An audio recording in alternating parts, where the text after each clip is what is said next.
네, 잠시 안내 말씀드리겠습니다. May I have your attention, please? We will soon begin Trans-Pacific Sustainability Dialogue. We're going to begin the opening session shortly. Please take your seat. 행사가 진행되는 동안에는 During the event, please turn your mobile phone into silent mode or please turn them off. 오늘 행사에는 한국어, 영어 동시 통역 Today we provide you with Korean English simultaneous translation. Please use the translation receiver on your desk to listen to the translation service. Channel number 1 is for Korean, channel number 2 is for English. We will shortly begin Trans-Pacific Sustainability Dialogue opening session for the expert panel. For efficient proceedings of the meeting, please take your seat. Please, the opening session of Trans-Pacific Sustainability Dialogue expert panel will get started in a moment. Please take your seats now. Simultaneous interpretation will be provided during the session in English and also in Korean. So please use receivers placed on your table, and channel number 1 is Korean and channel 2 is English. As a courtesy to others, please set your cell phone as a silent mode or vibration mode. Thank you. Once again, the event will get started very soon. Please take your seats. Thank you.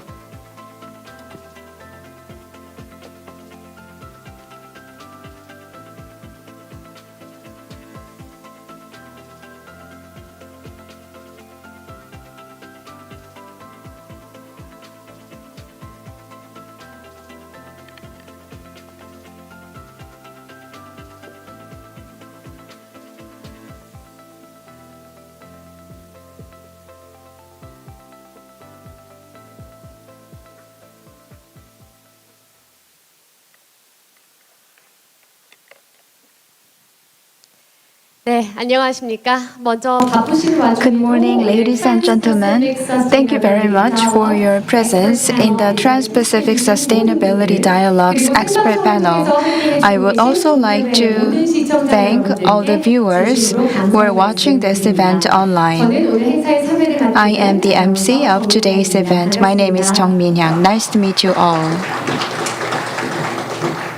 네, 이렇게 뜻깊은 자리에 행사를 맡게 되어 진짜 I am truly honored to be the host of this event.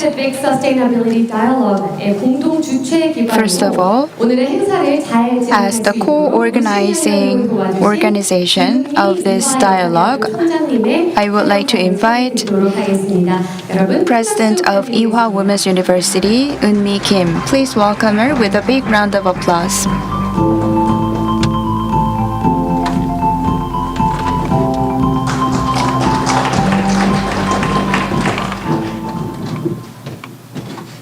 Good morning, everyone. It is an honor to welcome to Ewha Women's University so many distinguished experts and participants, and in particular my co-speaker, Professor Gretchen Daly, the Bing Professor of Environmental Science in the Department of Biology and Director of the Center for Conservation Biology at Stanford University, and former UN Secretary General Ban Ki-moon. I would also like to recognize the mayor of the Busan Metropolitan City, Mr. Park Hyung-jun, who has come from Busan to celebrate this occasion with us. Today's program consists of 2 parallel session tracks, an experts panel and a students panel. The experts come from across disciplines and sectors. They're working at the frontiers of the social, economic, and environmental dimensions of the Sustainable Development Agenda. While achievements of the Sustainable Development Goals is indeed a formidable challenge, knowing that such experts are working together to implement the Sustainable Development Goals, I, for one, have renewed confidence in the Sustainable Development Agenda. I'm also pleased that the students panel includes early career researchers from across disciplines and from across the globe, a truly transnational and multi-sectoral group. As an educator, I'm excited to see the new ideas and energy that this future generation of experts brings to the monumental challenge of achieving sustainable development.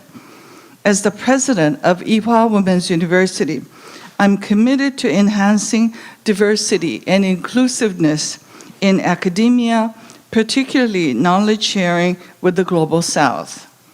It is an honor to take part in this timely Trans-Pacific Sustainability Dialogue.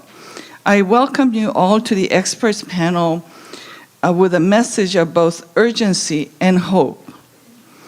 Urgency, because we should all recognize that achieving well-being for all within planetary boundaries requires a bold and accelerated departure from business as usual. But also hope, because I have faith that the evidence-driven and collaborative efforts of diverse actors that are gathered here today, such as those who are here today and also listening to our dialogue, can make a difference and can lead us to a sustainable and better future.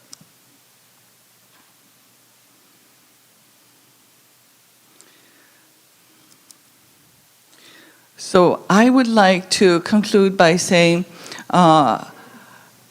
especially with the students, you are the next generation who is going to carry the torch of the Sustainable Development Goals. And as our Secretary Ban Ki-moon has said multiple times, we don't have Plan B, we don't have Planet B. This is our planet, and we need to save it. It is upon us and upon you to work together. Thank you very much, and congratulations on the work ahead. Thank you. 네, 여러분 좋은 말씀해주신 김은미 총장님께 다시 Please 한번 give her a big round of applause. 이어서 이번 행사의 공동 Next, 주관인 I'm going to 스탠포드 대학교 invite Natural Capital 프로젝트의 그레튼 데일리 교수님을 Professor 모시고 Gretchen Daly 청해 듣도록 from 하겠습니다. Natural 큰 박수 Capital 부탁드리겠습니다. Project of Stanford University. Please welcome her with a big round of applause.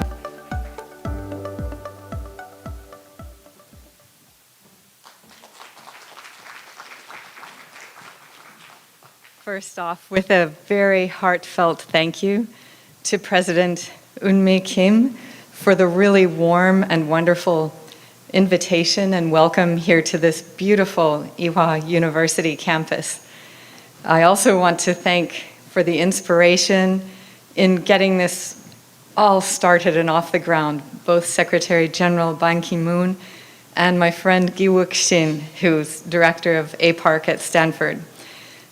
All of us are coming from far away in many dimensions. Many have traveled around the world to arrive here.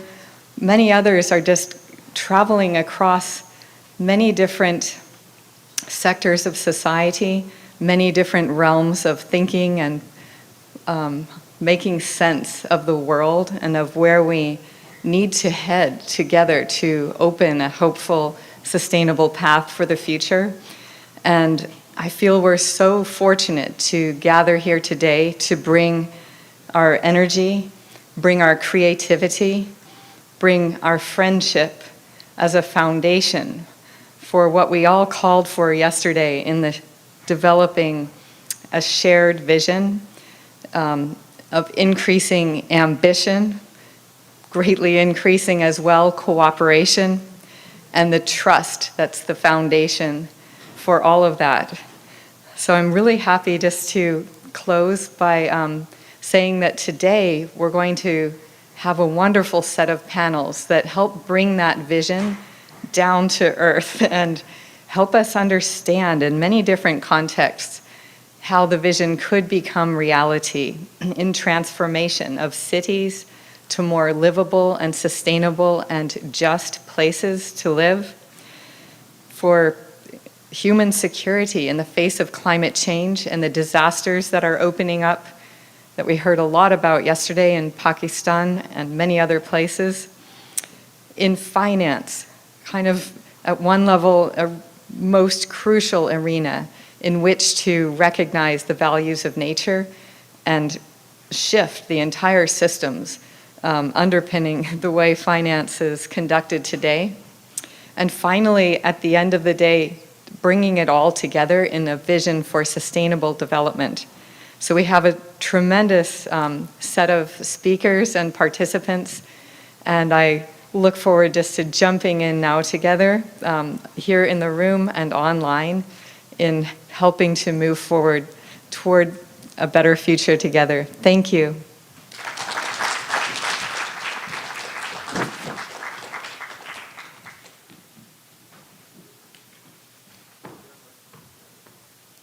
네, 좋은 말씀 주신 Gretchen Daly. Thank you very much, Professor Gretchen Daly. Please give her a big round of applause.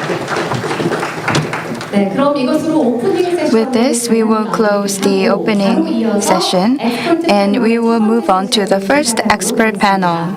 먼저 좌장님과 발표자, I would like to invite the moderators, speakers, and panelists to the stage. 네, 잠시 무대가 정리가 될 때까지 잠시 Please wait for a moment as we are arranging the stage for the first expert panel.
네, 이번 세션의 주제는 The session topic is livable, sustainable cities. The moderator of this session is Professor Gyotaro Tsutsui from Stanford's Asia Pacific Research Center. Let me hand over the microphone to the moderator.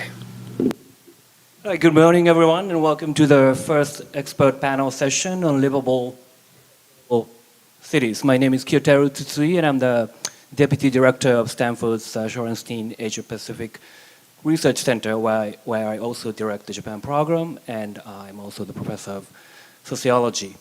It's wonderful to be on this beautiful campus of Ewha Women's University. Thank you to President Umi Kim, a fellow sociologist, as I understand it. It's good to have a sociologist run units, universities or cities, as I get to later.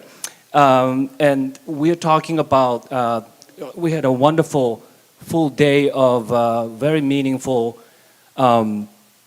substantive and inspiring sessions yesterday. And today we're going to hone in on some of the more specific issues around SDGs. And this particular session will focus on SDGs goal number 11, make cities and human settlements inclusive, safe, resilient, and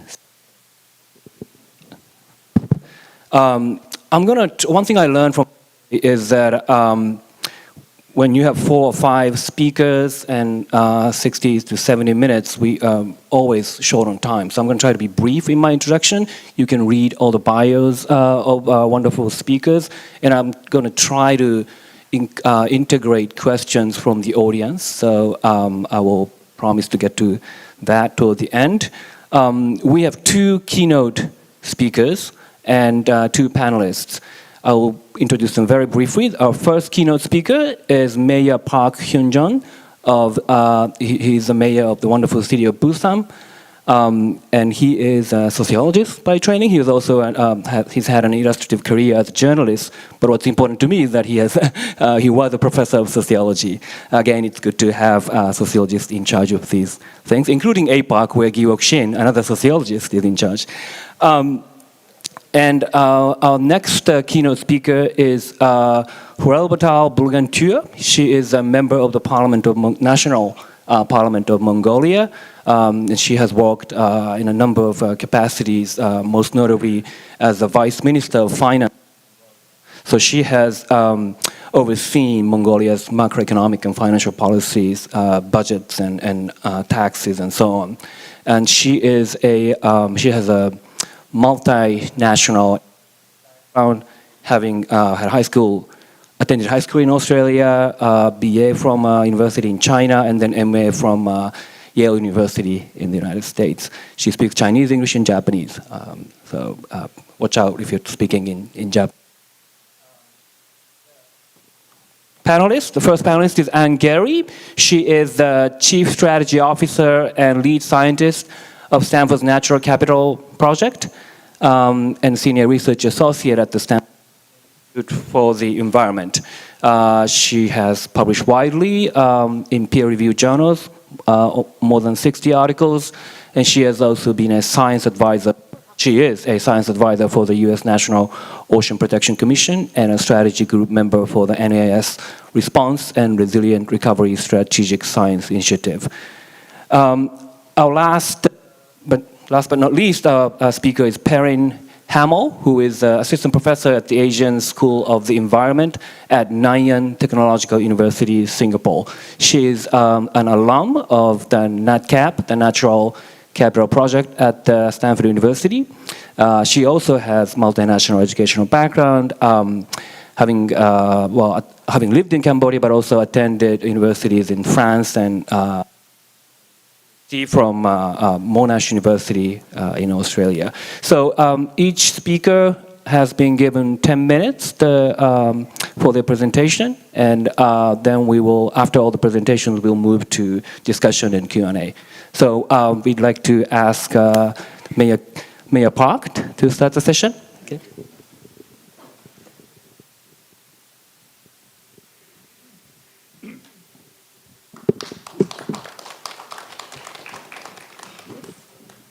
Good morning. It is my great pleasure to be here at the Trans-Pacific Sustainability Dialogue. I am Park Hyung-jun, Mayor of Busan Metropolitan City. To begin, I would like to express my sincere gratitude and congratulations to Honorable former UN General Secretary Ban Ki-moon and President Kim Un-mi of Ewha Women's University and Professor Shin Gi-wook of Stanford University for the outstanding organization of this conference. My sincere appreciation also goes out to Professor Gretchen Daly and all the acclaimed experts and scholars gathered here today. I am pleased and honored to join this expert panel session. Industrialization brought on unprecedented abundance to humanity. However, this abundance has caused environmental challenges, which prompted the international community to come up with environmental conservation agenda. From 2015 to 2020, the world implemented the Millennium Development Goals with targeted focus on developing countries.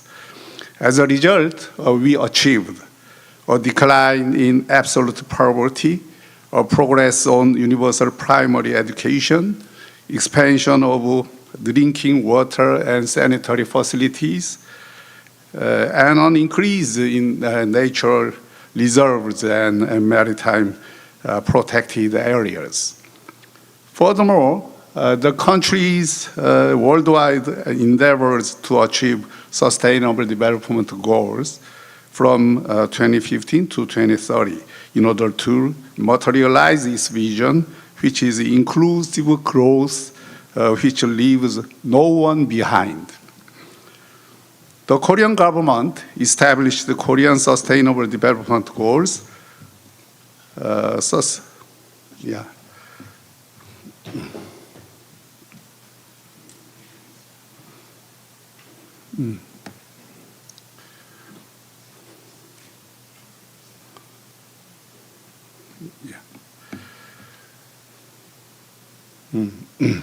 The Korean government established Korean Sustainable Development Goals, sustainable development goals tailored to circumstances in Korea.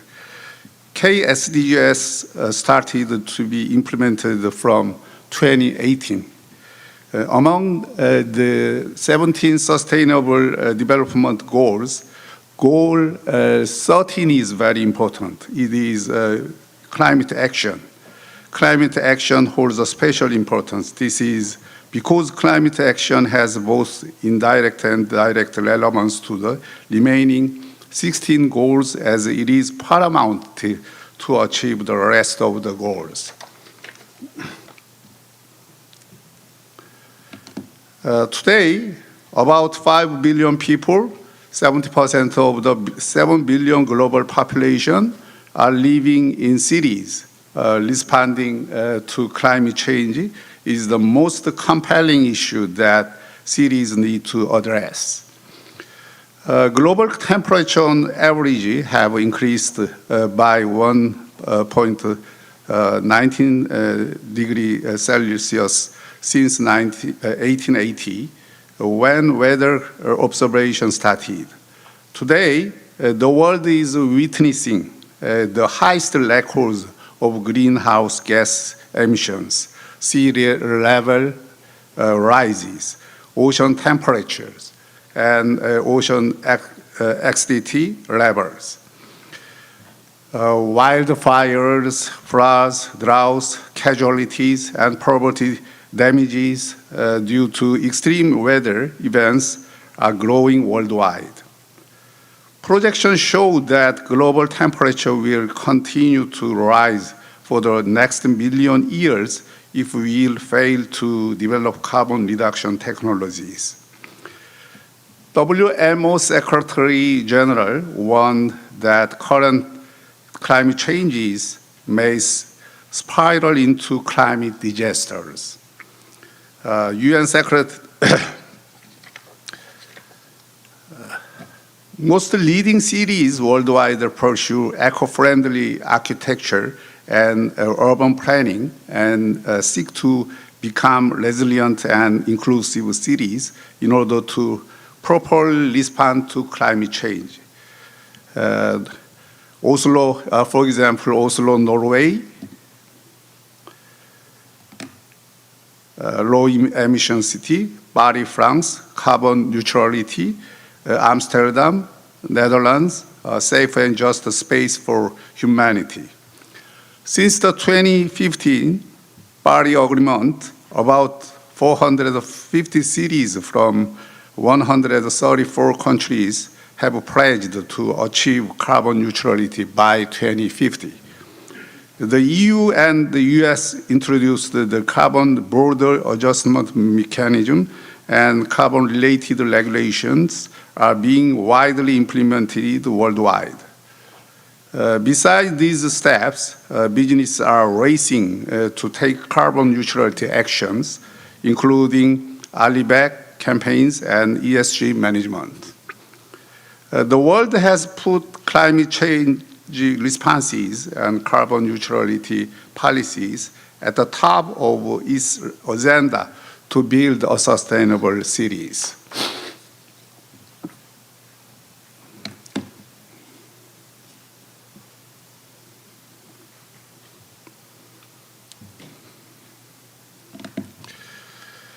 City of Busan's government to build, the City of Busan is trying to build a 15-minute city. About 60 or 70% of global carbon emissions are produced within cities. The City of Busan aims to create a 15-minute city in order to transform itself and provide a benchmark for other cities to turn themselves into eco-friendly spaces and achieve carbon neutrality. We divided Busan into 62 neighborhoods and restructured urban spaces to enable citizens in each neighborhood to enjoy the environment, education, culture, welfare services, and leisure activities within a 15-minute distance. The city government wishes to create workable 15-minute neighborhoods, enjoyable 15-minute lifestyle, and vibrant and welcoming 15-minute communities, which bring happiness to the lives of citizens.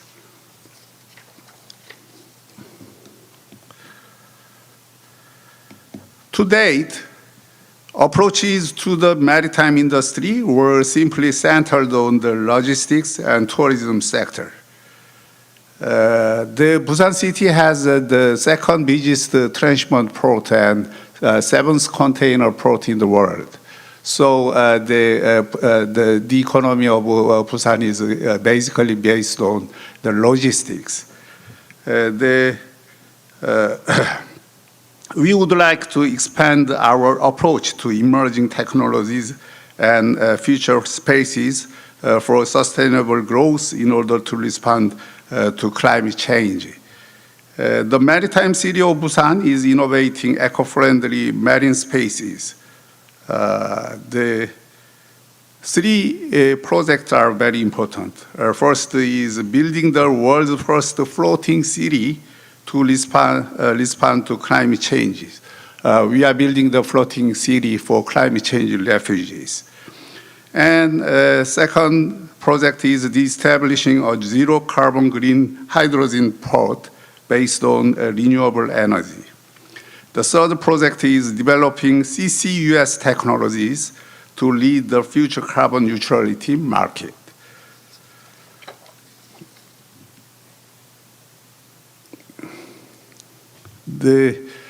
Especially, I'd like to stress that the importance of floating city in front of Northport site. The UN Habitat handpicked Busan as the first pilot site for climate change floating cities. So we are planning we are planning the floating island project, and more and more big companies and more civil organizations participate in that planning. The city of Busan aims to become a future-oriented carbon neutral city by achieving the smart innovation of the city structure. We are currently building Eco Delta Smart City, where emerging technologies of the fourth industrial revolution are being fully applied. We expect Eco Delta City to serve as a model for future cities, adding value to the lives of citizens. The city of Busan wishes to achieve industrial innovation and become a leader in carbon neutral technologies. To this end, we are building green industrial complexes and making endeavors to achieve the green transition of automobile and aviation industries. Last but not least, we aim to achieve carbon neutrality and technological innovation, especially foster talent to move toward becoming the green smart city of Busan.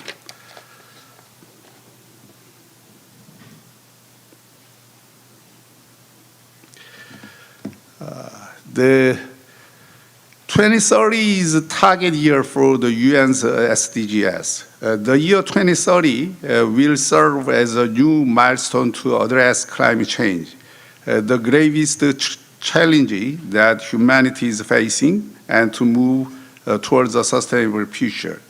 The city of Busan is making every endeavor to bring the 2030 World Expo to Busan.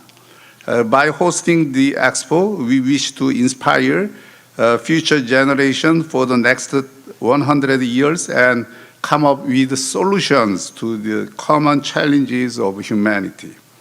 The suggested theme of the 2030 Busan World Expo is transforming our world, navigating toward a better future. We have three sub-themes. First is living with nature. Second is the technology for humanity. Third is sharing and caring for the inclusiveness. So with the goal of presenting technology for humanity and serving as a platform for caring and sharing for a sustainable future, we wish to share new technologies and cultures in Busan. In closing, I hope that today's conference will serve as a platform to pool our wisdom to come up with a new vision for humanity to move toward a sustainable future. Thank you so much.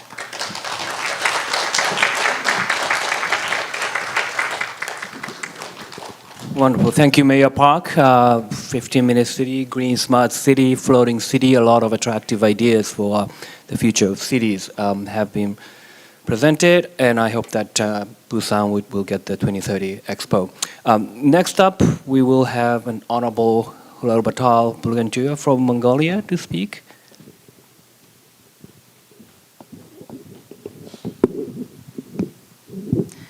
Distinguished guests, ladies and gentlemen, I want to thank the dialogue's main hosts and the organizers, the Ban Ki-moon Foundation for a Better Future and Stanford's Walter H. Shorenstein Asia Pacific Research Center, and the co-host Korean Environment Institute and the Eva Women's University with such a beautiful campus. The world has changed considerably since the pandemic. Globally now we're facing escalating fuel and food prices, mounting public debt, high inflation rates, increasing number of people living in extreme poverty, recovery from the pandemic, and reshaping of international policies all bring significant challenges.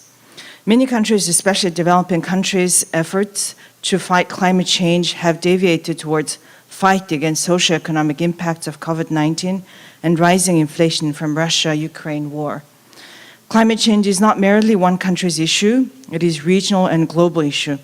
The sandstorm arising from desertification in Mongolia has traveled through China, Korea, all the way to Japan, creating a giant sandstorm that swallowed major cities. Siberian wildfire smoke covered Ulaanbaatar, Mongolia's capital city, and has turned summer skies into hazy smoke. Cities on the front lines of global climate emergency, though urban areas occupy only about 2% of the land area, they consume over 2/3 of the world's energy and account for over 70% of global greenhouse gas emissions. Cities are also on the world's major growth engine, generating more than 80% of global GDP while helping millions of people lift themselves out of extreme poverty. These trends are expected to grow unless actions are taken to ensure that cities and urban areas are designed to enhance productivity, resilience, and innovation while reducing the carbon intensity of their economic and social activities. The net benefit of investing in the resilience of infrastructure in low and middle income countries would amount to about $4.2 trillion with a $4 return for each dollar that is invested. If we want to live in cities that is livable and sustainable, we need a push for investment in urban public transport, railways and technologies and infrastructure that will enable zero-emission vehicles, energy-intensive industries to ensure the critical shift to investment in low-carbon production, that massively scale up renewable power sources and ensure their integration into efficient, interconnected power grids while creating a clean economy and to make money available to deliver on these aims. Mongolia is a landlocked country between Russia and China. In the country, and it's also a country of extremes. Despite having the coldest capital city in the world, summer temperatures can exceed 40 degrees Celsius. The climate is arid, but when it does rain, it can be torrential. Although very thinly populated with approximately 3.4 million population in the area size of Western Europe, half the population of the country resides in the capital city of Ulaanbaatar.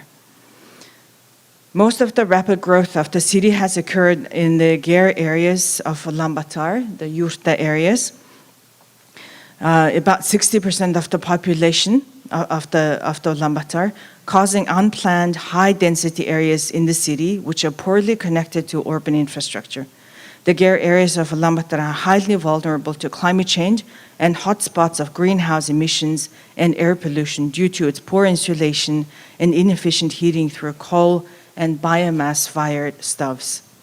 Air, land, and water pollution and congestion have become some of the biggest challenges that negatively affect the city residents. However, Ulaanbaatar has taken drastic actions to become a green city.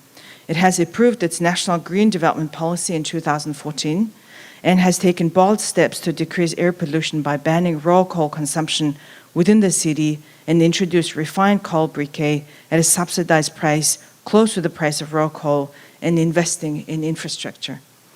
While reducing raw coal and consumption is critical to improving air quality, the raw coal ban is not the panacea to the air pollution problem.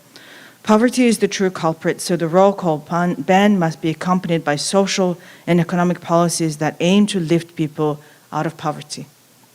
For sustainable transport in 2023, for instance, we're budgeting over $100 million to increase public transportation, and continuous investment is being made to increase use of non-motorized transport.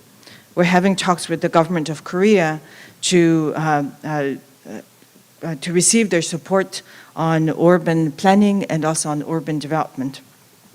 Subsidized mortgage programs have been continuously implemented in the last 17 years and will continue to do so. With the Millennium Challenge Corporation, we're implementing a $350 million project, which will increase the availability of supply of water through the construction of new groundwater wells, a state-of-the-art plant for purifying drinking water, and a new plant for treating and recycling wastewater. The compact will also institute policy, legal and regulatory, and institutional reforms to enhance the long-term sustainability of Ulaanbaatar's water supply. Through development loan financing of Government of People's Republic of China, around $300 million wastewater treatment plant is also under construction. Thermal power plant and electricity power plant extensions are being made in the city and around the country. However, it does not meet the growing demand of the population and also the economic growth. Esteemed guests, ladies and gentlemen, disparity amongst countries, amongst citizens within a country is increasing. COVID-19 pandemic has further put strain on developing countries who are trying to develop economically, socially, and also sustainably. Countries have resorted to compromises amongst these aspects. The following issues are predominantly undermining governments' efforts for livable and sustainable cities. Firstly, central and local governments need to improve urban governance, planning and management.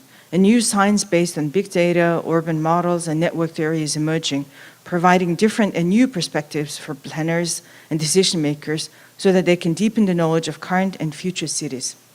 However, it generates uncertainty due to the data complexity, redundancy, security, and also usage. Therefore, there is need to extract knowledge intelligently from this geospatial big data in order to understand, predict, and manage how cities and urban areas work, change, and also grow. In many countries, in many developing countries, sustainable city planning is a complex approach, and these countries lack the know-how and also finance and capacity. This derives to the second issue. Given the massive levels of investment that is required, financing sustainable infrastructure is considerable and urgent challenge not only for developing countries, but also for developed country cities as well. Central governments, provincial and municipal bodies have difficulty funding the required infrastructure developments by themselves, given budgetary deficits and levels of debt, especially post-COVID times. Stalled economic growth, inflated prices discourage taxpayers to provide any more funds. Though private sector investment is a particularly relevant form of investment, investors need tangible opportunities that compensate the risk-reward, especially in these volatile times. Multilateral and national development banks can share expertise in designing and structuring infrastructure projects across within sectors. And finally, networks and initiatives operating and financing in finance, cities, and sustainability, including civil society and academia, like the Trans-Pacific Sustainability Dialogue today, should continue their efforts to identify gaps, disseminate best practices and lessons learned, and favor multi-stakeholder dialogue. Thirdly, citizen participation is most important for sustainable development. Often citizens are left outside the dialogue to build sustainable cities. Citizens can propose ideas, voice their concerns, and influence decisions about what to invest and why, and can increase the impact of investment and the continuity of policies beyond political lifespan of decision makers. For instance, the Youth Parliament initiative of the Parliament of Mongolia, we have been selected about 90 young people, teenagers, out of 900 students from across the country, and we have informed them of SDGs. They have, for instance, initiated an application where citizens can inform on environmental violations, and each citizen can become an environmental conservationist. Ladies and gentlemen, building livable and sustainable cities is a long and arduous task that can only be achieved through continuous cooperation of multi-stakeholders, such as citizens, governments, private sector, development partners, and also academia. A holistic approach to build livable and sustainable cities is being continuously improved with technical and technological advancement. However, experience and information need to be shared amongst cities and amongst countries, and I believe dialogue like this is important to serve as a platform. Thank you very much. Thank you. Thank you very much for outlining the challenges of balancing economic growth and sustainable development in big cities like Ulaanbaatar. I think what Mongolia is going through is a microcosm of problems of cities in the world with concentration of people, economic activities, and energy consumption. So we have a lot to learn from Mongolia. The next speaker is Dr. Angari. Take it away. Thank you. I'd like to thank everyone for the invitation to join you today.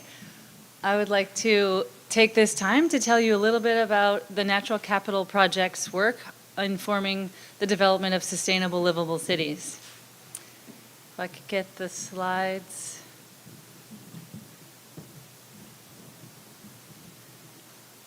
Sorry, I'm not a sociologist, and I'm also not Gretchen and don't really want to do this without my slides. Okay, so today we're going to be focusing on SDG 11, sustainable cities and communities, but of course this SDG is inherently connected to all of the other SDGs. As we've already learned today, over 50% of the global population lives in cities, with more like 70% expected by 2050. Cities bring a whole lot of challenges: inequity, air pollution, urban heat islands, flooding, energy consumption, water and food security, changing climate, biodiversity protection, pandemic recovery, and challenges with mental and physical health. And of course, nature-based solutions are not a panacea, but if they are targeted with the best available science, they can help to address many of these urban challenges. Cities really present huge opportunities as well. They are often hubs of innovation. Also, decisions made by city leaders can have immediate impact in ways that regional or national government kinds of decisions cannot have. They also are places where networks of cities can really amplify change and share learning from one city to the next. And finally, interest in and practical approaches for nature-based solutions in cities is really growing. At the Natural Capital Project, we have been focusing on sustainable development planning at national and regional scales for many years. And in the recent years, we've begun to turn our focus to sustainable, livable cities. We ask questions such as where and when does nature provide what services, and most importantly, to whom? And then how can we use that in understanding to inform decisions? Our Sustainable Livable Cities program has the vision of integrating biodiversity and nature's contributions to people in city planning, conservation, and development to improve outcomes for both people and the planet. Our mission is to pioneer science, technology, and partnerships that enable people and nature to thrive. And so for the rest of my remarks, I'm going to talk a little bit about each of these categories: science, technology, and partnerships. So first, science. I'll talk a little bit about three different aspects: synthesis of science, nature experience and health, and equity. We worked with the World Bank's Global Platform for Sustainable Cities to synthesize the science on urban nature and biodiversity that could be used to inform ecological planning in cities around the world. In terms of mental and physical health, these global trends towards increasing urbanity have led to decreasing access to nature and therefore decreases in health. So for example, a global meta-analysis of 20 or so developed countries showed that if you compare urban populations to rural populations, you see significant increases in mood disorders in the urban populations, as well as anxiety disorders. And also we see a significant lack of physical activity in urban systems.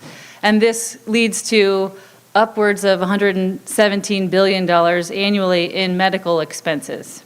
So we have a huge opportunity here to improve access to nature in cities and improve health. We published a paper recently laying out a framework for understanding the urban system, including in particular access to urban nature, how that leads to increases in physical activity, which lead to increases in health. And we continue to work on this important theme. The final scientific theme that I would like to talk about is that of equity, trying to understand where ecosystem services are provided to whom, like I mentioned in the beginning. This graph shows the city of San Antonio, Texas, and we are asking the question of where are there hotspots of inequality and heat.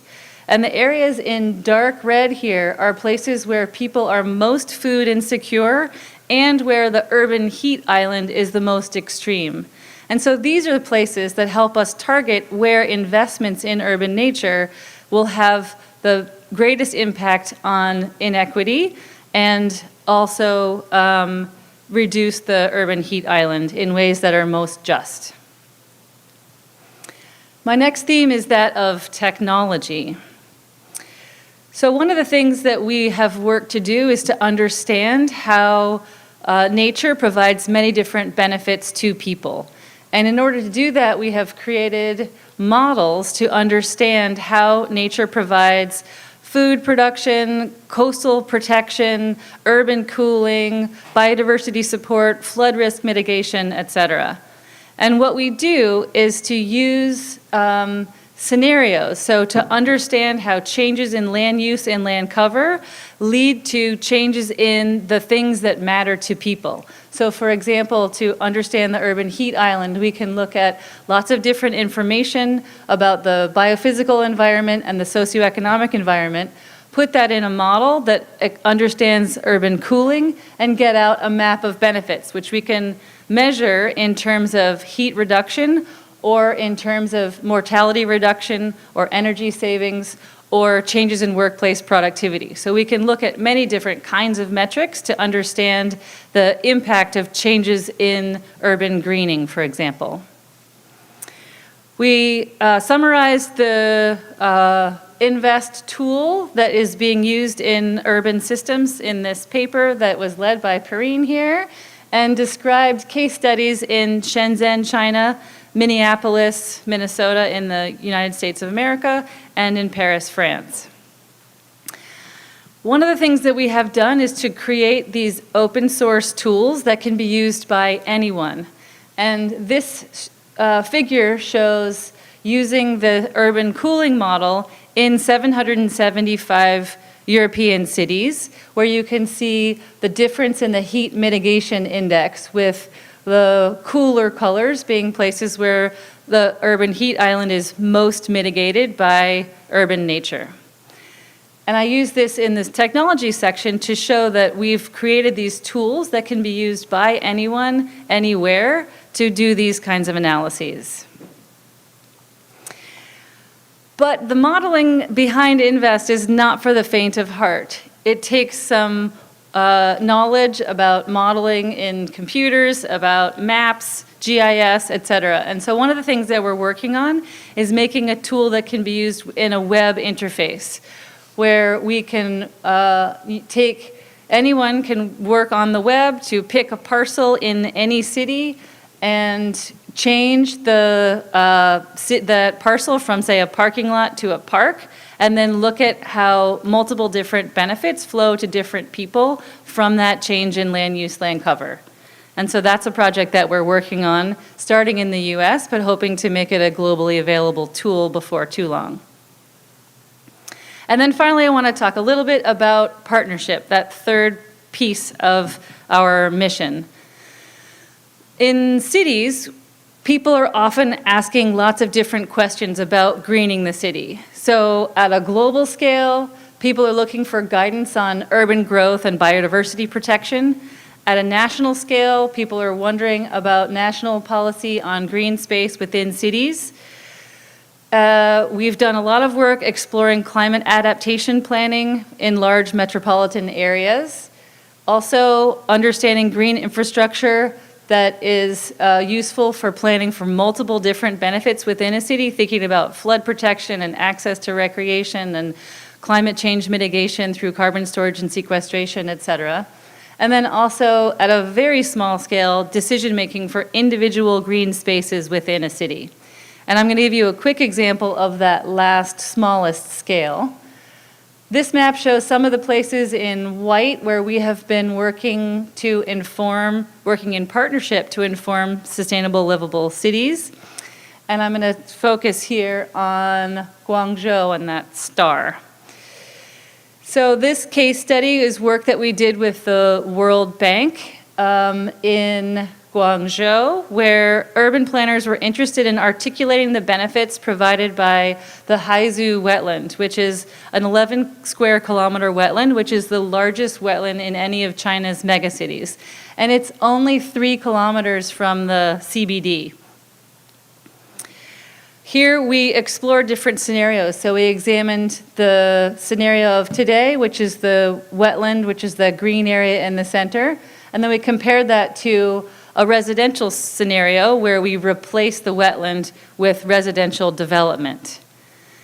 And then we modeled the ecosystem services provided by the wetland and by the residential development. And this map shows urban cooling in the baseline and then with the residential development. And then the map on the right shows the change, where you can see that within the wetland, it's a lot cooler, but that those benefits radiate out from the wetland. We see differences in the urban heat island far from the wetland. That wasn't the only ecosystem service that we modeled. We also looked at a number of different ecosystem services, including health, both mental and physical health, climate change regulation, and access to recreation, where we again used INVEST models to compare the case with and without the wetland to understand the marginal value of the wetland to people for these ecosystem services. And ultimately, we found that the wetland provided over $147 million US over the course of the next 30 years. And in addition, reduced mortality risk, and increased workplace productivity thanks to the urban cooling services provided by the wetland. So this is an example of how we can use these kinds of approaches to illuminate the multiple benefits provided by nature in the city to people. So to conclude, I hope I've shown that we can use science, technology, and partnerships to help scale approaches and to inform investments in urban nature, and ultimately to create a future where people and nature thrive. Thank you so much.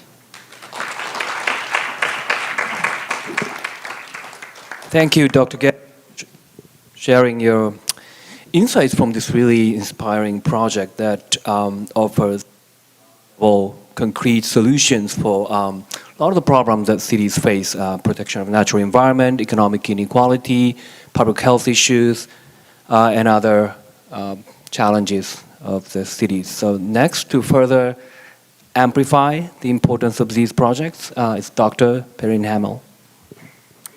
Thank you very much. Good morning, everyone. It's a great pleasure and honor indeed to be here. I'd like to thank the organizers and our host today for the wonderful and inspiring words of welcome and the really warm welcome since yesterday.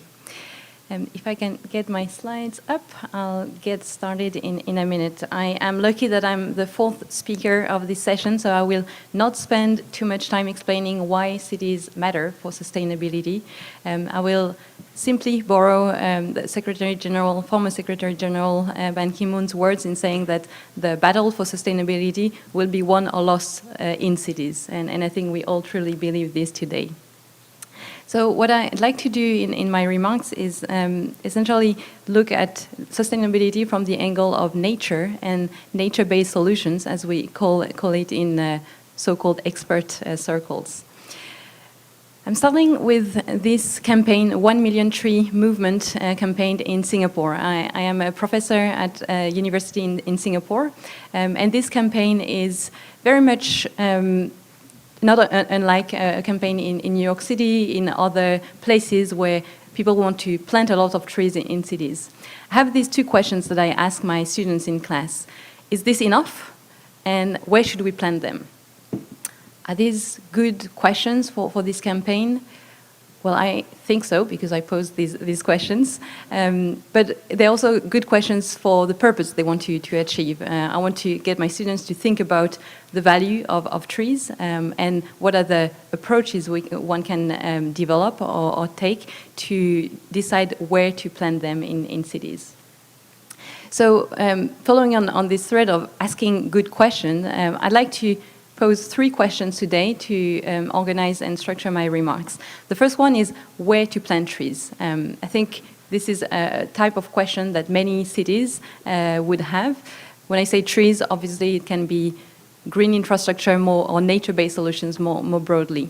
And I talked about this tool that we have developed at the Natural Capital Project called INVEST, and it's very much answering this first question of where we can plant trees to optimize, to make sure that the benefits that we get from these trees are optimal for as many people as possible in a city. So we use geospatial information as well as socioeconomic statistical information to identify where are these benefits lacking and where trees could actually best enhance them. And I think this is not the correct slide deck, but I'll just talk a little bit about what we have done in Kuala Lumpur with a student of mine, Karen Lords. She has applied these tools in peri-urban areas, showing where there are currently less benefits in terms of heat mitigation, in terms of flood risk mitigation, in terms of physical health, and use this to inform policies in Kuala Lumpur. How can we identify the best places to build green roofs, to protect forests in peri-urban areas, etc. The second question I would like to pose is related to this picture, which shows the Maja city, a new city developed in Greater Jakarta metropolitan area. This is one of many cities that are being developed that essentially claimed to be very green, and so there are a lot of sustainability claims in all these new master plan cities. Does this look like a very green city to you? Maybe. It is not my vision for a green and sustainable city. But these questions of vision and values with regards to nature is, in my view, a really important one. So the second question that I'd like to pose is, why planting trees? And one of the frameworks that has been developed by the IPBES, the equivalent of IPCC for Biodiversity and Ecosystem Services, is called the Urban Nature Futures Framework. What it does is recognizing that we all hold different values toward nature. One type of value is called nature for nature. This is recognizing that, yes, trees, bees, birds have a right to live in themselves, even if they don't do anything for us. The second type of value is called nature for society. These are the more instrumental types of values that understand that, yes, a lot of benefits are accrued with more nature in cities, so the ecosystem services that we have talked about before. And the third type of values is called nature as culture. And this is really recognizing that nature is part of our identity. So if you are an urban gardener, or if you take your kids to maybe beach cleanup activities, you are essentially recognizing that you're part of nature, and it's not us protecting nature or us benefiting from nature, but it's really we are all part of this ecosystem. So why are these values important? Well, I firmly believe that, in a sense, many people are pro-environment, and yes, we don't want to destroy nature for the sake of destroying nature.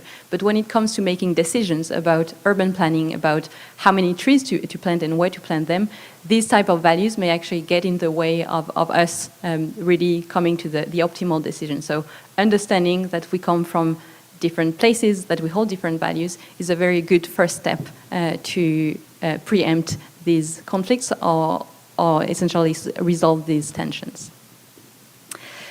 The third and final question I would like to ask is prompted by this picture of an informal settlement or slum in Bangkok. And this is a new area in my work led by a research fellow in my team, where we essentially ask whether nature-based solutions are one of the solutions for these very important and large areas in many cities in Southeast Asia. So when we talk about informal settlements, we talk about, in some cities, more than 50% of the urban population living in these informal areas. So yes, we have great tools, we have great green infrastructure, technology, including nature, that we can implement in Singapore, in Seoul. There's also a very different reality in many cities in Southeast Asia and around the world. So with this context, the final question that I want to pose is, should we plant trees at all? And so what we are doing in our research is essentially kind of taking a step back, thinking about nature-based solutions, if these are the right priorities and the right tools or approaches that one can take in these very different urban contexts. So this is a literature review that we're doing to understand in informal settlement upgrading projects, what are the type of nature-based solutions that people have used, and what are the ecosystem services, what are the type of benefits that communities prioritize in these areas. That's one part of the work as a researcher, and we're also going out to communities to do surveys, hold focus group discussions to understand what is the place of nature-based solutions in these informal settlement upgrading projects. So with this, I just wanted to summarize my remarks by recalling these three questions. So where should we plant trees? Where should we plant trees at all? And why should we plant trees? What are the type of motivations that a city leader or a researcher holds to promote nature-based solutions? So asking the right questions, in my view, is really doing 80% of the work. We've heard so much about collaboration and cooperation yesterday. This is the reason why we are all here today. And so I feel like asking the right question is a really good first step, and then we have plenty of experts from all different parts of the world that are here to help address and answer these questions. Thank you for listening, and I look forward to the discussion with the rest of the panelists. Thank you, Dr. Hamill. We sort of take it for granted that planting trees is a good thing, positive thing, but you pointed to the importance of thinking more deeply about what vision we might have for green cities and planting trees. So there's a lot to discuss on that issue as well. If you have questions, please raise your hand and microphone. Somebody will bring a microphone to you. But as you consider your questions, I'd like to pose a series of questions for each panelist to answer. So we focus on cities as an important unit to address a lot of sustainable development issues. And it's been almost 10 years since Benjamin Barber published a book called If Mayors Ruled the World, and pointed to the importance of cities as the governing unit that can address global issues such as human rights, denuclearization, peace, and environmental protection. And as you outlined, there are a lot of strengths and weaknesses that cities have in addressing all these problems, largely because, as we discussed yesterday, a lot of national governments, especially of national governments of major countries, like the United States, are not particularly, don't seem to be effective in addressing all these problems. And cities have emerged as an important unit in solving these problems. So I'm going to pose 3 questions, and you can choose to answer 1 or 2 of them, each of you. First, what are the strengths and weaknesses of cities in addressing the problem of sustainable development? Okay. The second, on the weaknesses of cities in addressing these problems, what should national, federal, or national governments do to support and really fortify the efforts to address the challenges of sustainable development that cities alone cannot resolve? And third, what should international institutions like the United Nations do to facilitate all these efforts by cities, municipal governments, and national governments in the world? So I'm going to ask Mayor Park to start with this question.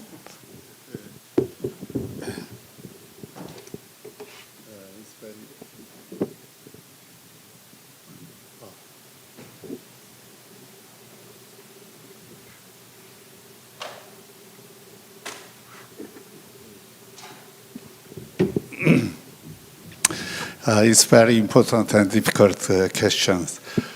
The world we live is a kind of complex system. We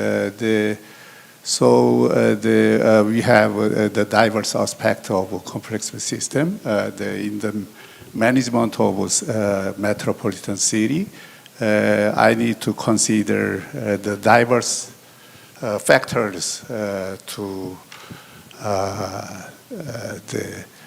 handle the difficult challenges.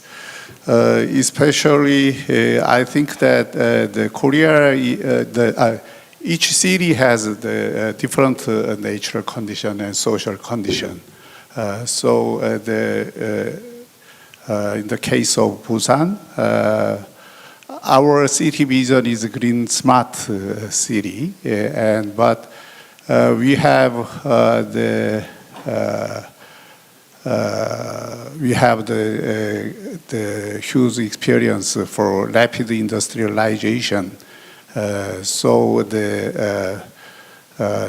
have the huge environmental problems in our city. So we need to help with we need the help from the central government. So we have discussed diverse issues for environmental agenda with the central government. But we also need to promote our special policy for our own city. So especially Busan City promoted the combination of the advanced technology and the special environmental protection policy. Especially, I'd like to stress the importance of hydrogen economy in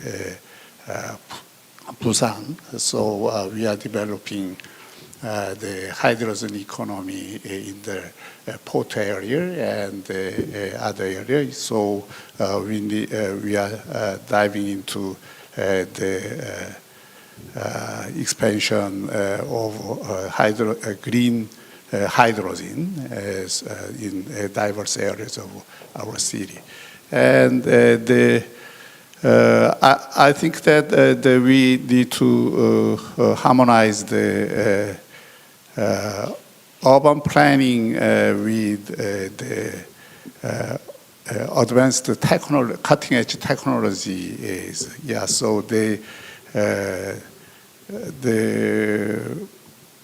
15 minutes city program is based on basically the diverse cutting technology concerning smart technology. So we try to develop our city with the smart technology and the green technology, constructing the smart the 15-minute city. And the 15-minute city is also based on the philosophy of the intimacy and the community activities, closely communicating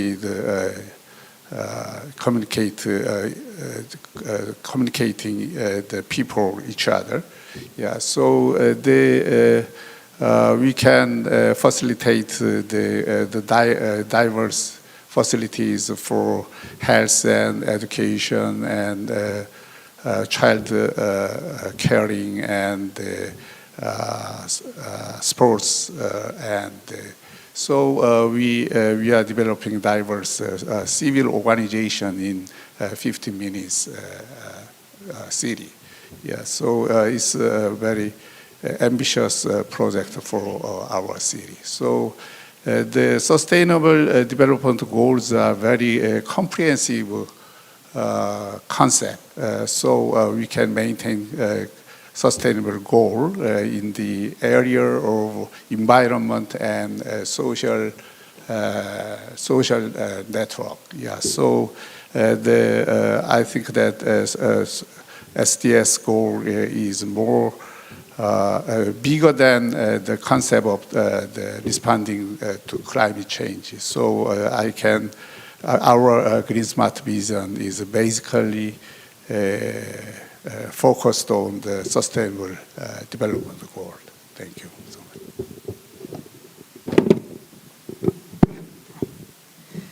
I'll start with question number 2.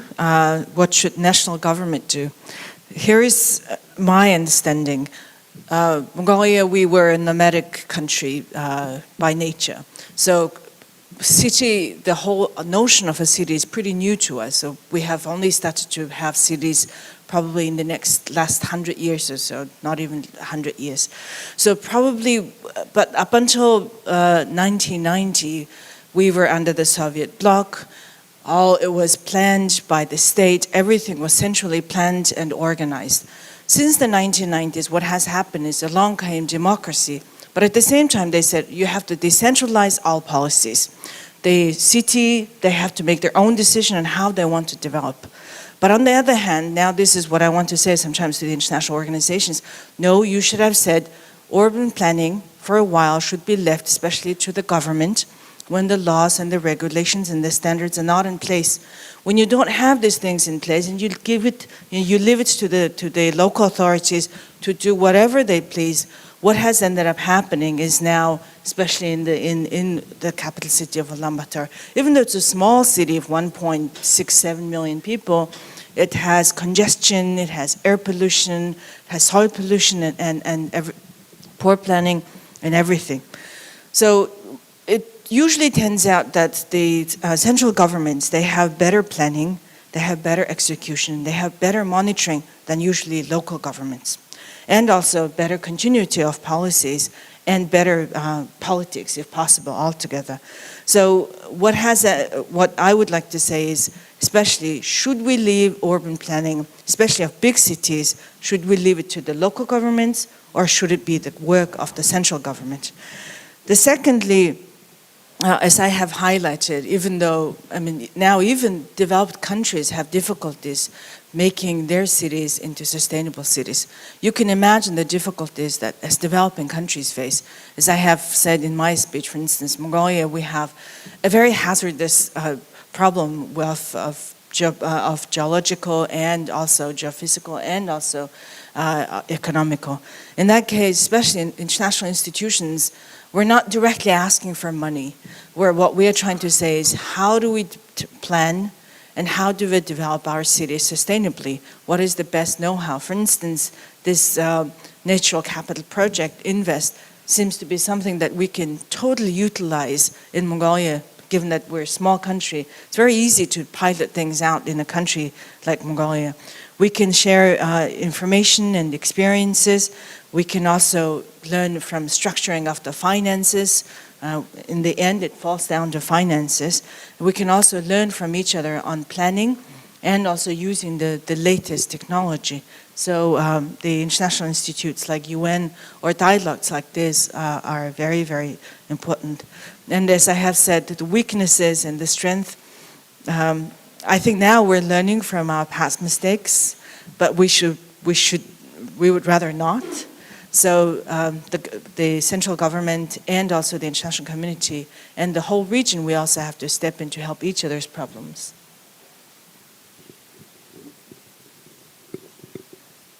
Okay, I'll try to be.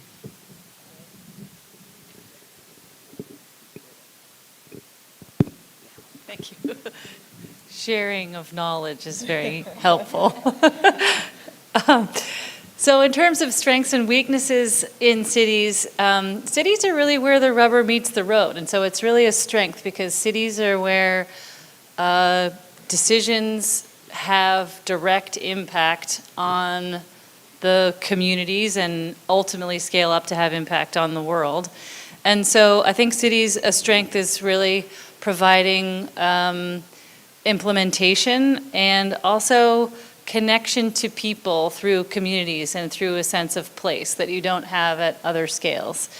But a weakness is, of course, that you only have your footprint of your one city and you can't scale up. And so I think that that's a weakness of cities unless national governments and international bodies step in to help scale up the successes that are being piloted in individual cities. National governments can provide standards like the gross ecosystem product that Gretchen talked about yesterday, where we can use to measure progress towards outcomes. And national governments can also share stories of success, can share resources, financial and technical and otherwise. And international bodies can provide, like the SDGs, an ambitious vision to work toward for individual cities, as well as goals and targets to measure progress towards those ambitious goals. And in the interest of brevity, I'll move on to Perrine.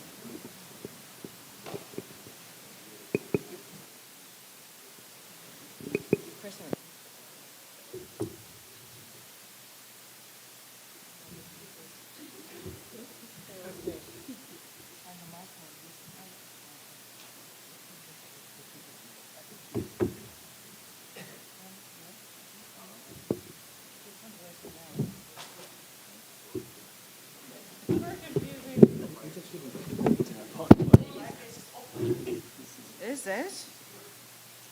Okay, this is working. All right, this one is still. Okay, I love that we're all talking about technology and we cannot figure the mic technology.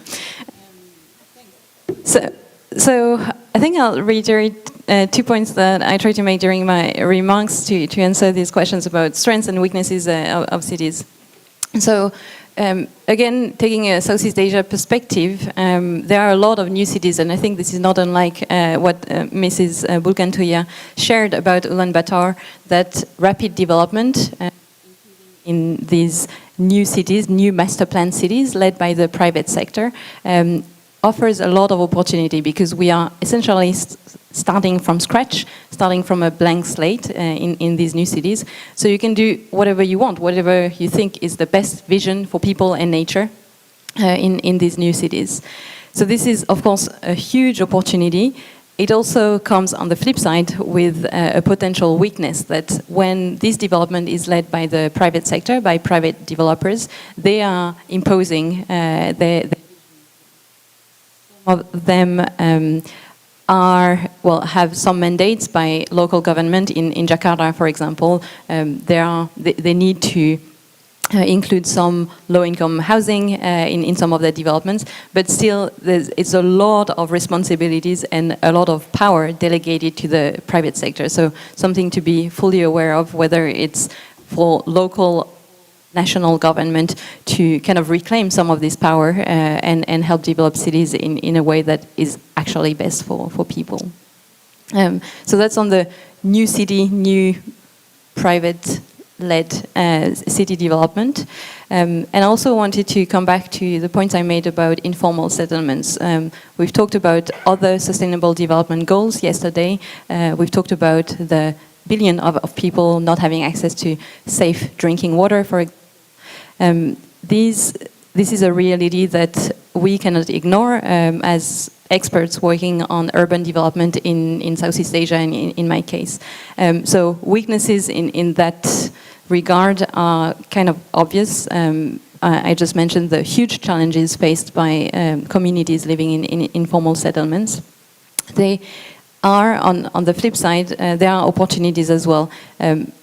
The communities, from what we're learning from our partners in Kodi, for example, in Thailand, working with these communities, they always highlight the resourcefulness of these communities, and that change can happen also very quickly because there's quite a lot at stake and people are extremely motivated to work on these upgrading projects. And if it means bringing nature-based solutions to these areas, great. If it means other things, great. But at least there's really a need and a drive for rapid change. So yeah, I think I wanted to share this. The second question is a very easy one for me in terms of national government to help local government. I live in Singapore and the national government overlaps with the local government, so it's quite easy to work with agencies in that situation. Thank you. Question from the audience?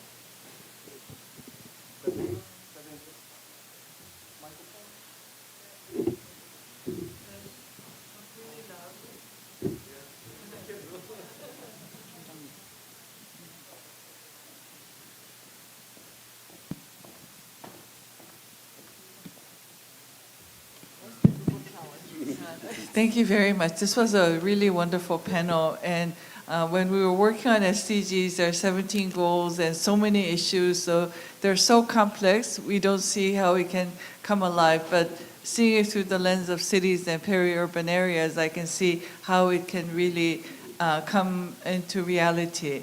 The question that I want to pose to all of you, or any of you who might be interested, is how has COVID-19 affected the livable cities? Because I think one lasting impact of COVID-19 has been the social interactions, social networks that used to hold the city's fabric has really fallen apart. And I wonder, even with the COVID-19 under control in many parts of the world, whether that can be recovered. And we see it in schools, especially young children. And I want to see if you had any reflection on how COVID-19 has affected the cities and what you see as a way out of it.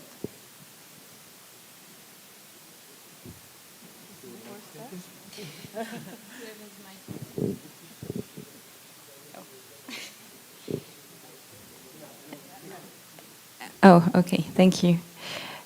Yes, that's a huge question that is on everyone's minds. The one thing that really came up for many, many cities around the world is that the importance of urban nature and these small pockets, urban parks, has been really lifted up, and this is for all of us working on nature-based solutions. So I think people realize the importance of having nature in the backyard, literally, rather than, if I speak again from the standpoint of Singapore, flying to Thailand or to Korea to enjoy some nature and then going back home to a very urban environment.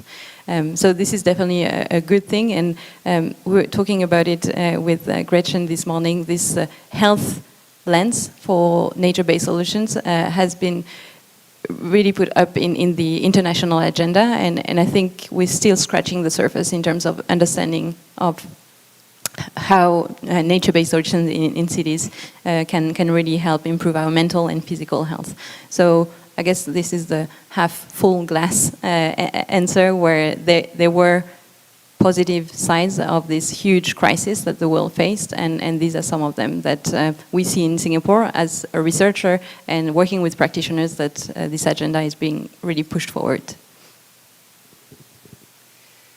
I will plus one everything that Perrine said in terms of access to nature being something that became really apparent and was a very important piece of how many different urban residents made it through the pandemic, is having access to even a tiny pocket was really helpful for people's mental and physical health, and for in some places where it was allowed, the social fabric as well, because people were able to see each other in outdoor spaces.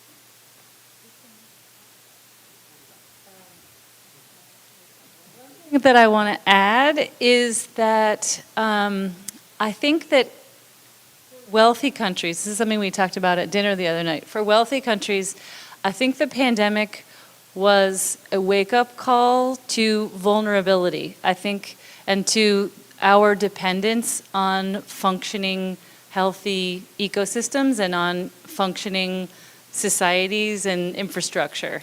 And I think that wealthy, developed countries have felt insulated from the shocks that many others feel on a much more daily level. And I think that it's now to capitalize on that recognition of our dependence on functioning ecosystems and urban nature and functioning healthy societies in general. And I hope that we can use that opportunity to make some better decisions that recognize interdependence and vulnerability. I think probably around the world, and this is what I've read also, that after more migration out of the city, especially for young people, who prefer to live in better housing conditions and so forth. Unfortunately, in Mongolia, we don't see this as much, even though we are providing subsidized housing, better taxes in the countryside. The private sector also been given, better tax incentives to move out of the city. We don't see that as much. I guess this is also the problem that in my country, we're the least densely populated country in the world, especially in the countryside, you can go hundreds of kilometers without seeing anybody. So actually, we like the fact that we can see somebody. So we like living in the city so that we feel like we're in a community, that we belong somewhere. So this is... So I guess the more important thing is, in bigger cities, people...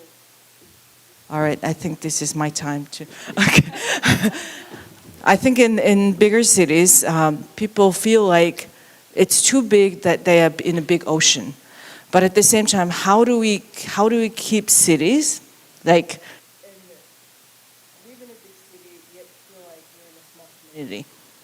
And that is probably what people want to feel.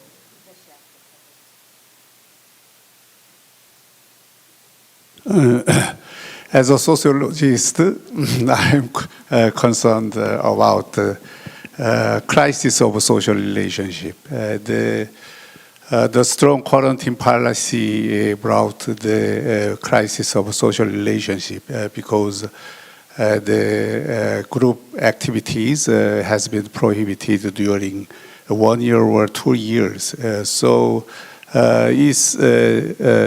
can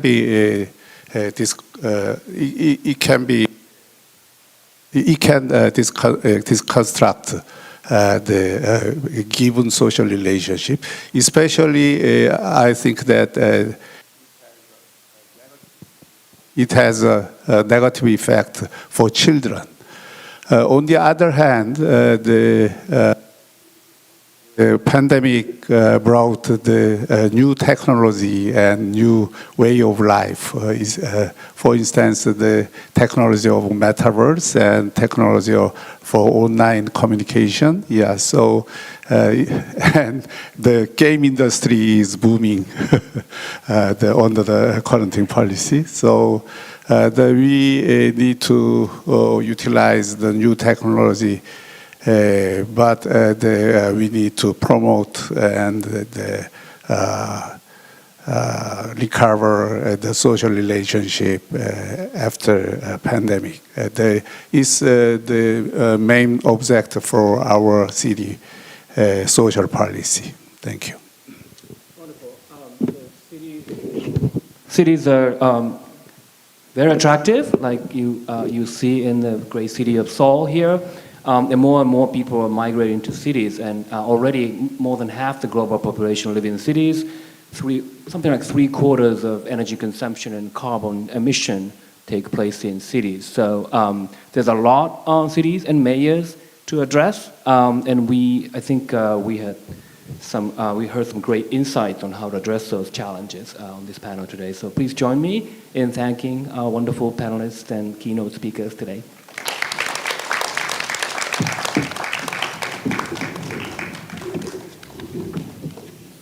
네, 진행에 수고해주신 기호테르 Thank you very much, Professor and panelists and speakers. Thank you very much. Please give them a big round of applause. 바로 이어서 We will take a commemorative photo. Now we're going to have a photo session. So all the moderators, panelists, and presenters, please don't go there. Please stand right here. 네, please stand right here for the photo session. 네, 그리고 내외 귀빈 여러분들께서도 앞쪽 무대 위로 올라와 주셔서 기념사진 촬영에 참여해 주시면 감사하겠습니다. 네, 다시 한번 안내 말씀드리겠습니다. 주요 내빈분들께서는 무대 위쪽으로 올라오셔서 기념사진 촬영에 참가해 주시기 바라겠습니다. Now we're going to have a photo session to commemorate this moment. So all the VIPs, please come up to the stage for the photo session.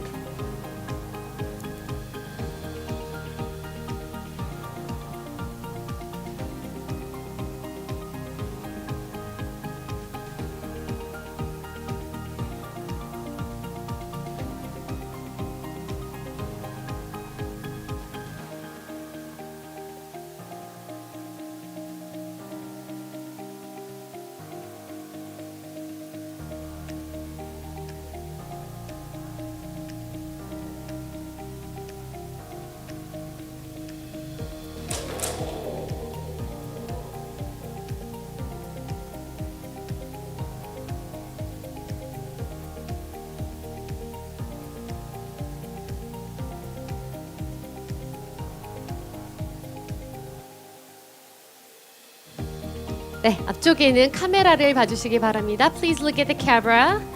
And now we're gonna take a photo. We're missing one person. Okay. Now do we have everyone? One more coming. Okay, just 1 second. 잠시만 기다려 주시기 바라겠습니다. 한 분께서 더 올라오시면 사진 촬영을 곧바로 진행하도록 하겠습니다.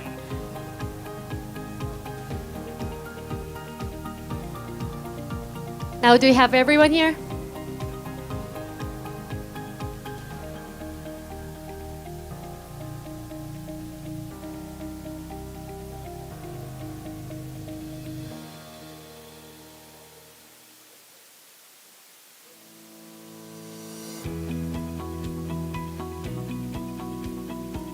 Okay, do we have everyone now? Yes? 네, 이제 준비가 다 된 것 같습니다. 곧바로 사진 촬영을 진행하도록 하겠습니다. 네, 앞쪽에 있는 카메라를 봐주시기 바랍니다. Please look at the camera. I think we have everyone on the stage, so we're gonna take a photo on 3. 1, 2, 3. 아, 잠시만. 네, 아직 한 분. 네. Okay, I think now we have everyone. 네, 이제 찍도록 하겠습니다.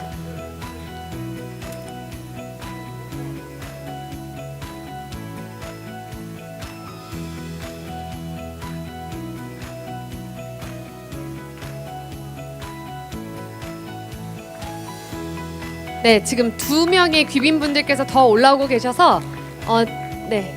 Okay, so okay, I'm just gonna make sure. Do we have everyone here?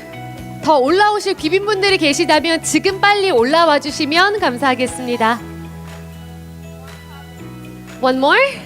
No? Okay. All right.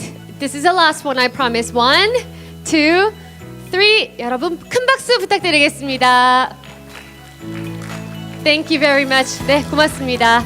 모두 자리에 착석해 주시기 바라겠습니다. 네, 이것으로 Trans-Pacific Sustainability Dialogue의 엑스퍼트 패널 첫 번째 세션을 모두 마무리하도록 하겠습니다. 30분간의 휴식 후 11시부터 다음 세션을 이어가겠습니다. 고맙습니다.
네, 네.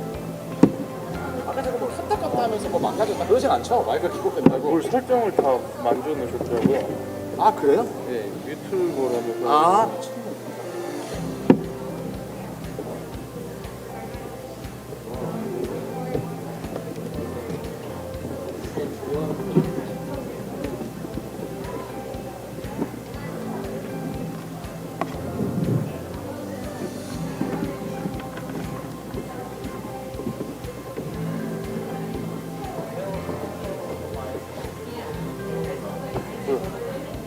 I know, I don't know what to touch it. They started pushing the bottom. You're pushing the bottom. They're touching that. Yeah. So I guess I should go and keep talking. It'll come on.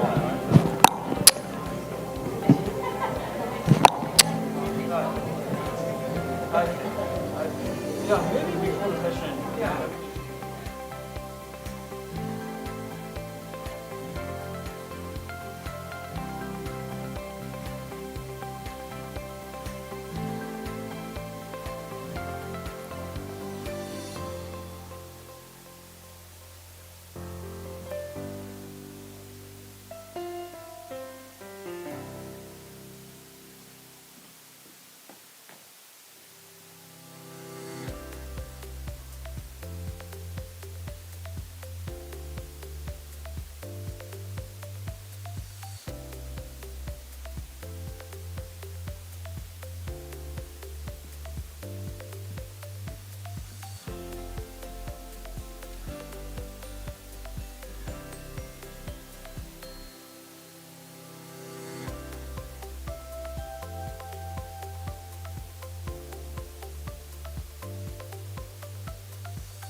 테스트.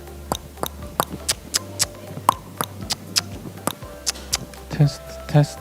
아, 헤이. 하나. 테스트. 아, 헤이.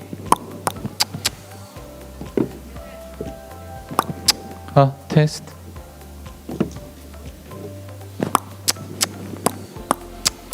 테스트.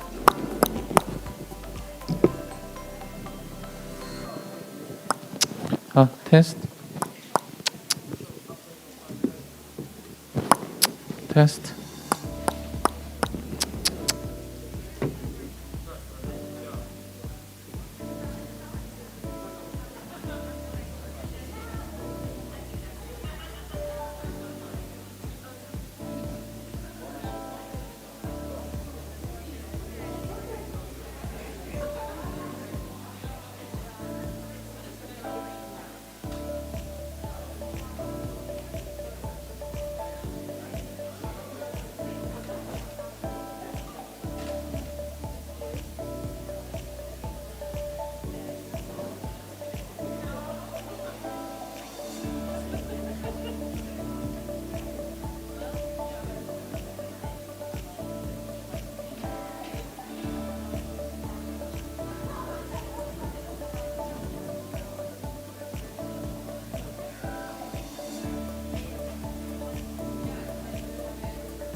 네, 잠시 안내 말씀드리겠습니다. May I have your attention, please? We will shortly begin the second expert panel session. Please come to the conference hall and be seated. 세션은 좌장님과 패널 그리고 I would like to invite the panelists and speakers for the second session to the stage.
잠시 안내 말씀드리겠습니다. 잠시 후에 May I have your attention, please? We will shortly begin the second expert panel session.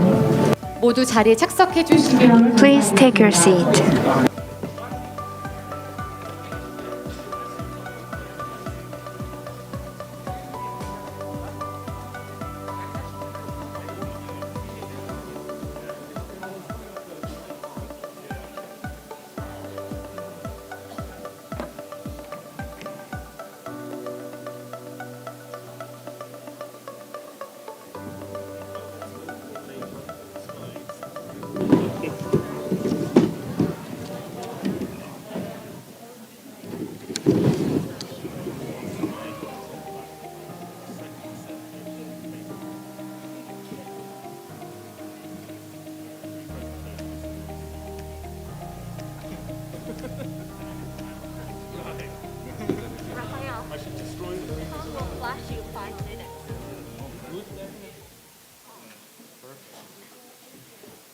네, 그럼 지금부터 From now on, Sustainability Dialogue we're going to start the second expert panel.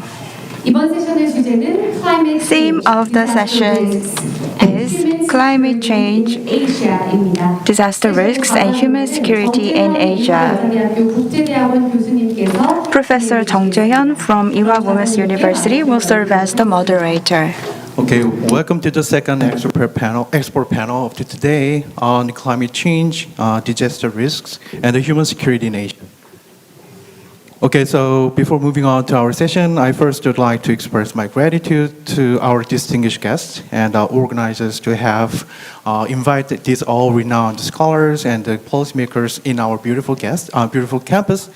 So, and personally, I think it is a very interesting opportunity for me because my research interest lies in the interactions between the disaster risks and the human security. Yeah, I forgot my introduction. So, my name is Jae-hyun Jung, and I'm assistant professor at the Graduate School of International Studies at Ewha Women's University. Okay, so we have four very renowned experts on the analysis of the imminent threats to our societies, particularly for developing countries in Asia.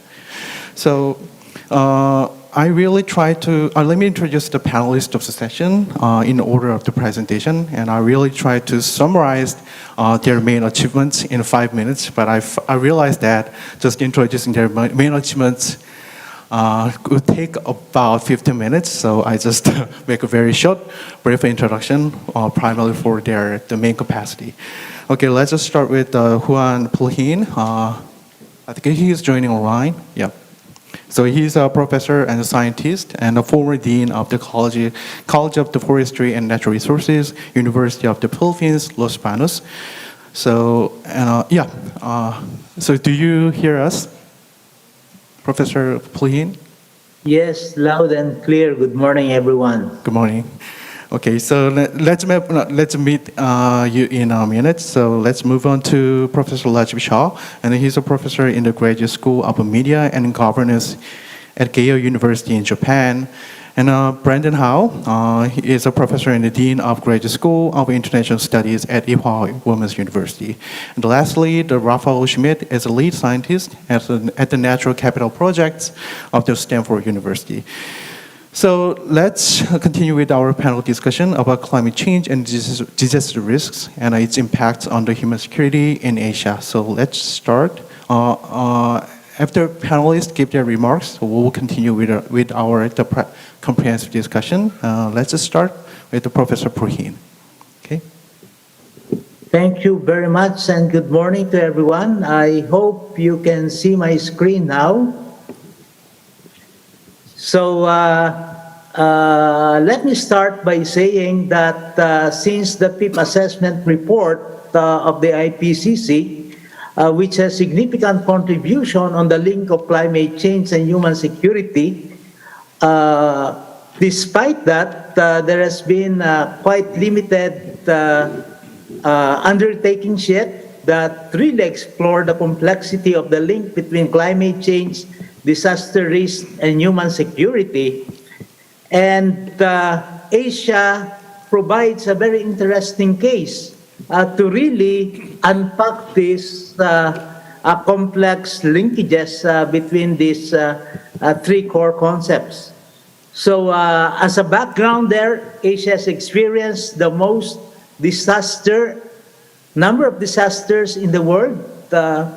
For instance, 6,493 out of the 16,132 total world disasters that occurred more than a century, that is from 1900 to 2021, happens in Asia alone, and that constitutes 40% of the total global disasters recorded within this particular period.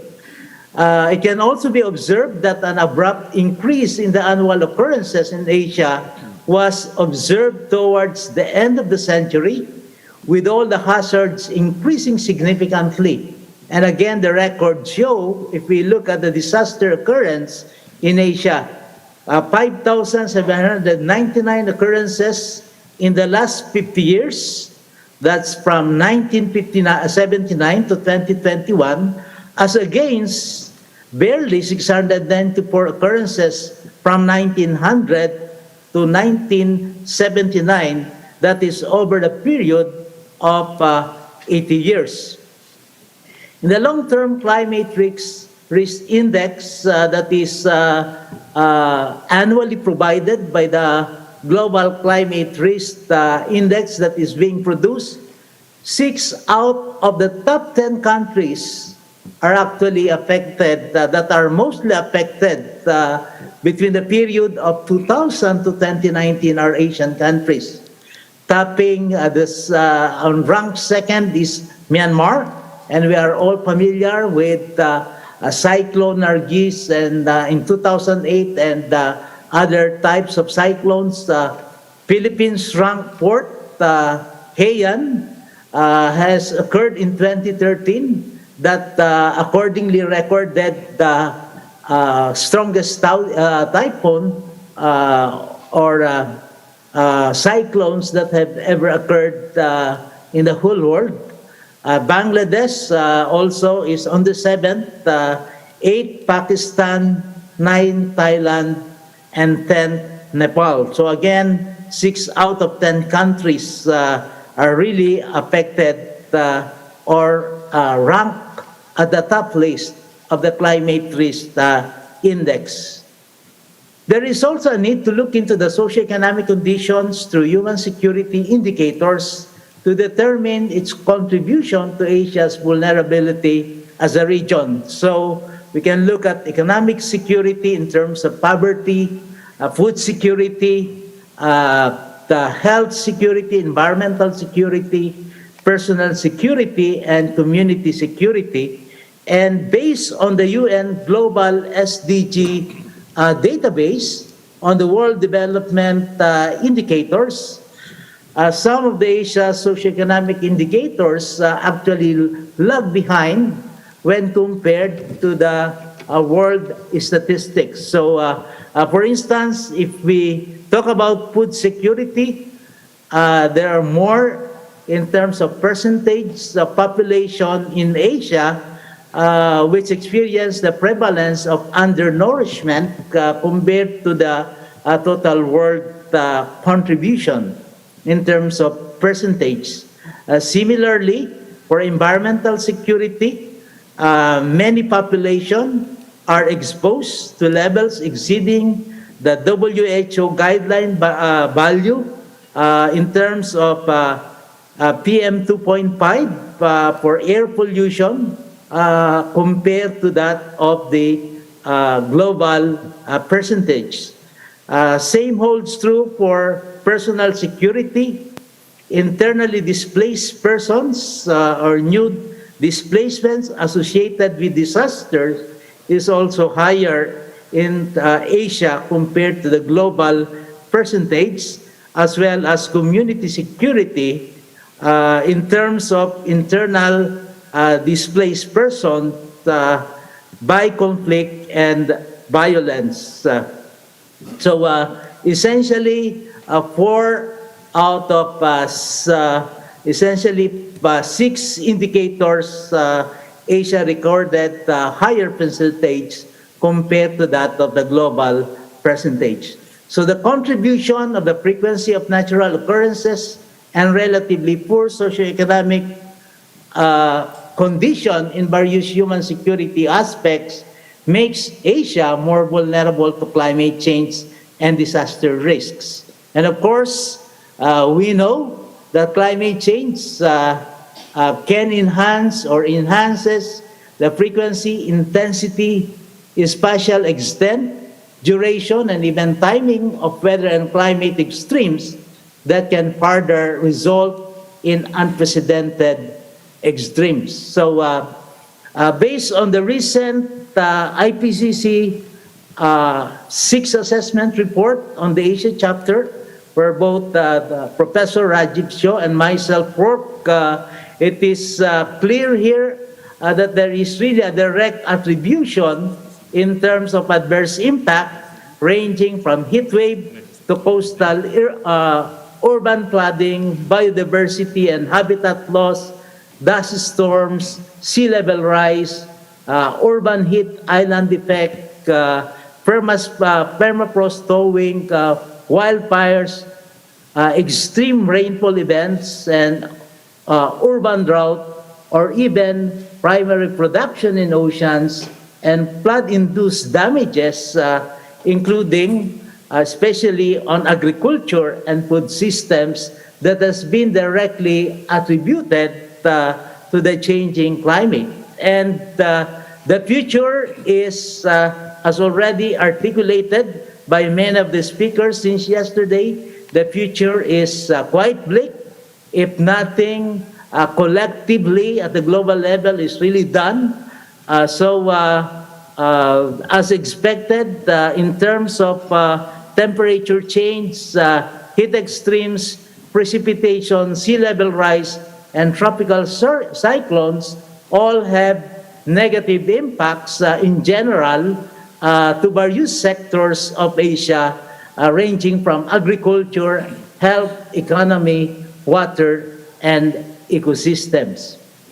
So what then are some of the ways forward? And I'm just drawing here in the interest of time from our work where I collaborated also with a number of colleagues. So what can Asia do in the face of the changing climate, disaster risk, and human insecurity? So I just quickly run through this in the interest of time. So Asia is in a position to take the lead and pursue climate resilient, and sustainable development pathways by addressing the gaps at the same time enhancing its strategy through a combined mitigation and adaptation strategy. It can prioritize advancement in science and technology for a better implementation of climate change, adaptation, and disaster risk reduction. It should build on scientific capacity from the regional to the local level, harnessing the recent advances in science and technology to help address challenges associated with climate and disaster risks. It should increase investment in ICT for effective communication, including early warning systems, involved in better management of humanitarian assistance. In one of the chapter of the book that we wrote, an interesting article says that at times mismanaged or mishandled humanitarian assistance can actually be the third tsunami. And 6, improve governance from the national to local level in terms of capacity building, more responsive governance systems, and so on. 7th is to integrate scientific and local knowledge as tool for decision making. 8 is to incorporate climate change and disaster in education, particularly in curricula, but not only in terms of formal, but even in informal education.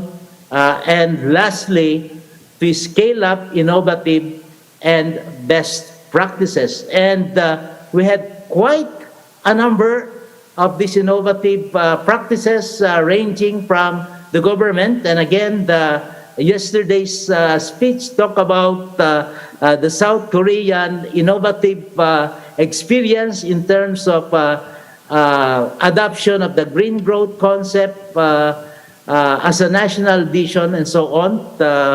And of course, different policies of different governments. The Philippines have one of probably the countries that have enacted a Climate Change Act. And of course, you have also the master plan of the Bangladesh government and so on and so forth. The list can go on and on. But also from the private sector, the partnership in terms of the private sector, harnessing the opportunities to contribute to national plans and policies, giving equal attention to environment, social and economic impact on their operations. And we have cases from the Philippines and many other countries in Asia where private sector started to take on the challenge, especially in the recent call for Race to Zero. And of course, also the civil society organizations, example in Indonesia, where they conduct capacity building and information dissemination activities to reach various stakeholders. And many more innovative and best practices in Asian countries that can be actually scaled up. So my take-home message is the geographic position and topography of the Asia are enough reasons to put the region in peril. These are further exacerbated by relatively poor socioeconomic conditions in many of the developing countries in this particular region. Projections of worsening climate change and disaster risk impacts place the region in crossroads towards a secure and resilient Asia. Despite being the world's most vulnerable region in terms of the quantity and magnitude of impacts from various forms of disaster, Asia has developed a number of innovative responses to address this risk, offering a wealth of experience to learn from. So for more information, we have this book, Climate Change, Disaster Risk and Human Security, which I co-produced with Professor Rajiv Shah and Professor Makoto Inoue. So thank you very much for your attention.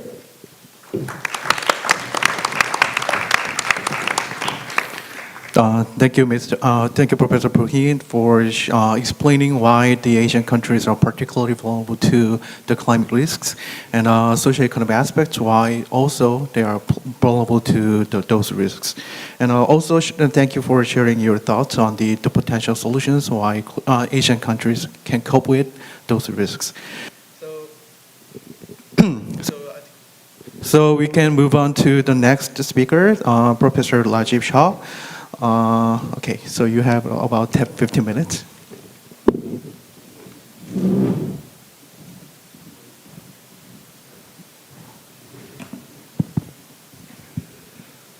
Thank you very much, and a very good morning to all of you. My sincere thanks and appreciation to all the co-organizers to invite me in this very important and timely dialogue. May I have the slides, please? Yes. Before I go into the details of my intervention, I just put a few affiliations against my name and organizations. Keio University is the place where I am a professor. But apart from being in the academia, I also work very closely with the government, especially on the science policy interface. One of my work was in IPCC as the CLA, coordinating lead authors of Asia chapter of Working Group 2, and I also chaired the Science Technology Advisory Group of the United Nations. And also I'm the chair of board of 2 Japanese NGOs who works more on the grassroots, and also some startup and innovation. So we actually established an India-based startup recently, 4 years back, called Resilience Innovation Knowledge Academy. Why I'm telling all these things is, that this whole complex dynamics of the disasters and climate change, it needs many different stakeholders' involvement. Science technology can produce possibly only a small part of it, but actual implementation, we need non-profit organizations, civil societies. We also need private sector innovators, and of course, with the government on the science technology interface. Although I see that this panel is a little bit gender biased, but I assure you that on the field of disaster risk reduction and climate change adaptation in Asia, there are many female scientists. In my group, in the Asia Pacific Science Technology Advisory Group, there are many senior professors and scientists from the Asian region. Let me put a few context before I go. So one context is this dynamic risk landscape change. Some of you who are following this global risk landscape, what we call the World Economic Forum's risk outlook. It's an annual report which comes every year, and especially for the people who are in the back, maybe it's very difficult to see what is written there, but there are color coding in the boxes. So these are 2 sets of risk. On the top is the likelihood of that particular risk to happen, and if that happens, what will be the impact? That's the lower part. And as you can understand that it was started with the World Economic Forum. So blue are the color for the economic risk, and the green is the environmental risk. And there are other societal, technological, geopolitical risks, and so on. I think if you can understand from the color differences that in recent past, like last 3, 4, 5 years, the green boxes has increased in the top 5. That means that the environmental risk, whether it is the climate change issue, whether it is the disasters, extreme weather, biodiversity losses, and so on. So this has become quite increased in the overall risk landscape. So this was 2020. That means is the analysis of 2019. Every year in January, they put this particular report. 2021, so 2021 is the analysis of 2020, and that time we had already gone through the COVID, so infectious disease comes on the top in terms of the impact. But in spite of that, there are other 2, the likelihood, when you talk about the likelihood, still it is extreme weather, climate action failure, then environmental degradation, and so on. But you will see 2 new risks which emerged in 2021, and those are the digital power concentration and digital inequality, what I call the digital divide. As you know that when we had COVID, we changed our communications from face-to-face education to online education, the health system to online health system. Our working style has changed to work from home. Possibly we are the privileged one to have all the good internet connectivity, but that's always not the case in everywhere. So there is the north-south divide, what I call the developed country, developing countries digital divide. Then we have also urban-rural divide. Then we have also different age division. The young generation, they were possibly very good in picking up all different types of digital device, but possibly the older generation, there were challenges. So this digital divide, the power concentration and inequality, it has considered a major risk, and this is possibly a more unidirectional risk which will possibly be increased in future as well. If you see this year report, again, in spite of all 2 years of COVID, the top 3 are the climate issues, biodiversity losses, extreme weather, and so on. But if you see the future risk which is coming up, 0 to 2 years, 2 to 5 years, 5 to 10 years, cybersecurity failure, digital inequality becomes also major challenge. So my main lesson from all this risk landscape analysis, that it's not just simple environmental risk or climate change or disaster risk. We are living in a very complex risk landscape, and it is evolving. So we don't really know that what are the new risks which are coming in future. And we have to always keep that in mind when you talk about the risk management or risk reduction solutions. We need to think about all these risk dynamics. We talk about CCA, climate change adaptation and disaster risk reduction, and I have been working in this particular field for the last almost 25 years. On the top is the Global Assessment Report, which is published by the UNDRR, United Nations Office for Disaster Risk Reduction. And it has strongly sort of recognized the living with uncertainties. So that possibly is the current state of, again, the risk landscape, that we have lots of different types of uncertain risk. Some we understand, some possibly we don't understand, some we can measure, some possibly we cannot measure, some we can see, and some are possibly invisible. So this whole uncertainty is one issue which we need to address.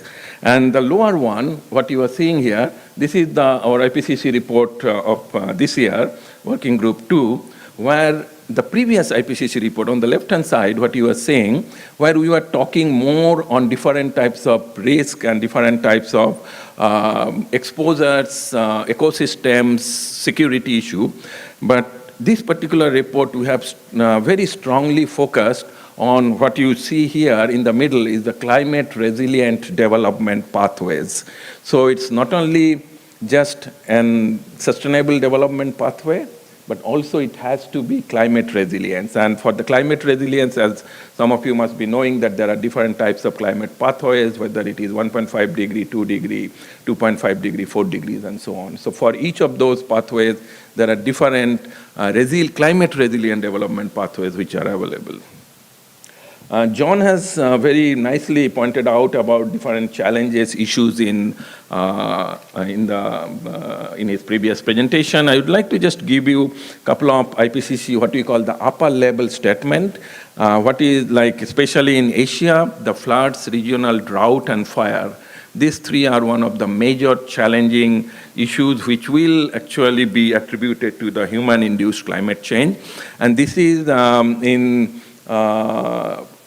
in IPCC term, we talk about the high confidence level. High confidence level means when there are good amount of science which is available on that particular topic, and most of the science are talking on the same direction. So that actually gives the confidence level high.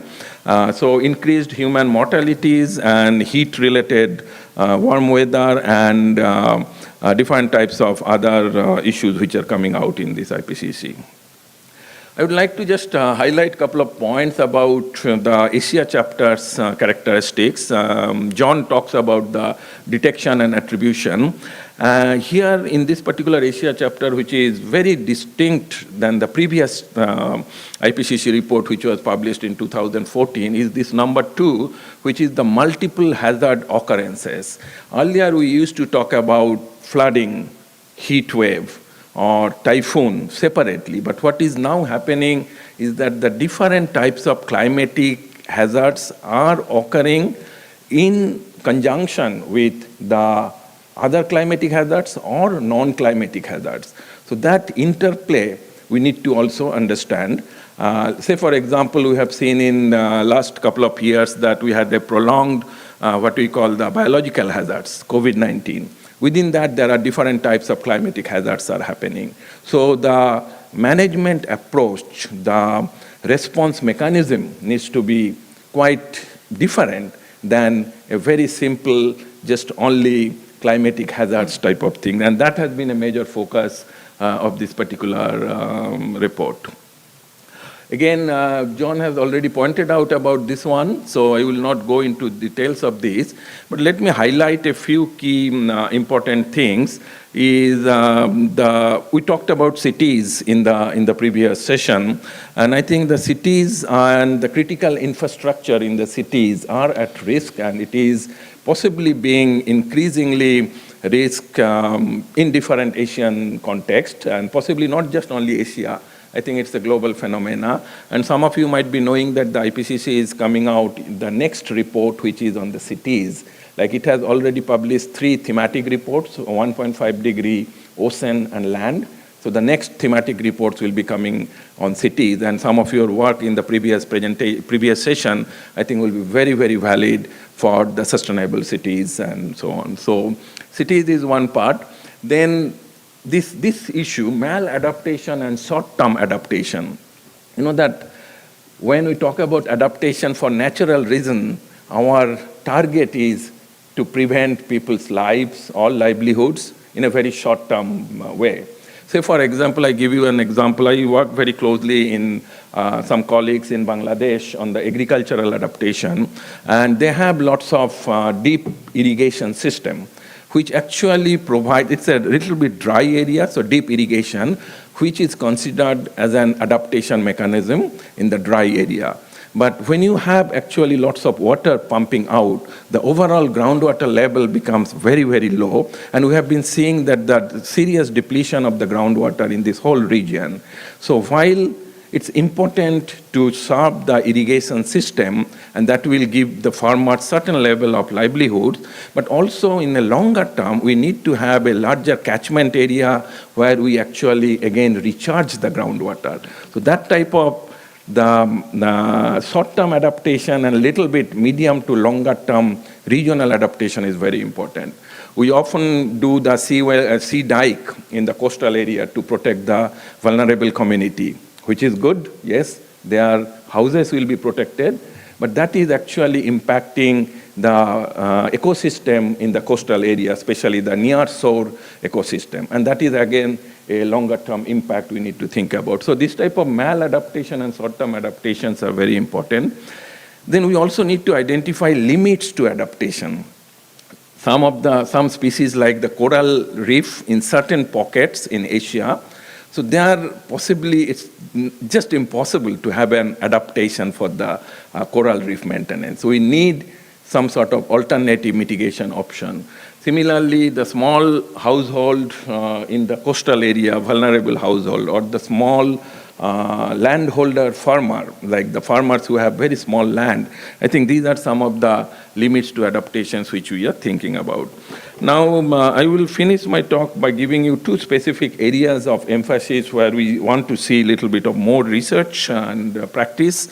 One is this urban-rural linkage. Again, it goes back to some of the very important comments which we heard in the first panel today, that as we understand that our cities has its limits when it comes to the resources, and the resource dependency to the rural area is extremely, extremely high, whether it is food, water, energy, services, human resources, and so on. So how we recognize it more as the urban-rural, what we call the collective resilience, I think that's a very important part. And for that, we have been working with the Ministry of Environment in Government of Japan, especially to develop this model, what we call the Regional Circular and Ecological Sphere, we call the RCES, and which was a part of the 5th Basic Environmental Plan of Government of Japan, and there are very specific funding mechanism available for this, and try to encourage the local government. I'm not talking about the Tokyo, Yokohama, Osaka, the largest cities, they have possibly the resources, but the small, medium-sized cities, how they actually make their resource more resilient and more sustainable. I think that's a very important thing. I just give you one example from my city, Yokohama, where I live. It's in Kanagawa Prefecture. 13 years back, our water actually comes from the mountain area which is in the upstream, and some part of that watershed is outside the prefectural jurisdiction. So it's in the neighboring prefecture. 13 years back, the prefecture started a new taxation system, which is the water and forest conservation tax, which is around $9 per household per year, which is not a big amount when it comes to possibly a Japanese the economy and so on. But there were lots of protest actually, and people were not happy about the new tax. So the governor had to do lots of town hall meeting, trying to explain about that why we are using our taxpayers' money, our prefecture taxpayer money, to protect the forest in the neighboring prefecture, and what will be the benefit, because if we protect that watershed, the water in my city, in my prefecture will be ensured. And they put a very transparent governance system. There were 20 people who were recruited for overseeing the expenditure of that particular tax. Usually in Japan, when you have this expert panel, they come mostly from the academia. But here only half of them were from the academia, and then rest of the half, like out of 20, 10 were from academia, but then rest of the 10, 5 were from the civil society and 5 were citizen. Any citizen who are living for more than 3 years in that particular prefecture are entitled to be part of that expert panel. So what I'm trying to point out here is that this urban-rural linkage is not a very difficult thing. We can do it. It's not the problem of developing or developed countries issue. It's a very much issue of an governance and a transparent governance mechanism, how we actually put that. My last point here is the systemic and cascading risk. Many of you possibly is hearing this word systemic risk, and this has been a buzzword nowadays in the disaster, in the climate change. Whenever I go to any conference, I always hear this one, but to me, I have now a couple of PhD students who are actually trying to understand this one more on the operational perspective. We understand that linkage of different types of systems are important, but how you link, say for example, an agriculture system, health system, tourism sector, transport system, so how you actually operationalize this systemic and cascading risk. We did this work with UNDRR and trying to understand different types of examples of local cases of operationalizing the systemic risk. But I must say that I still don't understand this whole full complexity of the systemic and the cascading risk. Possibly that's a research area where I would be very happy to have any future collaboration. So with that, thank you very much for your kind listening.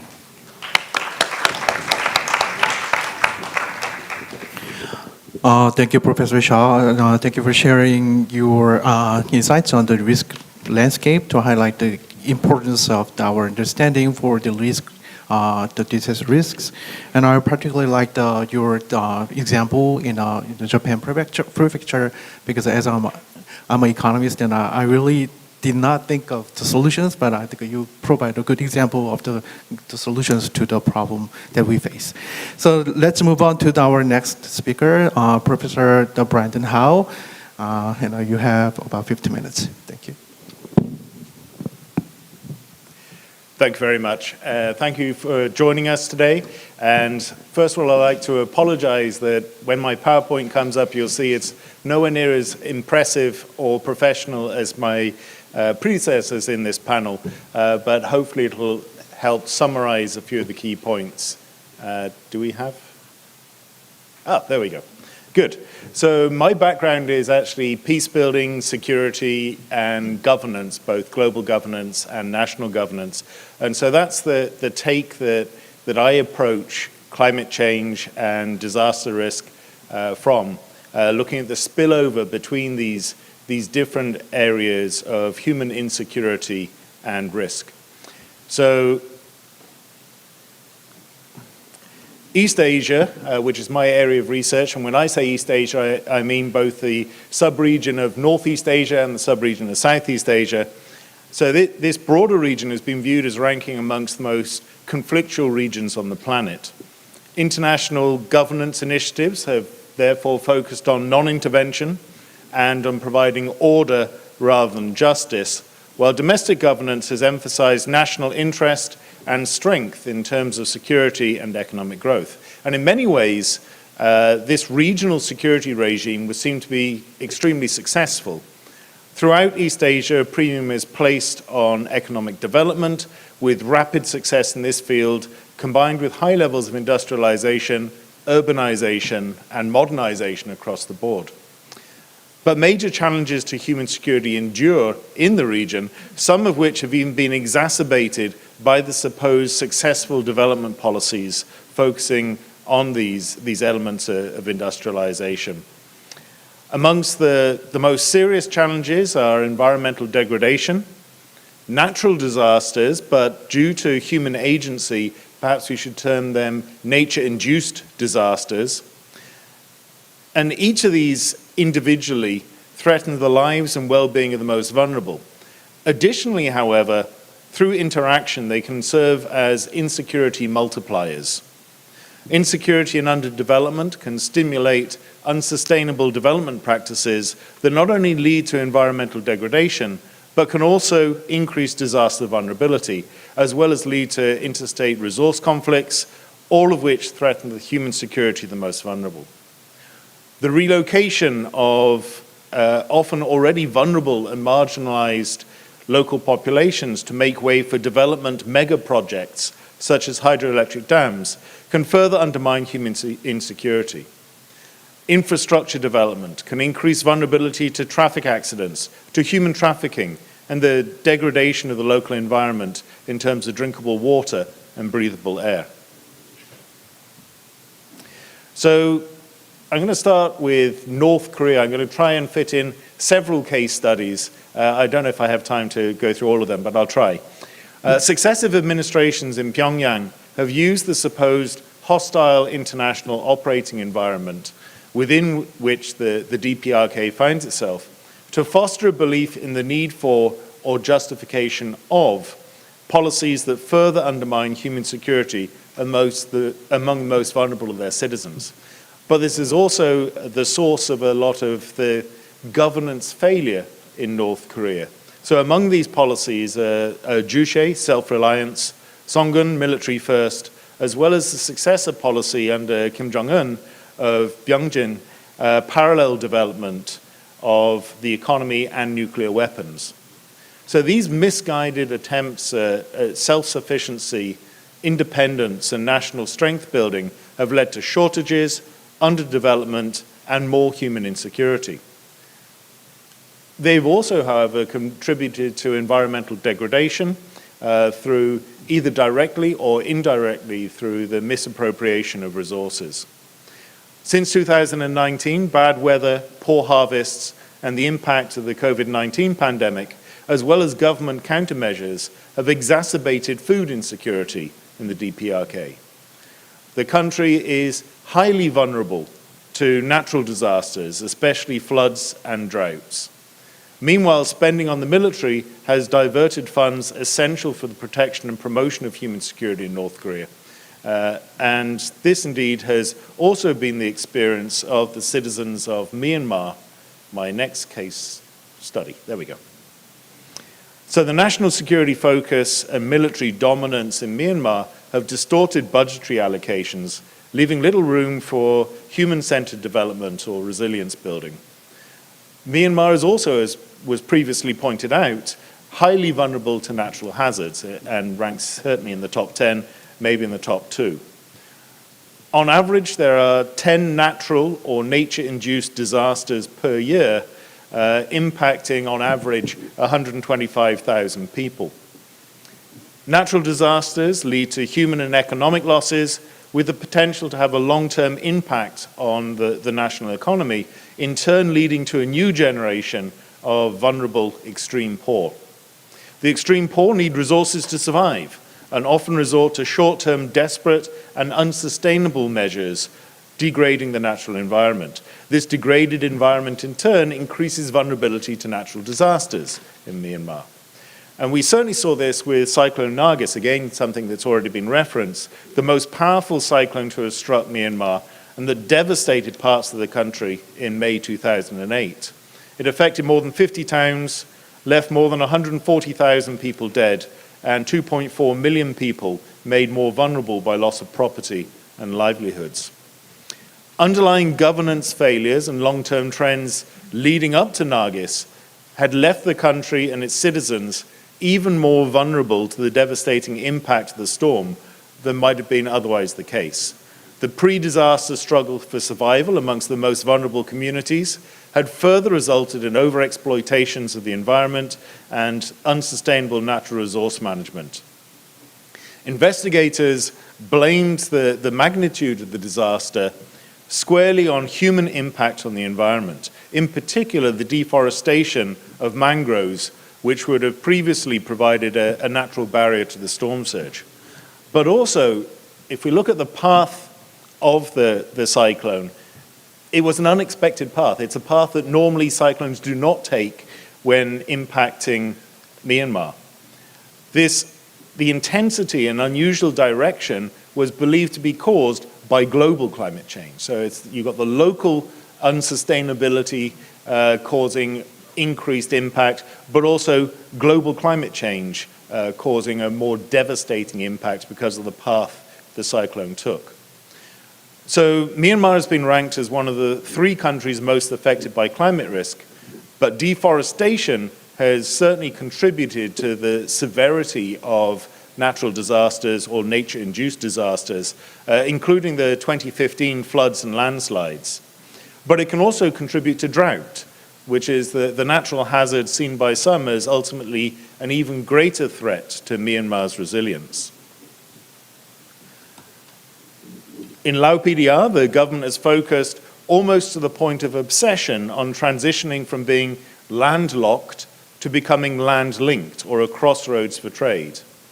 The implementation of large-scale public infrastructure projects at the macro level, often in partnership with neighboring countries, has been the focus of the government's National Development Plan. Projects have typically been in the form of either hydroelectric power projects to generate electric power and revenue by selling the excess power to neighbors, especially Thailand, or commercial exploitation of land to boost growth. These macroeconomic projects, pursued with international partners, have the potential negatively to impact on both the human security and the environmental considerations of Lao governance. Either human needs are neglected because of the prioritization of macroeconomic policies and aggregate measurements of development, or they're sacrificed for the collective good. Threat to aquatic biodiversity and fishery productivity, as well as people's livelihoods, are some of the impacts of the hydroelectric dams. Indeed, the Mekong Delta faces 3 big challenges of climate change, unsustainable development, and the negative impacts of hydroelectric dam construction. Similar threats to the environment and the human security of the most vulnerable, generated by regime insecurity and what's been termed econophoria, or econophoric macroeconomic developmentalism, where you try to solve all of the country's problems through economic development, can be found throughout the region, in the more developed countries, from China to Vietnam, to the final case study I'm going to address, Malaysia. Development policies in Malaysia have been geared towards moving the country from an agriculture-based nation to an industrialized nation. Again, hydroelectric dams are amongst the biggest offenders. Thousands of indigenous people have been displaced in East Malaysia in particular, Sarawak, where I used to live for a couple of years. Hundreds of square kilometers have been flooded, and the problems revolve around the impact this has had not only on the environment, but also on indigenous populations who have lived in harmony with their environment. The problems of indigenous communities have been exacerbated by Malaysia's land policy that does not uphold native land tenure or native customary rights land. Extensive damage to and hardship upon the livelihood and survival of communities within the zones earmarked for community relocation and resettlement. And these negative impacts include the creation of boom and bust towns, where the indigenous populations are moved to these new towns, they're given a modicum of compensation, and then they're left to their own devices to live on this compensation, despite the fact they come from non-monetaried communities. Inflation, the impact on navigation capacities and on community livelihood. The compensation itself is not sufficient.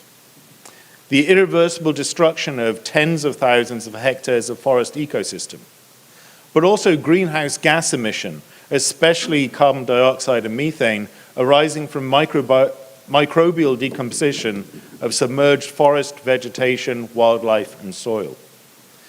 Dammed water is also prone to the proliferation of algae, which, if left unattended, leach oxygen from the water, bringing about a state of hypoxia.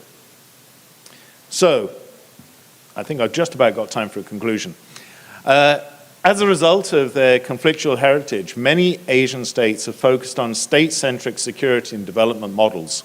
The non-interventionary nature of international relations and organizations in Northeast and Southeast Asia has made it difficult to address the life-threatening impact of trans-border yellow dust in Northeast Asia and haze in Southeast Asia, respectively. Human insecurity and environmental degradation has driven migrants and refugees, which again then impact on national or even international security perspectives. So there's a non-hierarchical, even circular causality operating in this region, whereby national development and security focuses cause threats to human security. Human insecurity causes unsustainable development practices. Unsustainable development practices cause national developmental and security threats. National development and security threats cause national development and security focuses amongst the governments. So we end up in this terrible cycle of bad governance. So only holistic governance approaches can hope to deal with the complex web of causality and insecurity that I've talked about briefly in this presentation. I think the development community is starting to bring together these different perspectives, as we've seen in some of the other presentations, and also as we see in the Humanitarian Development Peace Nexus, the HDPN. Unfortunately, the peace-building communities that I'm more familiar with have yet to embrace the HDPN, and in fact, many people don't even know about the HDPN amongst the peacekeeping communities, peace-building communities. In addition, I think it's important to focus on lowercase HDPN, so a human-centered approach to HDPN, which I don't have time to talk about now, but if you're around at the end of the day for concluding remarks, I will talk more about it then. Thank you.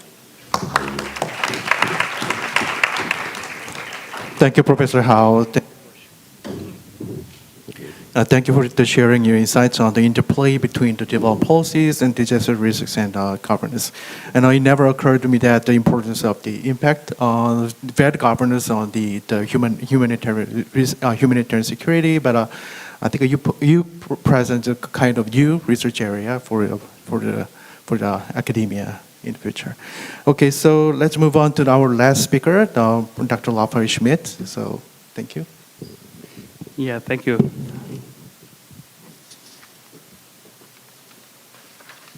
Could I also get my slides, please?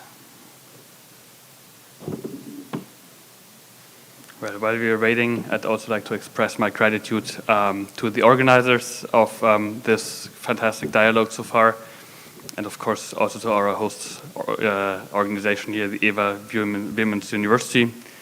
It's a great pleasure to be here and to have the ability to present today in this panel.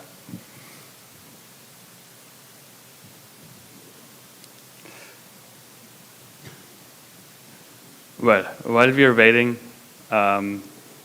I'm going just a little bit of a background. So my name is Raphael Schmidt. I'm a lead scientist at the Natural Capital Project, and my background is in hydrology and natural resources management. So I'm going to talk a little bit more about the biophysical aspects of how to model natural disasters, how to use like new models and numerical approaches to understand the role of nature to reduce these disasters, and thus hopefully get to a trajectory of more resilient, more disaster resilient global societies with a special focus on Southeast Asia. I'm going to talk about a few case studies that we've been working on recently and a little bit of a background. Well, let me just get started while we're waiting here on the slides. So I think one example that has been mentioned several times over the past days is the recent floods in Pakistan, which impacted 33 million people, devastating impacts on livelihoods and human life. Sorry?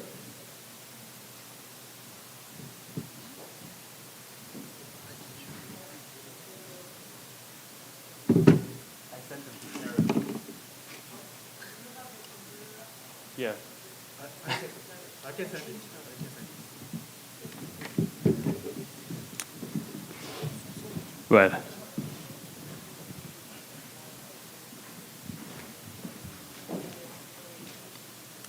Well, I just keep talking. So I think like an example that has come up like several times over the past few days were these like massive floods in Pakistan impacting 33 million people estimated, destroying the lives, killing like several thousand people, and really bringing the severity of these kind of like new climate-induced disasters that were absolutely unknown in the in the past to the global attention. However, these 33 million people impacted in Pakistan are really just the tip of the iceberg, so to say.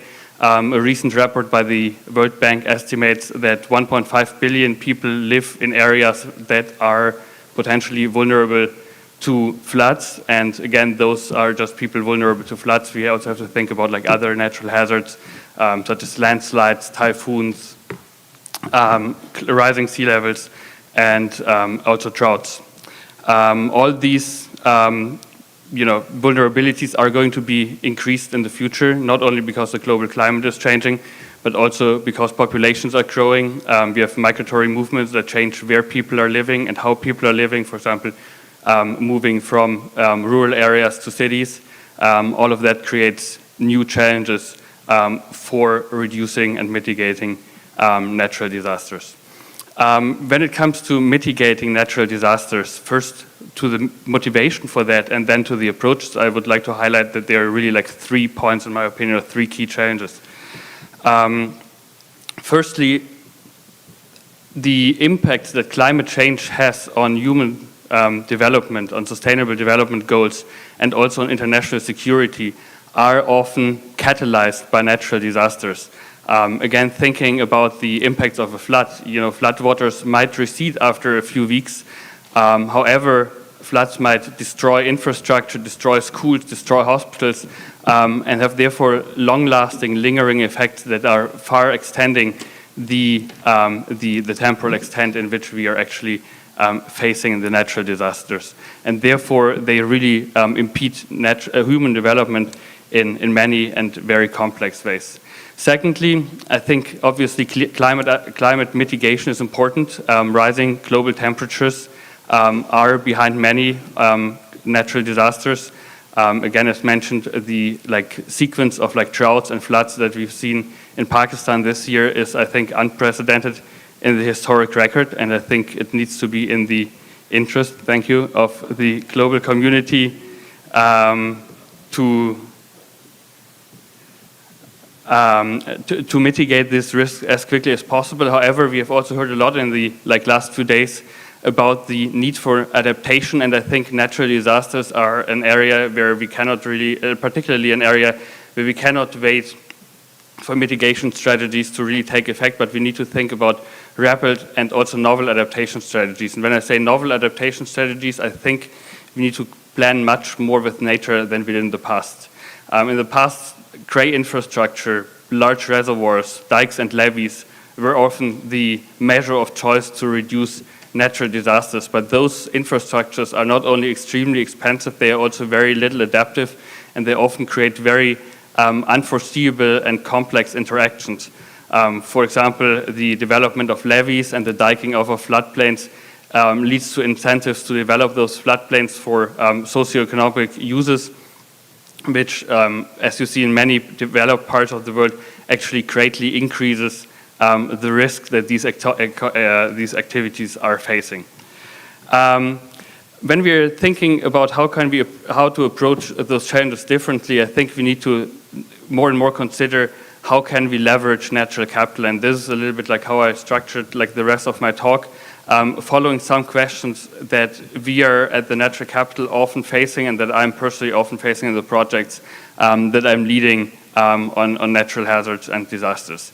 So firstly, one key question is how do we quantify nature's role to minimize natural disasters? That's really crucial to inform more sustainable policies. In the previous panel, we heard about prioritization for cities, but the same is true for landscape approaches to reduce natural hazards. Where do we really invest in those nature-based solutions? And then lastly, another kind of like key challenge, I think, for sustainable human development and leveraging natural capital is how do we manage trade-offs with other sectors? There's not always like a win-win situation between nature and human development. We might face a situation where we need to trade off, for example, setting apart and protecting a part of a floodplain against direct socioeconomic development. And I think science is crucial. It's not the only part, but it's crucial to inform these decisions. And at the Natural Capital Project, we work on these challenges with a very like distinct approach, as how I think. We work with like more than 400 implementation and research partners around the world, trying to leverage new science and technology about natural disasters and other ecosystem services, co-develop that science and technologies with our partners, and then leverage it and bring it into the science policy pipeline and interface to have real-world impact. However, today I am going to talk mostly about some key case studies I'd like to talk, and actually it's a great pleasure that some of those case studies were already mentioned before, and I selected those to basically like highlight different parts and different types of innovation that we've been progressing in different domains of natural hazard management at the Natural Capital Project over the past few years. The first aspect I would like to mention is about landslides and their nature-based management. Landslides are an interesting natural hazard because they really occur only in very specific areas, particularly in mountain areas. But in those areas, they can be the kind of key limitation to rural development, rural human development. And this is very well demonstrated in Nepal, where landslides every year interrupt many roads, destroy agriculture, destroy houses, destroy livelihoods. However, what we found is that many of the models that are commonly used to quantify landslide risk and landslide hazards in these kind of like data-scarce settings such as Nepal are not really adequate to inform better decision making, and that's because we don't really gain this information about which pathways different landslides might take, and therefore what might be at risk, but also what might be saved if we were to avoid these landslides through nature-based or other solutions. And without going into much detail here, we've been working since several years now with like several students and colleagues on new models that allow us to trace these like landslide pathways to understand what's at risk and what we can save by nature-based solutions. And importantly, we used these new numerical tools in a report that came out in 2019 together with the World Bank, highlighting that investing in nature-based landslide mitigation and leveraging this kind of like very spatially high-resolution information can actually yield to positive returns on investment for these nature-based landslide solutions. My second example is touching on Myanmar, using the case study of the Chintwin River in the northeast of Myanmar, developed actually together with my colleague Perrine Hamel here, who talked in the previous session. I think it's pretty widely known that deforestation can contribute to downstream flood risk. However, one challenge that we are often facing, talking to decision makers and really like highlighting these linkages, is that there are these like big spatial scales between cause and effect. So deforestation happens somewhere far upstream. Flood impacts often are only like most impactful much more downstream. And therefore, we developed a new model that allowed us to pinpoint where floods in the Chintwin River actually originate. What you see here is like a map of this model. The impacted city is like hundreds of kilometers away from the area where most of these flood waters that were behind that disastrous flood peak actually originated. And we can then use this information to highlight and to inform where forest conservation should be prioritized and where restoring forests can actually contribute most to flood protection and might therefore be desirable from a disaster risk mitigation perspective. And lastly, I'd like to talk about the risk that global deltas are facing. Deltas, I think, are a particularly interesting and also particularly scaring environment when we think about hotspots of future disaster risk. Similar to cities, which are the hotspots of like socioeconomic development, global deltas are the hotspots of agricultural production. Even though they only cover a relative small part of the surface of the earth, some products such as rice or shrimps are predominantly grown in the world's large deltas. And I think the Mekong Delta is one key example here, a powerhouse of agroeconomic production in Southeast Asia, but most of the delta could fall below the sea level by 2100 following the latest climate projections. One important defense against the rising sea levels that the Mekong Delta has and that contributes to the resilience of the delta is the natural sediment supply from the Mekong River. The Mekong River supplies sand, supplies silt, and this sediment basically builds shorelines against rising sea levels. This sediment is also really critical to enable the success of nature-based solutions. For example, yesterday and also today we heard about mangroves as an important nature-based solution, but in the end mangroves can only work if there's sediment coming in that these mangroves can trap.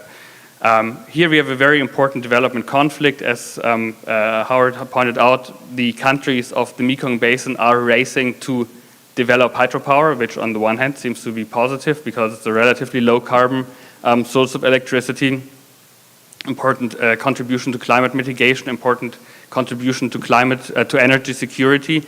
But hydropower dams also trap sediment, and if all of those dams that you see on this map were to be realized, then the Mekong Delta would basically be starved of all the sediment that it needs to nourish its coastlines. And in the Mekong Basin, we are thus working with actors from the region to support more strategic decisions to select dam sites that have actually the least impact on the sediment supply while having the greatest benefit on for energy security in the region, thereby contributing to both climate mitigation and climate adaptation in this key area in Southeast Asia. Just to come to an end here, what do we need to think about if we were planning to reduce disaster risk? The previous speaker highlighted already this plot that the risk is created at the intersection of hazards, for example, floods or landslides, exposure, where do people live, but also vulnerability, how able are societies to adapt to change. We need to address all of those factors if we want to reduce risk. But however, I think also that it's not also these three sectors. We also need to think across scales, from global climate change to regional land use change to local adaptation.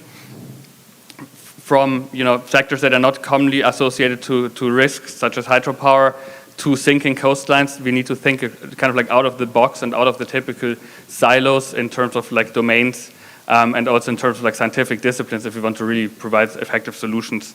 And echoing what my colleague Anne said before, I don't think that nature-based solutions are necessarily like a panacea, particularly for some of these like really high-intensity events like the floods in Pakistan.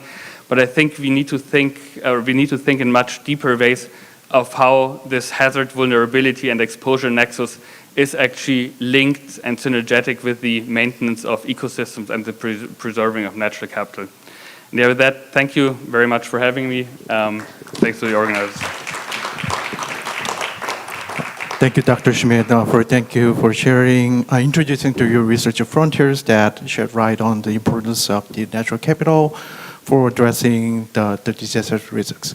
So I really appreciate your wonderful presentations and your insights on our most threatening and imminent risks. And and I have prepared a few questions, but I think it's wise to toss our mics to the audiences to have questions to our panelists. So there's a.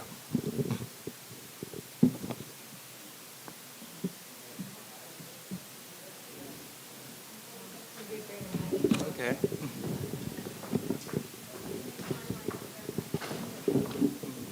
Hi, hello. My name is Elias Elbaili. I'm from the Central Bank of Chile. First, I want to thank this panel. I think it has been really insightful. And it seems to me you're touching upon an issue that doesn't get talked as much as it should. And it was more explicit in some of the presentations, more in the background in other presentations, which is the inevitable migration that is going to come from all this, combination of, I love that last triangle. What was it? Exposure, vulnerability, anyway, risk, right? And I agree with many of the solutions that are offered for mitigation, for adaptation, and they will definitely mitigate this problem. But migration at a massive scale seems to be absolutely on the cards. I would say it's almost inevitable. And although I'm not an expert in migration studies, the people that I've talked to that are researching this, they seem to have a hard time finding large effects of migration. My guess is that they're using data from the last 50 years. And that contrasts with what we know from the history of climate change, say from the Holocene. You take any significant episode of migration, the fall of the Bronze Age, the invasion of the Roman Empire. I mean, these are all events triggered by a climate, actually a smaller climate event than the one we're experiencing or we're walking into. And they cause massive migration. Actually, they are so massive that what survives in the record is not even the climate shock. People talk about the migration. So for me, this is a big elephant in the room. They were dancing our way, around it, and we don't mention the M word a little bit. I was pleased to see the M word, the migration word, mentioned a little bit more in the latest IPCC report. So my question for the panelists that are all very acquainted with this report, do you expect the next few reports to start exploring this issue in more detail and perhaps offering some scenario analysis of what might actually be the magnitude of the migration, and whether that effort might bring the international community maybe a little closer to having an international accord on how to receive migrants, because otherwise this is going to be a complete collapse. I mean, people are going to migrate anyway, and there's no international treaty. I mean, I'm sure the president of Chile does not get a call saying, Gabriel Boric, you get to, reallocate these 2,000 people migrating from Bangladesh. We don't have anything like that, and it seems that this is desperately needed. So it would be great to have your thoughts on that. Thank you.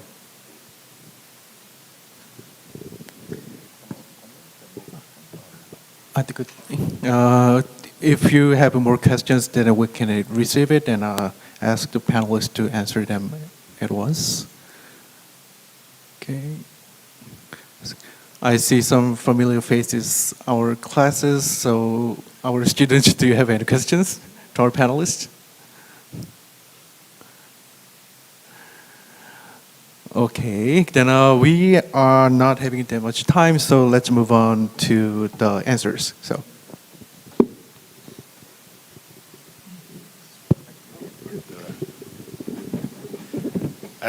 I think I was the one that actually mentioned migration, so maybe I should field this.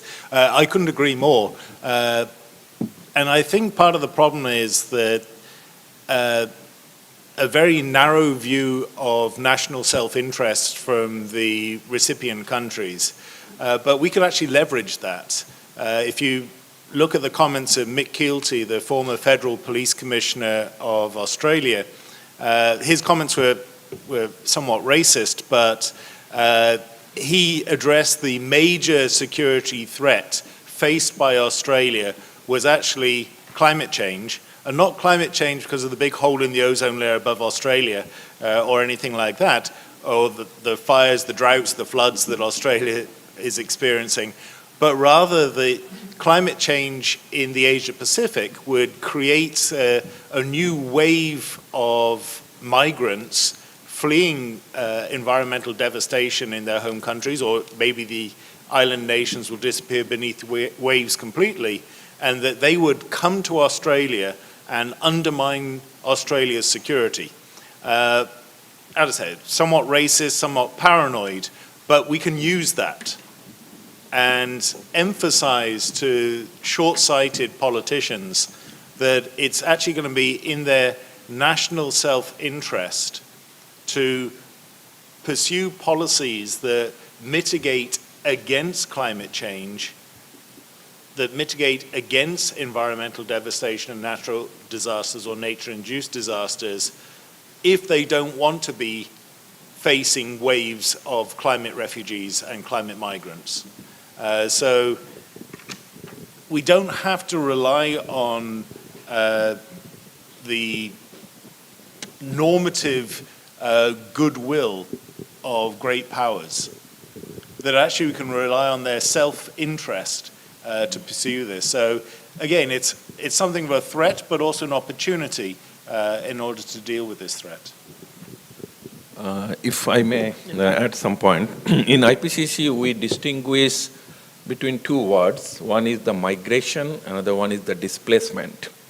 So when we talk about migration, it can be voluntary migration, and migration is not always for the climate-induced reasons. There are for better lives, people have been migrating over years, even like all these climate things have been discussing and so on.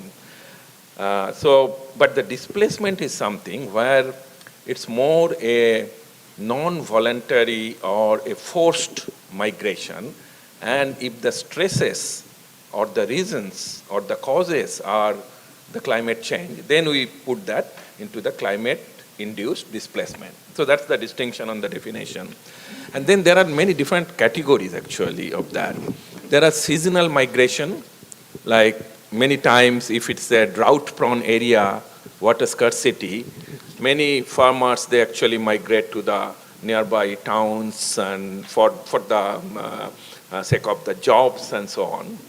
But they again come back and then possibly again start their livelihoods in the next year. So the seasonal migrations are there, and these often we regard as an adaptation mechanism. But that is only within that particular territory. But when people are forced to migrate or be displaced, which is like the international borders, then what you just pointed out, that we don't have very specific treaty on that type of international climate-induced or conflict-induced displacement. I think that is somewhere possibly lots of research need to be done. That is somewhere possibly lots of policy analysis needs to be done. And that is somewhere possibly different types of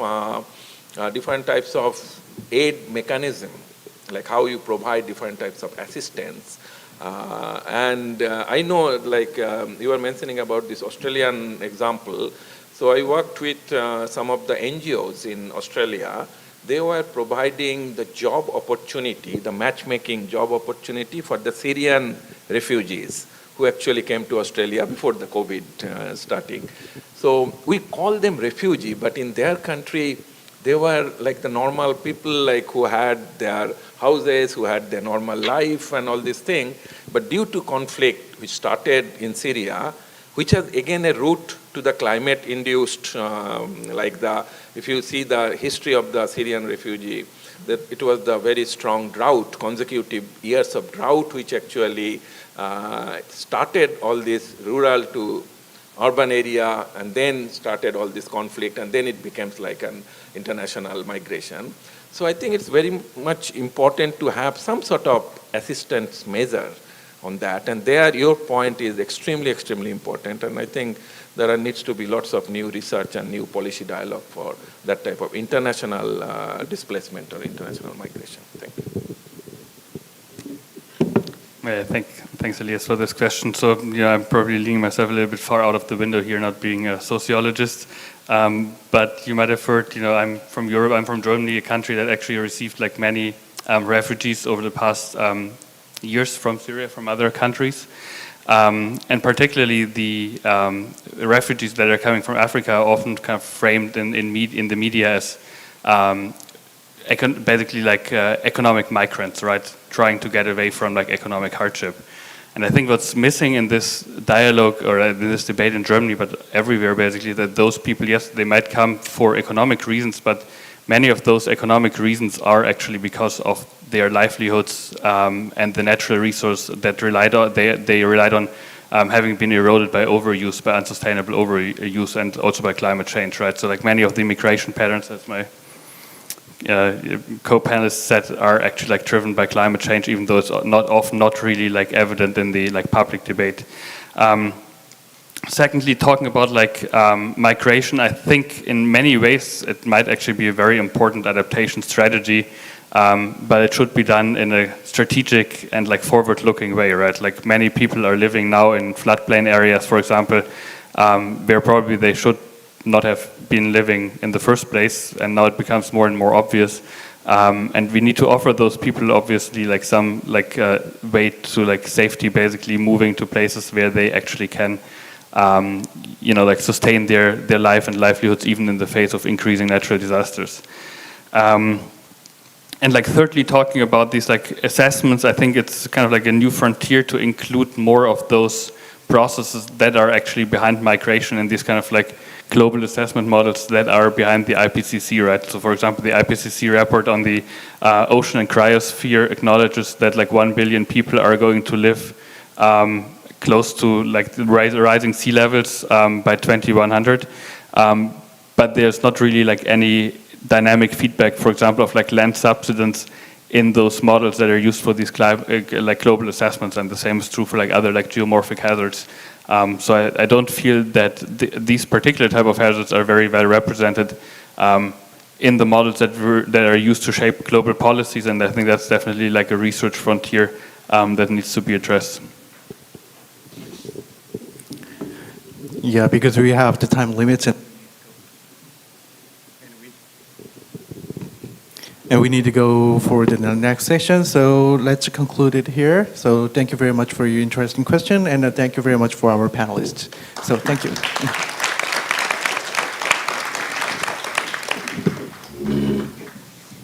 네, 진행에 수고해주신 정재현 Thank you very much, moderator, and all the panelists. Please give them a big round of applause. Thank you, Professor Chung, and our panelists. 네, 그럼 이것으로 Trans-Pacific With this, we will conclude the second expert panel session.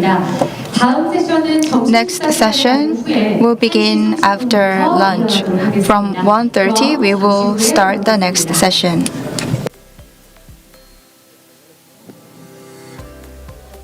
네, 잠시 안내 말씀드리겠습니다. 오늘 행사에 참석해주신 주요 내빈 및 발표자분들 그리고 토론자분들께서는 Let me make 점심 식사가 housekeeping announcement.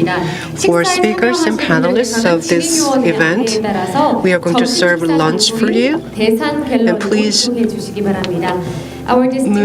to Daesan Gallery for lunch break. Move to Daesan Gallery for lunch. Thank you.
네, 그럼 지금부터 Trans-Pacific Sustainability Now we are going to start the third expert panel session. 이번 세션의 주제는 In this dialogue, we are going to discuss valuing nature in finance for systems transformation. And the moderator is Professor Chung So-young. 자장님께 마이크를 넘기도록 하겠습니다. Let me hand over the microphone to the moderator. Chung is my last name. I'm a professor at Korea University, teaching the climate change and environmental matters from the governance and institutional perspectives. I myself is a Stanford alumni, and then also has been a long-time friend with the Asia Pacific Research Center of Stanford University. I'm a coordinator of those who have been to APAC in Korea, actually for the last already 20 years, I think. So it's my great pleasure to have a chance to moderate this session. The topic that we are supposed to discuss in this session is valuing nature in finance for systems transformation. I think I'm very glad that I just got the very hot topic, not only for this session, but in general in the context of how to tackle climate change and environmental matters. I myself has been working on climate issues for already, say, 25 years or so, and I've been attending the UN Climate Change Conference since 2007 as a part of Korean delegation. I'm going to Egypt, next week, actually, to attend another COP27 meeting. And then these days, in order to address climate change and other environmental matters, one of the uprising topic that every country started to be interested in, especially by the developing countries, is about the nature-based solution. We used to divide the mitigation and adaptation issues separately, but we started to realize that actually how we can reduce greenhouse gas emissions by promoting conserving the nature, they might be work better. So in the sense that I know that there are a lot of good discussions going on.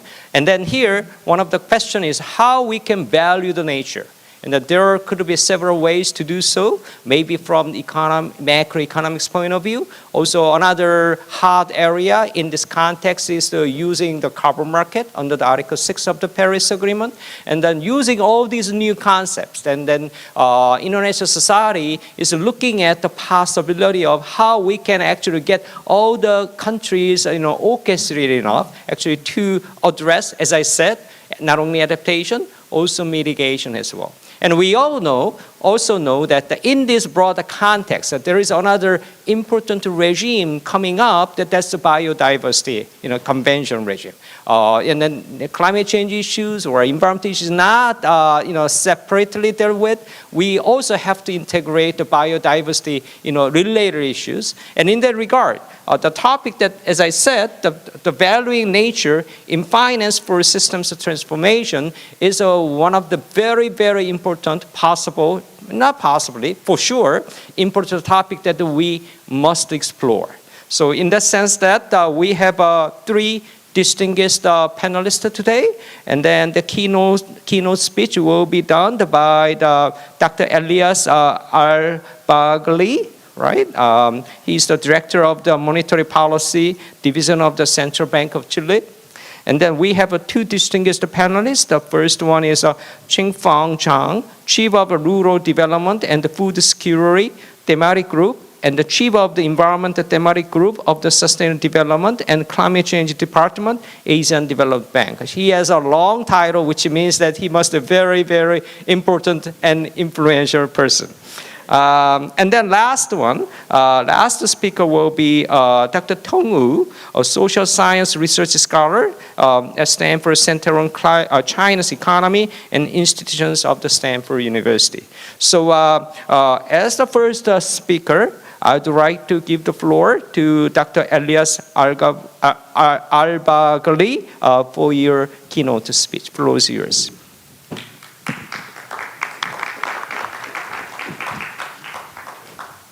Thank you very much for the kind invitation. And to be fair, I don't know how my last name is pronounced either, because I'm not sure where it comes from. But Al-Bagli is just fine. Great. So let me just first say a few words of why I am here. The central bank. Why is the Central Bank of Chile here?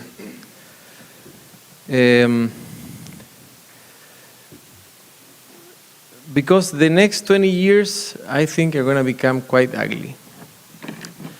Maybe not as ugly as they could, depending on what we do about them, but certainly ugly enough so that they are going to become a concern.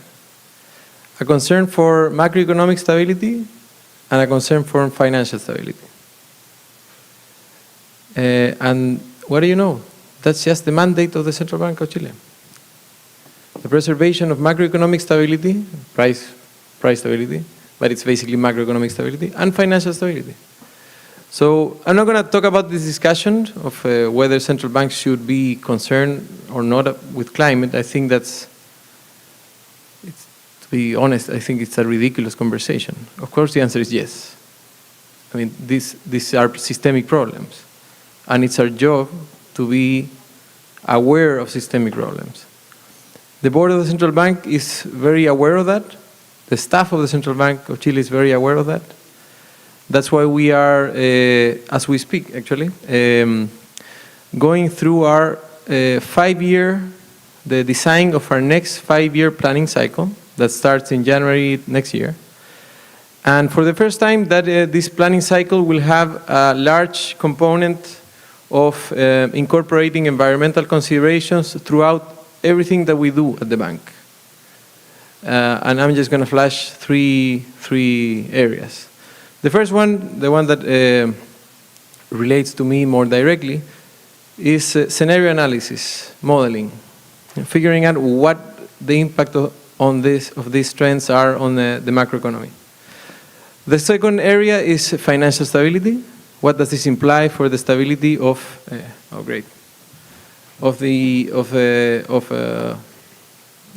the financial system? But I'm not going to talk about that either in the presentation today. I'm actually going to refer to a third issue that touches upon our mandate. And this is a less obvious issue because not all central banks have this as part of their mandate, which is measurement. It just turns out that due to some historical accident that I don't really know or have time to explain, the Central Bank of Chile is in charge of producing the national accounts. It is also in charge of producing most of the financial statistics, the stock of capital. So you see where I'm going with this. So now that we are starting with a discussion on how to value nature, learning from the great work done by groups such as the Stanford Natural Capital Project, we think it is well within the mandate of the central bank to be involved in the measurement of natural capital. And thankfully, we're not the only ones who think that. The government also thinks that. So they invited us to participate in something called the Natural Capital Committee. The Natural Capital Committee is going to advise the president on matters of environmental policy, and it's formed by the ministries of finance, the economy, science, the environment, of course. And the central bank acts as a sort of an external technical advisor. And our role will be more limited in terms of we're not going to advise on policy, but we are going to help with the measurement. So the talk today, what I want to do is to illustrate how this measurement of natural capital, with the tools that have been developed by groups such as Stanford Natural Capital Project or other groups, how can these tools be actually used? Not only for choosing the right policies, but also to bring investments into nature. Okay, so that's a little bit of the setting we're in.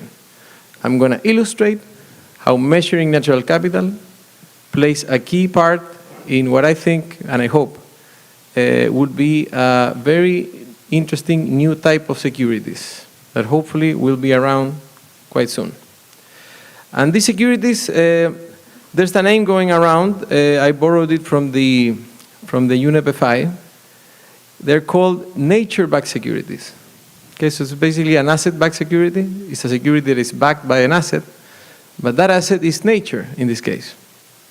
And my presentation is very short.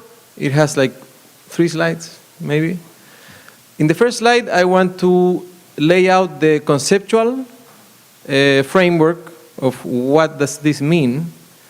In the second slide, I'm going to illustrate this conceptual framework with an example. Let's call it reforesting parts of Chile. And then in my third slide, I'm going to talk about some pros and cons and things that we have to figure out really to make this idea something practical. And then I'm going to sit down. That's it. That's the plan. So let's start. Wow, I cannot see absolutely anything. Oh, there we go. Okay. So let me start with the most obvious but important observation here. There is a severe mismatch between the amount of funding that is available worldwide as donations, which is not very much, right? There are some good-hearted people out there, but their pockets are all taken already. Right? So if you want to conserve another forest, you start knocking on some doors and you'll soon find out that there's no money. On the other hand, there is a lot of money willing to be invested in nature, invested for a financial return, right? Money is money in the end. There is certainly a lot of money out there interested in being invested. So, and this can be illustrated with the, I guess by now famous intervention of Mark Carney at the last COP, when he talked about this 130 trillion funds that are out there that are ready to be invested in nature. I was in the room, I thought he made a typo. 130 billion, I thought. And so he said it several times. 130 trillion. That's basically the assets under management of all the financial companies that he talked to, and they said, sure, we are very interested in investing in nature. Bring us investment projects. And that's where you get the opposite gap. There's a lot of money interested in being invested, but there are very few projects that are investable. I don't know if that word exists. Does the word exist? Investable? Okay, good. And why is that? Well, many reasons. Let me just give a couple. There's this unfortunate negative correlation in the sense that countries that are the hotspots of biodiversity, the lungs of life in the planet, are also the poorest countries in the planet, many times. And therefore, institutions are not great. The rule of law is not great. And therefore, investors are very concerned, very wary of getting their money there. Okay, so that's one issue. There's no much way around that. I guess there's something could be done. That's just a problem that's out there. But even in countries that are more developed, where institutions work well, there just isn't a lot of security design to bring investments in nature. And so the proposal, the design that I'm going to show in this presentation, tries to solve the second problem. So imagine that these are countries that, be through some government guarantee, it's credible that your money will not be stolen, that the rule of law will be upheld, that the rules of the project will be, respected. So in those countries, I think a security like the one I'm going to describe could actually make a difference and it could work well. So let me now describe the security in conceptual terms. So conceptually, let me read from here. When you restore or create a new ecosystem, this generates a lot of ecosystem services.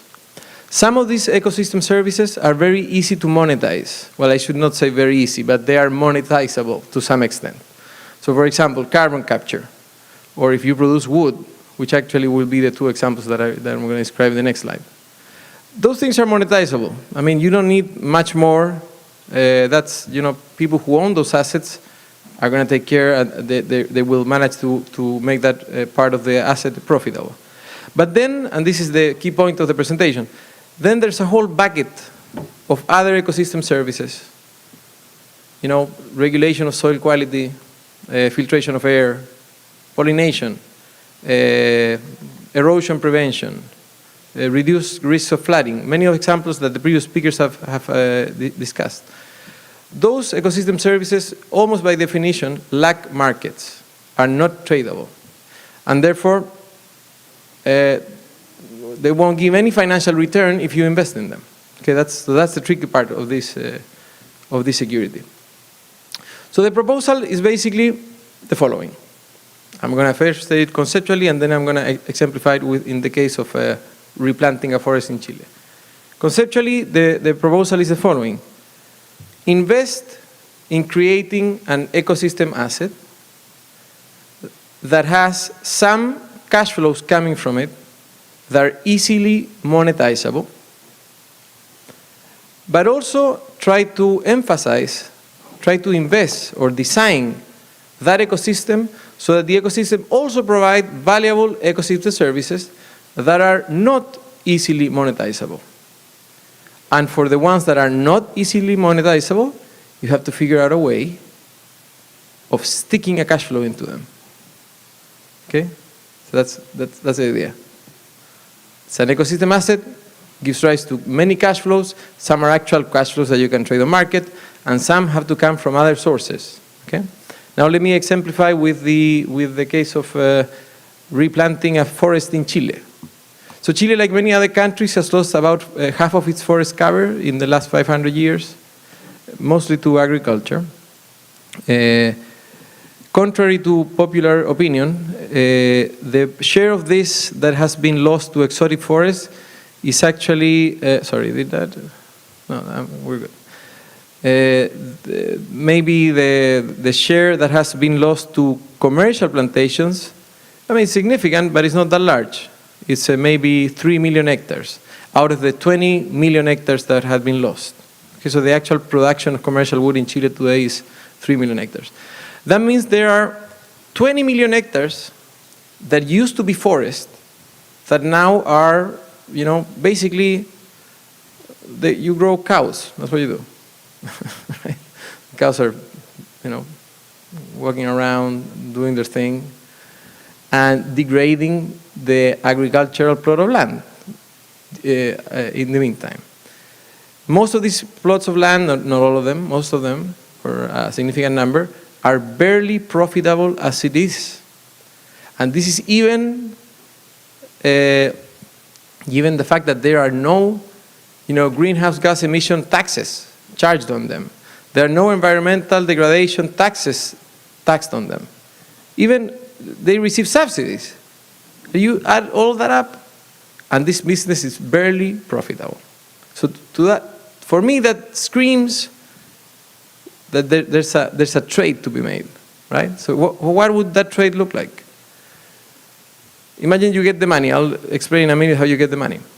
Okay, you buy that, 1 million hectares, 2 million hectares. Just do a pilot project, maybe 100,000 hectares. And you replant this agricultural land, but of course you don't replant it with pines and eucalyptus. Maybe you put a little bit of those species, because those are the commercial ones, but you mix it in a way that you sort of recreate a forest. And that forest is going to give rise to eucalyptus a little bit, pines, but other native species. You can even put cash crops in it. So basically you design a new forest in a way that you try to maximize the whole provision of ecosystem services. And then what you do? Some of these ecosystem services are directly monetizable, CO2 permits, right? Because this will be on additional land. So this is besides from the NDCs that Chile has already committed. You can sell this stuff to the Swedes, right? Or the Austrians, or whoever is willing to buy them. You sell a little bit of the wood.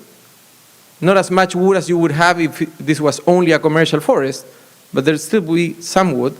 And then you have this bucket of ecosystem services that are very valuable that cannot be traded. So then you call the Natural Capital Project at Stanford or some other consultant, and they go every year, and this is important, they go every year inside, and they do evaluation on how much these other ecosystem services are worth. So it's totally conditional on the evaluation. And they say, I don't know, maybe each hectare is producing, on average, on this 100,000 hectare plot, is producing $10,000. Maybe that's too much? $5,000? I don't know. I don't know what the orders of magnitude here are. But this comes from an external objective evaluation of what is the value of the ecosystem services that are created, but that cannot be traded. Who pays for that? Two alternatives. One alternative is just that this is public funding. So I know what you're thinking. There we go. We have to go to public funding at some point. But if I remember correctly from the discussion yesterday, the discussion was all about, what was the word that was used? Catalyzing public funding, amplifying public funding.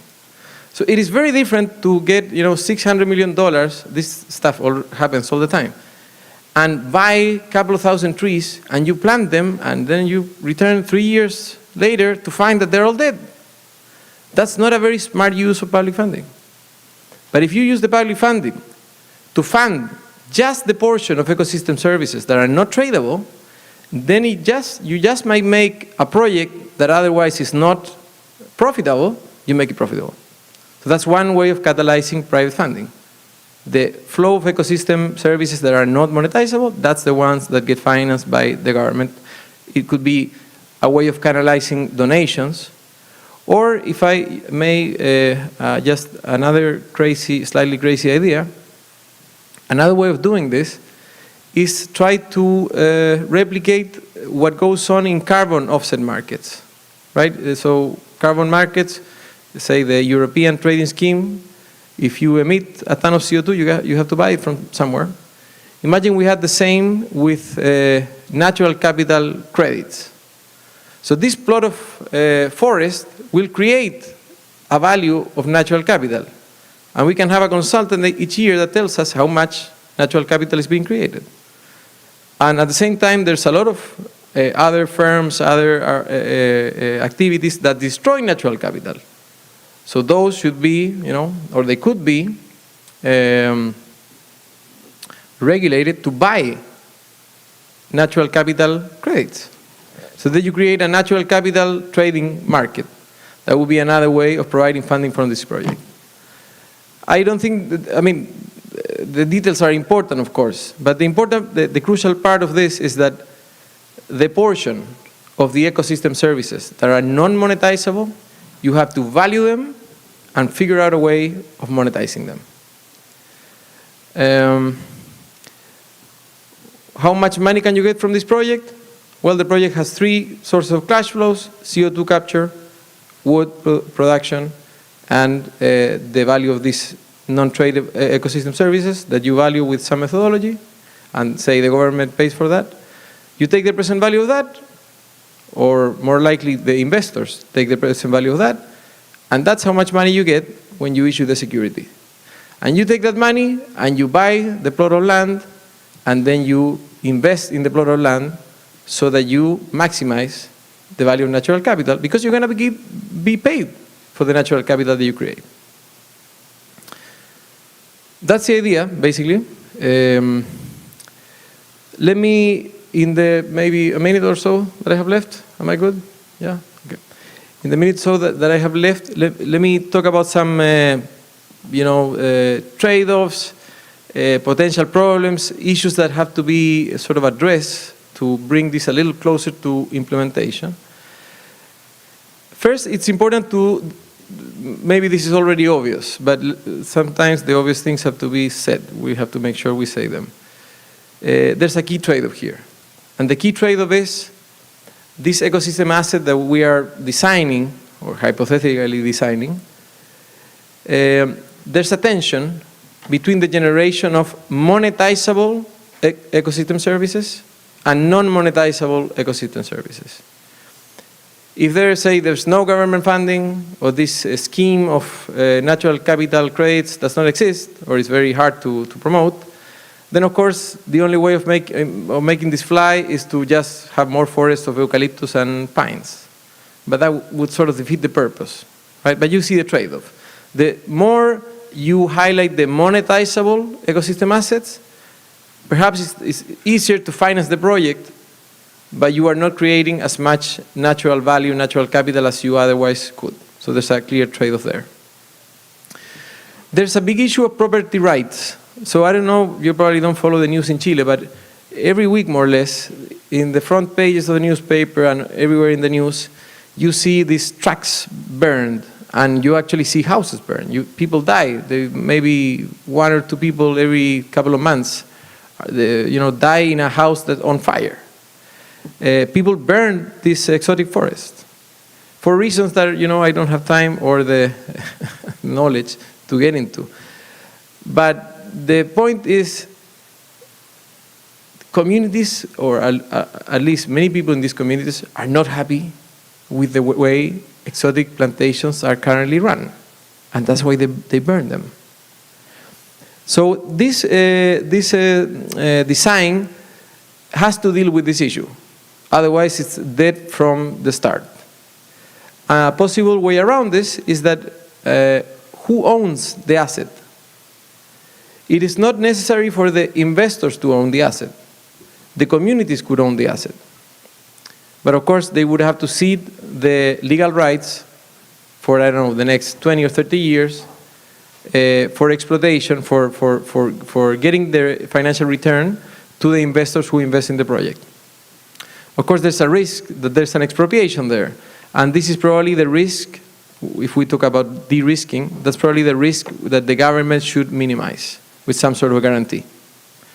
But my intuition is that if you give local communities something that actually looks like a forest, and it's actually their forest, they're probably not going to burn it.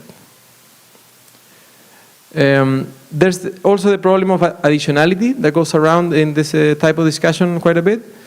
I think at least the example that I gave you, the problem of additionality is not there really, because you are literally transforming something that is currently degraded agricultural soil into a forest.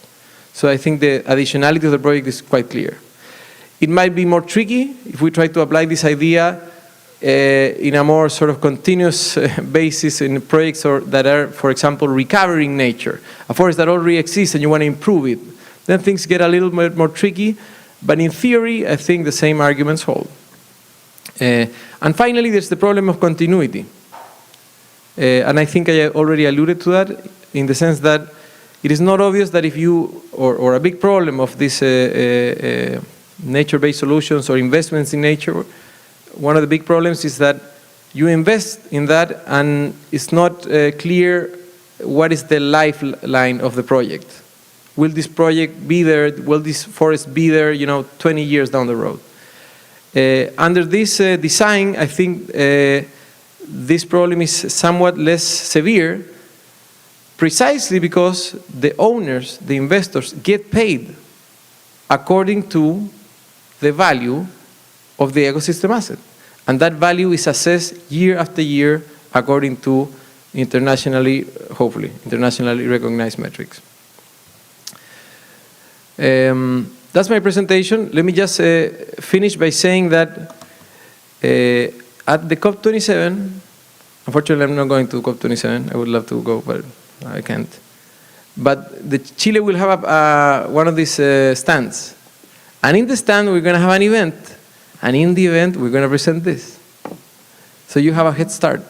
And the interesting thing is that the presentation that comes right after, which will be given by DEFRA from the UK, will discuss the creation of a market of natural capital credits. So I think it fits quite well with this idea. So you are all welcome and invited to the Chilean panel at COP27. Thank you. Thank you. Well, as you may have already noticed, if you would have come from outside Korea, that the Korean audience is usually quiet, I think, as a matter of showing their sort of the politeness, I think, to the panelists. But there are some exceptions. And then one of the privileges that the moderator may have is that I can break the rule a little bit, in a sense of his presentation gave me a lot of curiosity, so that I cannot avoid at least one question to you before moving to the next panelist. So I found that there are a lot of interesting points, and that at the same time I got confused as well, because I am relatively familiar with discussions and the policy developments on the carbon market under the Paris Agreement. We are talking about Article 6 mechanisms, and I know that even the government of Chile is in the discussions with some of the potential, I would say, the partner countries who might be interested in getting we call it ITMOS, right? International Transport Mitigation Outcome. That's credits from the government of Chile in return for helping the Chile to reduce greenhouse gas emissions by absorbing CO2s by planting trees in the context of implemented RED Plus projects, for instance. So my simple question, I have a lot more technical ones, but we can do that in our sets once we finish the session. What you said, to what extent that what you have introduced in the context of the natural capital project is related to current discussions at the international level in the context of the carbon market, specifically Article 6.2 we call corporate approaches, right? It's all about using, generating, and then sharing the carbon credits. How these two are related? So your answer can be short or long, depending on what you want. So it's going to be quite short, because I'm the director of the Monetary Policy Division, which means that I'm not an expert on these topics at all. My understanding, my general understanding, is that I've seen the strategy, the long-term environmental strategy of Chile. Chile, by the way, has a very clear timeline on how it's going to meet the NDCs. So this is not a promise for 2050. So basically, every 10 years, you reduce it a third. It's a line. We are here, we gotta get here, it's a line. It's very simple. Actually, we just issued a bond whose coupon is conditional on us meeting the NDC. It's the first bond of its class, and we're pretty proud of that. It wasn't central bank, but I'm still proud of it. In those NDCs, what's measured is the stock of forests that already exist. And the plan is basically, look, these forests are going to capture this much carbon, and that's a baseline, right? And this is how much carbon we emit today. And I think the numbers are on the order of magnitude that we need to reduce our gross emissions by half. And given the stock of forests that we have today, that would be enough to get to net zero. So that's the rough numbers. So what I'm describing is, take an additional 1 million hectares of pasture, of agriculture. Those are not included in the NDCs. So these are really additional. You can measure them. I mean, they're not, and you can use those. And I'm guessing with the Article 6, especially allows this kind of trade to be done, if you can prove that there's additionality and it's not the same trees that you're selling twice, like some other countries try to do, but we don't do that. All right. Okay, so you said that there is a very important event scheduled in the COP27, and then I'm organizing a high-level, promoting nature-based solutions through Article 6.2 corporate approaches in forest sector. I will send the invitation to your colleagues so that we can share further discussions actually on this matter. Very much related and interesting. All right. So now I'd like to go to the next panelist, Zhang Chengfeng. As I introduced, he works in the Asia Development Bank. I know that Dr. Zhang that joined us online. So Dr. Zhang, are you here? Dr. Zhang? You hear me? Can you hear me? Yeah, we can hear you. So floor is yours. So you start to have about 15 minutes for your presentation if you can. All right? Yeah, thank you so much, Chair, and USA very nice stage to talking about the nexus between the nature and also climate. And also, I also take this opportunity also recognize the good presentation by the previous speaker, also discuss about the importance of the natural capital accounting, natural capital measurement. So I probably take this opportunity, I quickly use as a number of the slides, share the perspective from the multilateral development banks. Of course, very much focus on Asian Development Bank. The first slide, I want to quickly share, under the COP26 and the Glasgow last year, November, we ADB, Asian Development Bank, together with other 8 multilateral development banks, including the World Bank, Inter-American Bank, and many others, signed a statement on nature. We committed to further mainstreaming nature into our policies, analysis, assessment, advice, investment, and operations by the 2025. So this is a very big, significant progress along this natural capital investment goal. Probably I take a few slides to see, to discuss about what does this mean, particularly from the ADB perspective. To implement the statement on nature, we signed with other MDBs. Now ADB, we're developing the natural positive investment roadmap. This roadmap is to provide the strategic directions to better value and also integrate the nature into the decision-making of our investments. So this roadmap will provide the blueprint for ADB to scale up natural positive investment in our operations, and then more importantly, support our developing member countries to make a transition towards a more natural positive pathways in their development decision-making process. Of course, this is very much associated with the upcoming COP15 on the biodiversity conservation in Montreal. Now, this program basically going to build up from our existing initiative. Of course, is also create the new initiative, particularly facing the number of sort of the new challenges. So probably let me take a few minutes, quickly go through these 3 key initiatives: ocean health, regional flyway, food system transformation, and also the nature-based solutions. Many of the colleagues in this room, if you know ADB, you will know ADB is one of the first MDBs announced the Ocean Health Action Plan.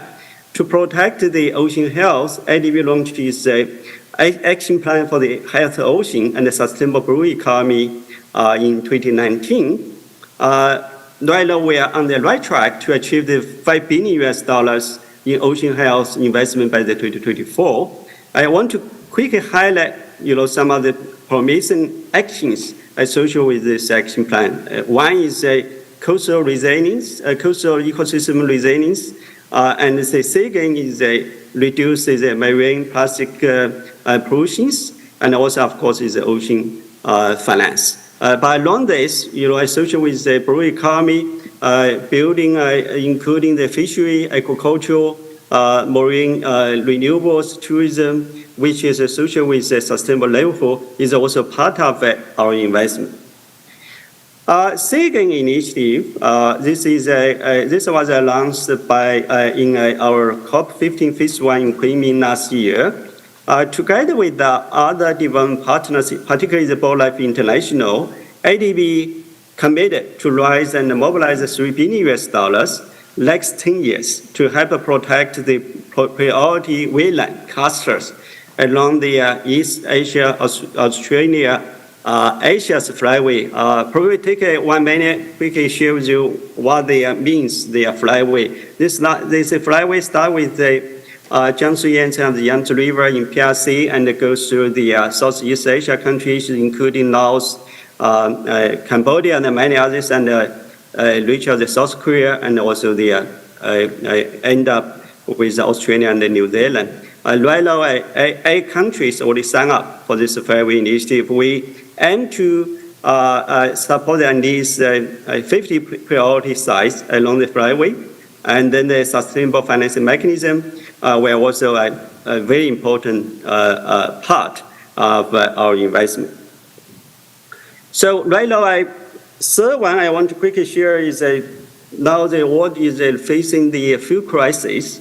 Just last month, October 27, ADB just announced our plan provide at least $14 billion over the 2022-2025 very comprehensive program to support and ease the worsening food crisis in Asia and Pacific. This program includes 2 parts. One is immediate responses, of course, social protection, provide the working capital to the small and medium enterprises, and trade, provide the financing, addresses the supply chain disruptions, but more importantly is to build up the food system resilience. The long-term food security will be strengthened by our investment against impacts of the climate change and also the biodiversity loss. So food system transformation is one of the key areas of our investment. So go back to the fourth pillar, our investment, that is nature-based solutions. So the roadmap we are right now preparing going to provide the guidance, causes the bank mainstream the biodiversity and nature-based solutions in all of our infrastructure projects, including urban development, water, transport, and also the ports and the energy. So they are right now nature-based solutions is become the core business of ADB investment. Now this slide is my last slide, but I want to quickly share. This is something also with the partnership with the Stanford University, TNC, Chinese Academy of the Science, and many of the partners. This sort of the natural capital lab is sort of the enabling conditions for us to scale our investment. So the whole roadmap, what the initiative going to support by this natural capital lab to incubate and also accelerate, expanded our natural capital investments through the natural capital accounting, payment for ecological services, and of course, banded financing. Collected with the key points from the previous speaker, of course, we very much highlight the natural capital accounting. Since 2015, we work with the Stanford University already, and we partner with our team to lead the adoption of the growth ecosystem product. Of course, later on, our next speaker can elaborate more on GEP. But this is one of the key accounting methods that we use to, as a sort of the natural services variation index, measure the contribution of the ecosystem to human welfare and also social economic development. Now, of course, this type of the work we started in the PRC and the GMS countries. Now this type of the work will already replicate in Mongolia and also Sri Lanka. With other countries in the ADB, they also expressed the interest to work with the ADB. Of course, we're going to mainstream this type of the the accounting quantification and ecosystem with the eco compensation. Most importantly, we are also going to highlight the digital technology to help trace the progress of the natural capital investment. Probably let me just pause here. Of course, I am ready to answer any questions you have. Go back to you, Chair. Thank you. I know that you need to leave soon online, right? You have about 10 minutes to go. So if I can ask maybe one or two questions, or maybe taking one or two from the floor before you leave. I have one question for you. So based on this, I would say concept or plans of ADB, which looks very good. What is the institutional framework to realize all these plans and concepts? Are you advising, say, China to establish a sort of the institutional framework, or do you work on the sort of the South Asia in general to establish a same institutional framework? So that's my question. And then I'd like to take any questions. It should be short from the floor or from the panelists if you have anyone. Any questions from the floor? Because the speaker will need to leave soon. If not, okay. So Dr. Chang, can you answer my question? Yes, thank you so much. It's a very important question. Again, the statement on nature, which one of the MDBs, including IDB, committed, is a sort of a vehicle for us dialogue with our developing member countries. Again, the natural capital lab I just presented, that is a sort of the instrument, and beyond that, we have the natural positive investment roadmap, which is going to be approved by the board members. The board member, including one of the developing member countries, governors, and including also the non-regional developing countries. Good thing is the finance minister of the governors is a key stakeholders for ADB. So that is a good advantage. Is we can mainstream the natural positive investment in this sort of the financial, the budget framework. That is a critical. This is number one. Number two is the country COP15 in Montreal, and then the COP27, of course, is a natural-based solutions. Also one of the key elements. Both of them is also mobilize the awareness across the developing member countries. We can see the uptake from our countries, and we can easily institutionalize this type of the concept into their implementation. I hope this answer satisfied with your inquiry. Thank you, Chair. All right, thank you very much. Thank you for joining us from, I think you are in the Philippines now, right? Thank you very much. All right. Now, thank you so much. With that, probably, I need to I apologize myself, and I just escape from this session, but I'm going to watch the YouTube and then they catch up for the COP27 and also COP15. So stay in touch. Thank you. Bye-bye.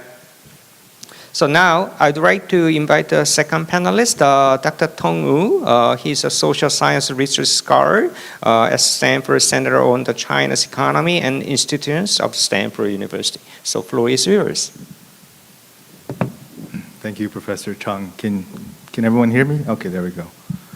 Can I have my slides? Wonderful. I was afraid I'd have to do this without slides. I was prepared. So it's great to speak in the coveted post-lunch time slot, also known as nap time.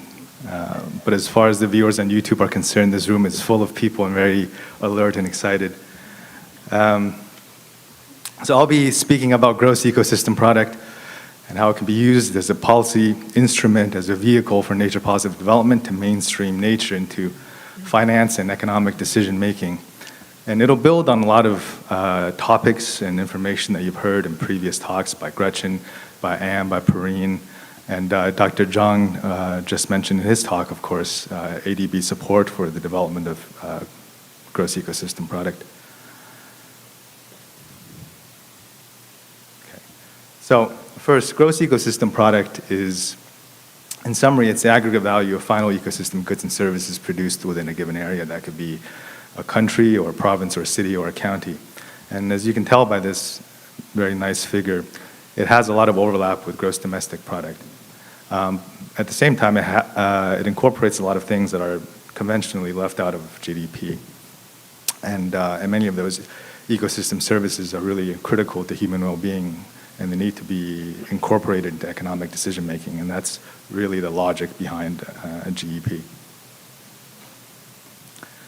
So the GEP accounting framework, it helps us do a lot of things, and one of the most important things that GEP allows decision makers and planners to do is to connect the beneficiaries of ecosystem services, many of whom live in cities and are more affluent consumers, with the rural land stewards who often live upstream and whose sustainable practices are essential for the sustainable provisioning of an array of important ecosystem goods and services to people. And of course, GEP is built upon the INVEST platform, the science and the technology of INVEST that you've already heard so much about. So I won't spend as much time on it. But the science and technology pioneered by the Natural Capital Project has been really essential to the development of GEP, and I think it can be said that without INVEST, GEP could not be calculated. So I think this is the scientific foundation for it. And to calculate GEP, a simple figure, and you saw this in Gretchen's presentation yesterday, it really takes data from a lot of different sources, computes it in the INVEST platform, and then through that accounting process, we can tabulate GEP, and we use GEP for it has been used for three primary purposes. One is to account for the contribution of ecosystems to economies and societies. The other is to develop financial compensation schemes, payment for ecosystem services. And the third, and this is very critical to the Chinese case study, is it's been used to evaluate the performance of local administrators. And so this is really a major innovation, not in terms of just economic accounting, but in terms of environmental governance. So this is probably the canonical paper on GEP. It was published in 2020 by NatCap and our very close colleagues at the Chinese Academy of Sciences, led by Professor Ouyang. And it calculates the GEP of the province of Qinghai. And Qinghai is often called, it's a landlocked, relatively poor province in China. It's often called the water tower of China because it's the headwaters of the Yangtze River, the Yellow River, and the Mekong River. And as this calculation shows, not only is GEP, it's very high even relative to GDP, but a lot of the beneficiaries are actually not in Qinghai province itself. And so this illustrates the importance of connecting the beneficiaries of these flows of goods and services to the rural land stewards who are most responsible and incentivizing them to manage that in a sustainable way. So in 2021, the United Nations Statistics Division endorsed GEP in its system of environmental economic accounting, and this is a really key development in terms of mainstreaming GEP accounting, not only in China but also across the world, and through the support and collaboration of international organizations such as the Asian Development Bank, which has been a long-time supporter of GEP. We've begun to broaden the application of GEP in many countries, including in Latin America. And just a few weeks ago, in a major policy development, so questions are asked about what are the institutions, and Elias mentioned earlier some of the potential institutional applications. Well, in just a few weeks ago, China's National Development and Reform Commission, which is, if you know anything about Chinese governance, that's really the high table of decision-making in China, along with the National Statistics Bureau, published the National Accounting Guidelines for GEP, which is a major breakthrough for the broader adoption and institutionalization of GEP in China's environmental performance. And it really builds on this quote that you see a lot, and it says, and I'll give you 3 guesses on who said it. But he says, to protect the ecological conditions is to protect productive forces. and to improve ecological conditions is to advance productive forces. And so this is really seeing ecosystems, natural capital, as a generative force for propelling the economy forward. And today, over 50% of China's land has been zoned for conservation, ecosystem conservation or generation. And Gretchen, in her presentation yesterday, had a great map of the counties that have been designated for this status. And over 200 million rural land stewards are being paid to supply a diverse array of ecosystem services in China. And GEP, I think, will accelerate this and institutionalize this further. And so just in the past 2 years, over 100 local governments at all levels across China, even before the official guidelines were released, have been adopting GEP accounting. So it's really a case of letting 1,000 GEP flowers bloom. And the speed and scale at which this has happened, I think it's quite surprising. And over a decade ago, the great Czech president, Václav Havel, he said of China's rapid rise, he said, it's happened so fast we haven't had time to be surprised and astonished. And in a certain way, how the speed and scale with which natural capital accounting has been mainstreamed and institutionalized in China has also been a great source of astonishment, or should be. And I think we're still only at the foothills of a great mountain that we're going to climb. And I think many of the great advances and developments in natural capital accounting in China will occur in the years and decades to come. So this is very exciting. I want to just briefly go through a few case studies of how GEP is being used. This is the city of Shenzhen. I know many of my colleagues have seen me use this picture a lot. Because Shenzhen was one of the first places where GEP was adopted, and it's one of the places where it's been most thoroughly institutionalized. And early this morning, Professor Tsutsui said, he said it's great to have sociologists in charge of cities. And I think Shenzhen shows that having ecologist in charge of cities is not bad either. And so Shenzhen, in Shenzhen, GEP has been used to evaluate the performance of local administrators, and it's been used as a tool for urban planning.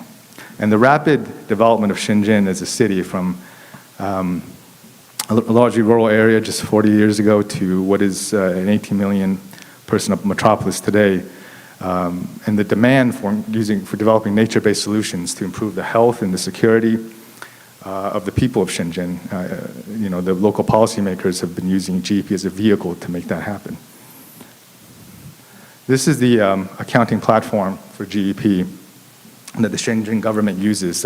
So local district officials, municipal departments use this system to input their relevant data. And at the end of every year, the changes in GEP for the different city districts are tabulated, and administrators are judged based on changes in GEP. And also it can be used as a spatial planning tool. So you can, for instance, mark out an area of Shenzhen and say, we want to convert this area from one land use type to another, and then it tells you what's the change in GEP, what are you sacrificing or gaining. In the city of Lishui, I hesitate to call it a city. It's about 50% rural, 50% urban. It has 2.5 million people. And I always joke that when you tell people you work in Lishui and you call it the city of Lishui, Chinese people are like, well, 2 million people, is that really a city? Come back when you get 5 and you can build a subway. But in Lishui, it also was one of the first places where GEP was adopted. And in contrast to Shenzhen, Lishui is a landlocked, mountainous area. And here it's really about incentivizing the rural land stewards to preserve the natural capital base and to developing financial compensation and exchange mechanisms. And this is, again, just getting started, but this is in Zhejiang province near Lishui. This is what's called the Two Mountains Bank. And Two Mountains, it derives from another saying that's very, very, very prominent. It says, lucid waters and lush mountains are mountains of gold and silver. And it was uttered by the same person of the Kodai, he who shall remain nameless in the presentation. And it really institutionalizes this ideal of turning natural capital into an investable asset. And there are more and more Two Mountains banks, and I won't get into the details, but initially they're capitalized by the government, and hopefully they'll be used to leverage private funds, as has been mentioned, as a potential pathway for mainstreaming nature into economic decision making. And so this is one of the first Two Mountains banks, and hopefully we'll see more of them in the future. And finally, connecting gross ecosystem product to the Sustainable Development Goals. GEP, of course, in many ways is directly and indirectly linked, I would argue, to pretty much every single one of the SDGs. Most directly, for instance, to life on land, life on water, climate action, but you can also link it to many of the SDGs related to health, to education, to sustainable consumption, and sustainable cities and societies, of course. And so I think making these larger connections to the global development agenda and the global sustainability agenda will be really critical for scaling up GEP for international adoption. Of course, since we're in Seoul, I have to say that I came up with just one idea, which is that over the past 2 days, as I was listening to these presentations, it occurred to me that Korea has done for the letter K what Steve Jobs and Apple has done for the letter I. Right? 'Cause not only do we have K-Water and K-Eco and K-Pop, this morning we heard about KSDG, so I proposed as a scaling pathway, we have a KGEP as the next step for implementing the SDGs in Korea. So thank you very much. Thank you, 谢谢. All right. As you said that, okay, Korea has a lot of Ks, so I want to go the other way. You took a look at this issue using the example in China. And then do you know what? In my classroom, in my first meeting with, say, students who are interested in environment and climate change issues, I usually start to saying this. Okay, so economists and scientists provide very good solutions. I think we saw a lot of good ideas, okay? And then they really hate the political scientists. They usually say, because of politics, we cannot realize this. And then I asked my students again, do you know what the politicians would react to this question? Very critical question. They could not say, no, we are doing everything. They do not. But do you know what they say? They say, I'm very sorry, but that's the reality. What can you do? Right? So I think I'm looking at a similar situation. I'm talking about this issue in the context of mainstreaming the idea. Okay? So if taking the China, I had little chances here and there to look inside the implementation, governance structure of the China in the context of the environmental cooperation in Northeast Asia. So I know that China is one of the difficult countries on the earth in terms of realizing rule of law, and we're bringing some of the cutting edge ideas throughout the society. So my question, do you think that I was fascinated by this idea, but my question, how can you mainstream this idea in China?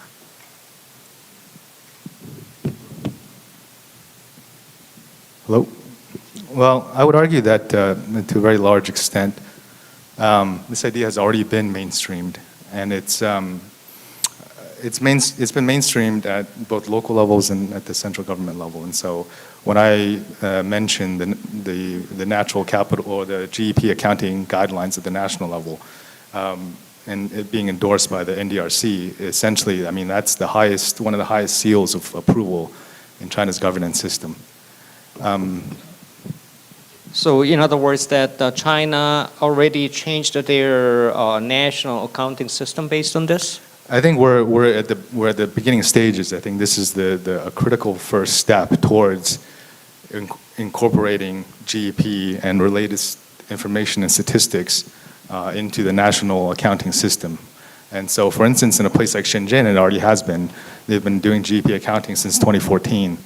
And of course, already many important decisions related to city management and planning are already being made based on those numbers. So you have very positive prospects in terms of realizing actually all these wonderful ideas on ground throughout China. That's a big country, but that's possible and it's happening, right? Yes, and it's happening. I think it's in the past few years, for many of the reasons, the geopolitical tensions, the pandemic, the level of communication and exchange of information and people and science even between China and the rest of the world has obviously been greatly attenuated. But many of these developments have occurred in the past 3 to 4 years, and so I think the world would be surprised. Should be surprised at the level of success that China has had in this field. And I think it's good for the world as well. I mean, we're talking about Asia-Pacific sustainability, and of course China is a big part of Asia-Pacific in the world. And, talking about Asia-Pacific without talking about China is like the Beatles without Paul McCartney, right? And I'll leave it to your imaginations to come up with who's John Lennon in this analogy. But so I think there's going to be a lot of very positive spillover effects from the successful implementation and institutionalization of GEP in China. And I think it'll spill over in terms of their commercial relationships and aid relationships and investment relationships, especially with the Global South. Okay, you are a very persuasive speaker, but I have one additional question. So I saw the presentation by the Door School yesterday over the dinner about the structure of the school, and then which looked fascinating. And then I know that your stream of the scholars and research comes from the one specific institute. From the slide, I recall the second one. And then there is, another ones like a Precourt Institute, which tends focused on energy. I had a chance to have a workshop with them earlier this year in May in Seoul. And then I interacted with, as you are, wonderful, faculty members from that institute. Do they also share the exact same understanding on this concept, or are there some different approaches? And then how would you respond to that question? You're asking questions way above my pay grade. No, it's a purely academic discussion. There's Professor Fendorf and Gretchen, or they're much more qualified to answer that question. What I can speak to perhaps is I think the growing international excitement in the international academic community about the developments that they're beginning to see in China, and I think that's going to be reflected in increasing numbers of high-quality publications in leading journals, the increasing publicity that these successful policies are going to attract, and of course the publicity that the unsuccessful ones. So I'm waiting for the New York Times in-depth report on the failed adoption of GEP in some minor part of China. But so I think there is a growing mainstreaming of this, not just in policy among policymakers in China, but also amongst the relevant research community. Yeah.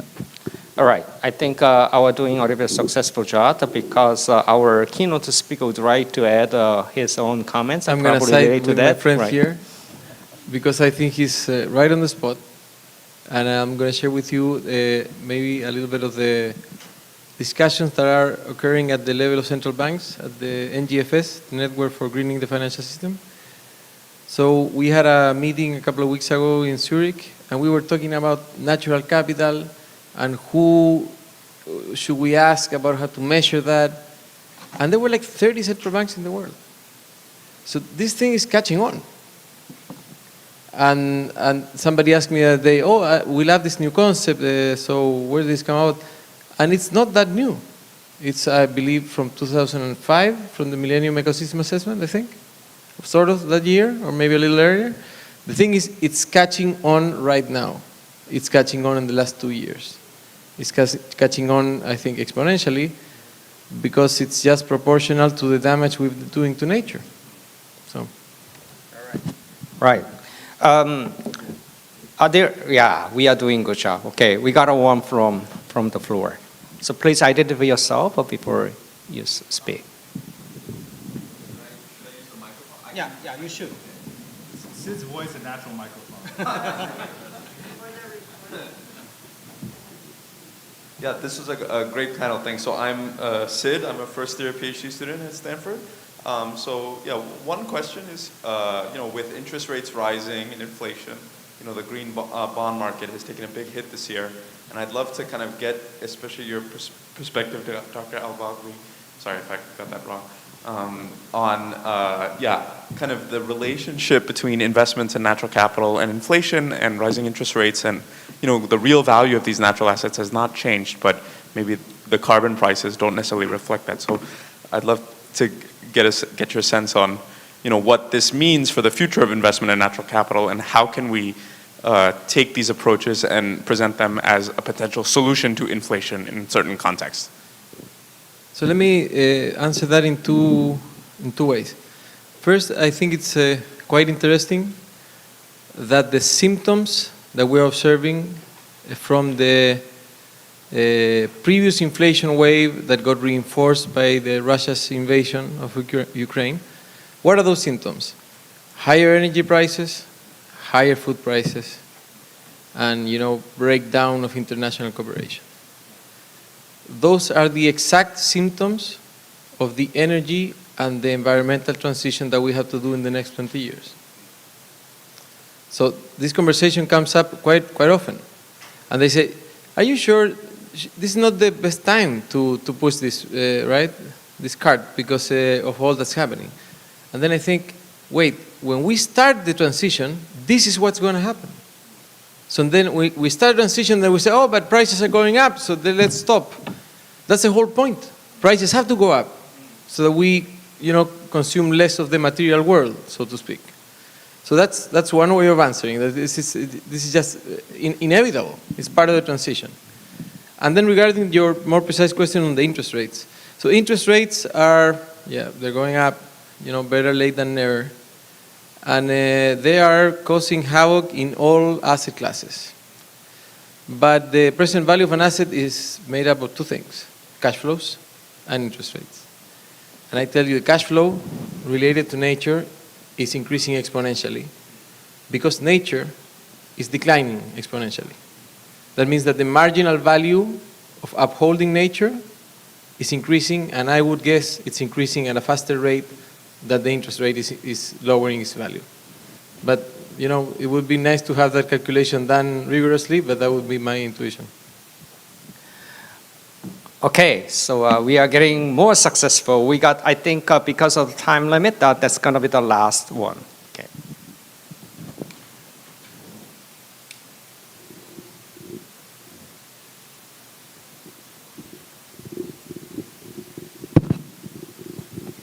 Hey, Raphael Schmidt from Stanford. So Elias, I have a question for you about climate change. Like, how does climate change impact the valuation of these bonds that you're proposing? I guess if you're investing in a company, you also don't necessarily know which sort of climate risks you're exposing your investments to, right? But in these nature investments, it seems like a particularly important topic, and I was wondering if you have any thoughts on that. No, that's a great question, and it's a tough one, because so any project has sources of risks, right? The main source of risk in this particular kind of projects is that despite the fact that you can look after the investment and do everything right, then we get hit by climate change. We don't get hit by climate change. This is just a trend. Climate change progresses down south and starts making your life harder, and the ecosystem might get deteriorated beyond repair just because of climate change. I don't think this has an easy answer, but there are ways of bringing water to these ecosystems, whether they are economically viable, and I'm thinking basically about desalination, and whether they cause other problems that might be even worse. What do you do with the salt and all that discussion? These are things that have to be discussed. But I'm pretty sure that the project of building desalination plants in Chile, there's no current project to do it, but there will be. Because the desert in Chile advances at the rate of 20 kilometers per year. They told me that when I was a kid, and I thought my father was crazy. And 20 years after, that's exactly how much the desert has advanced. 20 kilometers per year. So we have to do something about that. And I'm guessing that with the infrastructure that will be built in terms of this water from the sea, that might be a way of protecting these ecosystems from climate change. All right. I think we have been enjoying the actually very tough napping session actually in a very interesting way. Let me try to wrap up this session. Even I myself, had a lot of interest in looking at and listening to and participating in discussions with participants and then the audience from the floor, in a sense that the environmental matters, including ecosystem-related matters, came into international society from my perspective in 1992 through the Rio conference. We had UNFCCC, CBD, and UNCCD. That's a desertification matter. And then for some reason, then climate has become pretty rising up. That's for sure. And then the peakest point was when we had a Paris, climate conference. I was there in the negotiation, and then I enjoyed the moment. I will never forget the moment. And then right after that, there is a very important I think good changes in international society in a sense that rethinking about the role of the biodiversity. And then these days, I think these two regimes are converging, at the same time competing each other. And looking at the budget allocation in many of the MDBs, referring to GEF, it's almost the same size, right? They are two leading areas. They are almost the same. Question is how we can make them converged. I think all these ideas can be shared with the other regime. And then I think we are in the middle of finding a common ground on how we can better protect the earth, at the same time provide the good services to the people, right? So in the sense that I think that Professor Shin needs to continuously organize this theme the next year and the year after throughout the countries in Asia Pacific region.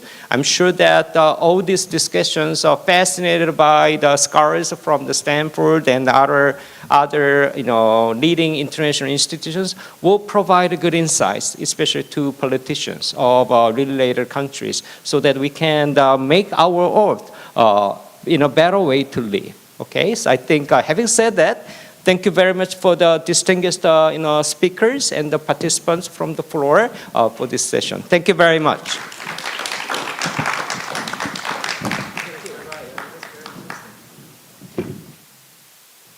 네, 진행에 수고해 주신 Thank you very much, Professor Chung and panelists, for your contribution to the third expert session. Please give them a big round of applause. With this, we will conclude the third expert panel. We will take a 15-minute break, and we will begin the next session at 3:20.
Mary?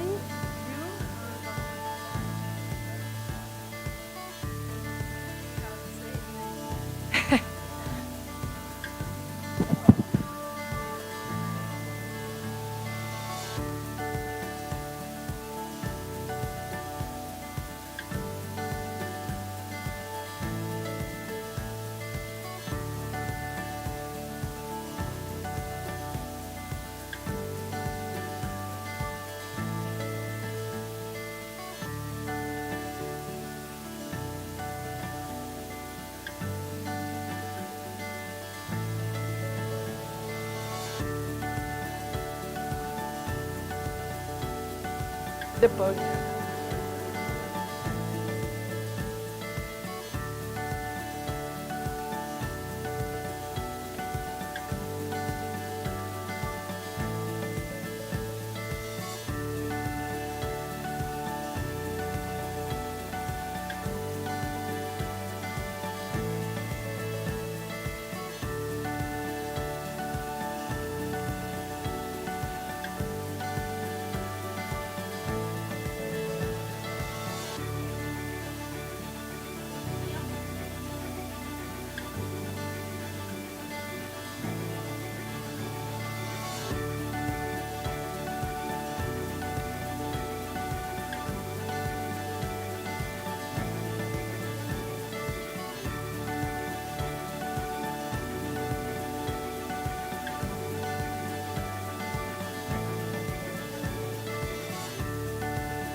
그럼 지금부터 From now on, we're going to begin the fourth expert panel. 세션을 시작하도록 하겠습니다. 이번 세션의 주제는 Theme of this session is valuing nature to achieve sustainable development. We have Dr. Alejandra Yechenberry, the senior scientist from Stanford University, Natural Capital Project. I would like to ask the moderator to proceed with the session. Excellencies, distinguished guests, welcome to the expert panel titled Valuing Nature to Achieve Sustainable Development. My name is Alejandra Echeverri, and I'm a senior scientist at the Natural Capital Project at Stanford University. I want to start by acknowledging that we are gathered today on the land of Seoul, which has been inhabited by Koreans for more than 5,000 years. And archaeological records show that humans here have been on this land for 700,000 years. And so for all of us who come from the Americas, I'm sure we all find it remarkable to be gathered in a land with such a rich history. I celebrate the perseverance of the Korean people and their culture, and I want to thank our Korean colleagues for their hospitality. I'm grateful to everyone who made this event possible. Special thanks to the Ban Ki-moon Foundation for being inspiring leaders when it comes to envisioning and reaching the Sustainable Development Goals across the world. I'm also grateful for Ewha Women University for hosting our session today, and I'm personally inspired by their mission to provide women with education, helping the world by acting locally when it comes to reaching the SDG 5 on gender equality. I thank the Stanford Shorenstein Asia Pacific Research Center for their leadership on global development challenges and for co-organizing dialogues like this one around the world so we can meet and learn from one another. Now I will proceed to introduce the speakers on our session, and I will ask the tech team to put our slides up. Yeah. It is my great honor and pleasure to introduce our three panelists. First, we have Dr. Mary Ruckelshaus, the Executive Director at the Natural Capital Project at Stanford University. Trained as a marine scientist, Dr. Ruckelshaus came to Stanford after holding positions in academia as a professor, as well as in government, in the government of the United States, where she worked for 10 years in the National Oceanic and Atmospheric Administration. Next, let me introduce Professor James Salzman, who is the Donald Brent Distinguished Professor of Environmental Law at the Brent School of Environmental Science and Management at the University of California, Santa Barbara, and the School of Law at the University of California, Los Angeles. Last but not least, Dr. Yongdyo Cho, who is an expert in water management and serves as the General Director at K-Water and is the Secretary General of the Asia Water Council. And now I'm going to invite Dr. Ruckelshaus to the podium to proceed with her talk.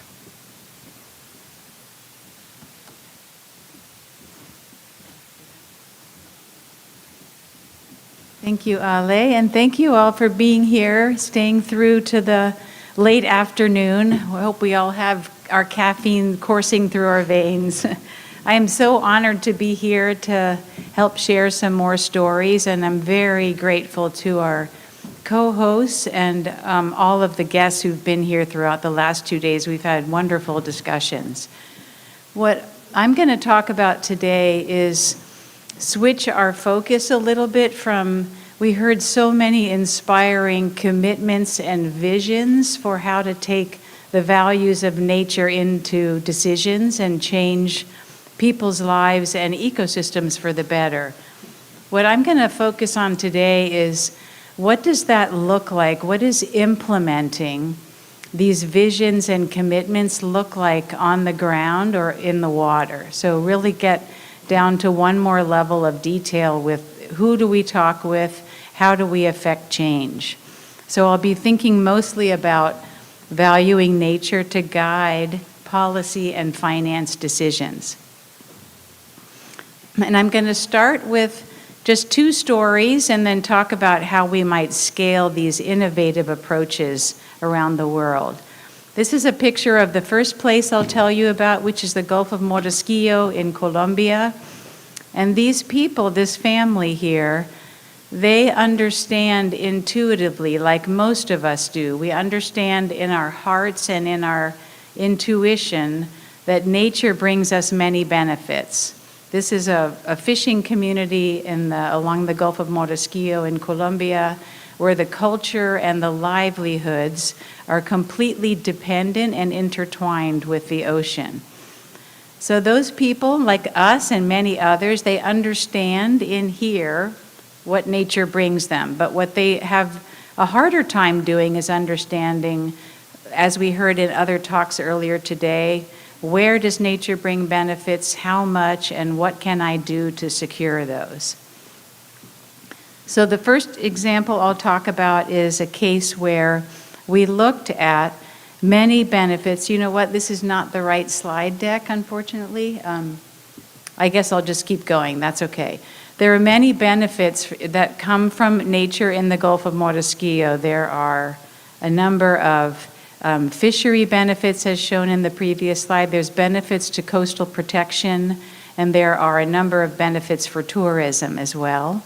And what we did here is work with the national scale in the Department of National Planning, as well as the local scale in 8 municipalities, so mayors in the municipalities along the Gulf, and looked at many benefits from that region. I'll give you an example here that's just focusing on the water-related benefits. And in this case, we asked 3 main questions. How have water-related values of natural capital in this region changed over the past? And if there are plans that these 8 municipalities decided with the national government to expand water and aqueduct to bring more water and cleaner water to the region. How could these values change with an aqueduct in place? And then what policies and financial mechanisms can secure these values into the future? So the water focus here is really one that is of everyday concern to many people who live in this region. So the aqueduct became a high priority because there was not secure water source for people. So this is a picture of a young boy who's getting water from someone who has tapped into the water system in an unofficial way just to bring water supply to people so they can buy from him. And if the aqueduct is put in place, it would become a much more significant and reliable source of water. This woman here, another strategy many of the community members in this region use is just collecting rainwater. So getting secure water and getting clean water is a primary need for these people in this region. And one of the incredible lessons when you look at where does nature bring you benefits is that you sometimes realize that they come from very far away. So in this case for fresh water, at the bottom of this slide you can see is Paramillo National Park, and all the way down at the top of the slide is the 8 municipalities in the Gulf of Morisquillo. So the fresh water supply comes from very far away in a national park, and the Sinu River takes the water from the park down into the Gulf. But because of the agriculture, ranching, and other land use practices along that watershed, the water supply is not secure. So we can value the ecosystem service benefits from protecting the lands up in the park and looking at the actions of different land uses along the watershed to look at how might that water supply change in the future under different land uses and under climate, and then use that information to secure and enhance the natural capital values for water. So here's that same view, but it's just turned on its side. So if you think about the beneficiaries at the bottom of the slide where the number 3 is, those are the households and communities in those towns along the Gulf of Morisquillo coast. And those, if they look way upstream at number 1 in the river basin, they can see that the location of ecosystems, what's forested, what's grazing, and the extent and the quality of those really affects how much water, quantity and quality, comes down and flows to the coast. We use the INVEST model, which you've heard about the last couple of days, to quantify spatially where those benefits come from. And then you can look at the economic benefits of a host of different activities in the lower basin. So the hydropower operator, the tourism and other communities uses, agriculture, et cetera. So this model then is now being used. This is an ongoing project with the National Department of Planning in Colombia and the 8 municipalities to look at how to translate those values from the water into water accounts. So just like the previous panel discussed, how you can capture those in statistical accounts that help you track the change in water over time as policies regulating the use of water, the extraction, and the quality of the forests along the watershed change over time. So we'll stay tuned and see how this moves forward, but in the next year with the government of Colombia, we're going to be developing these water accounts so that they can use this to track change in policy and change in forest cover and how that brings change in different benefits to people down in those communities. Okay, so the second example, sorry about these slides. This is, this is a busy slide. It was meant to show a little bit of a translation over time. I'm switching to Belize now, and in Belize we've worked there.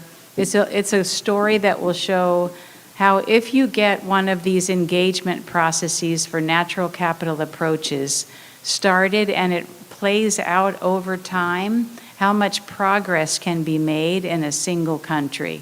So in Belize, the Natural Capital Project has been working with the government and 7 different ministries across the government for 8 years. And we started, the first thing we did was work with the government process that they were running with those 7 ministries and many communities along their coastline to develop visions and values for what does their coastal community and a thriving economy look like that's based on these coral reefs and mangroves and seagrass meadows.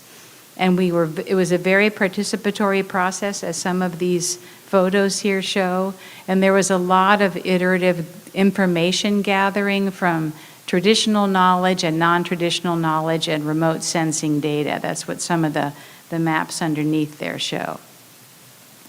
Oh, okay, so the picture that's hidden behind is a picture in the national plan. That's the blue document on the right of your slide.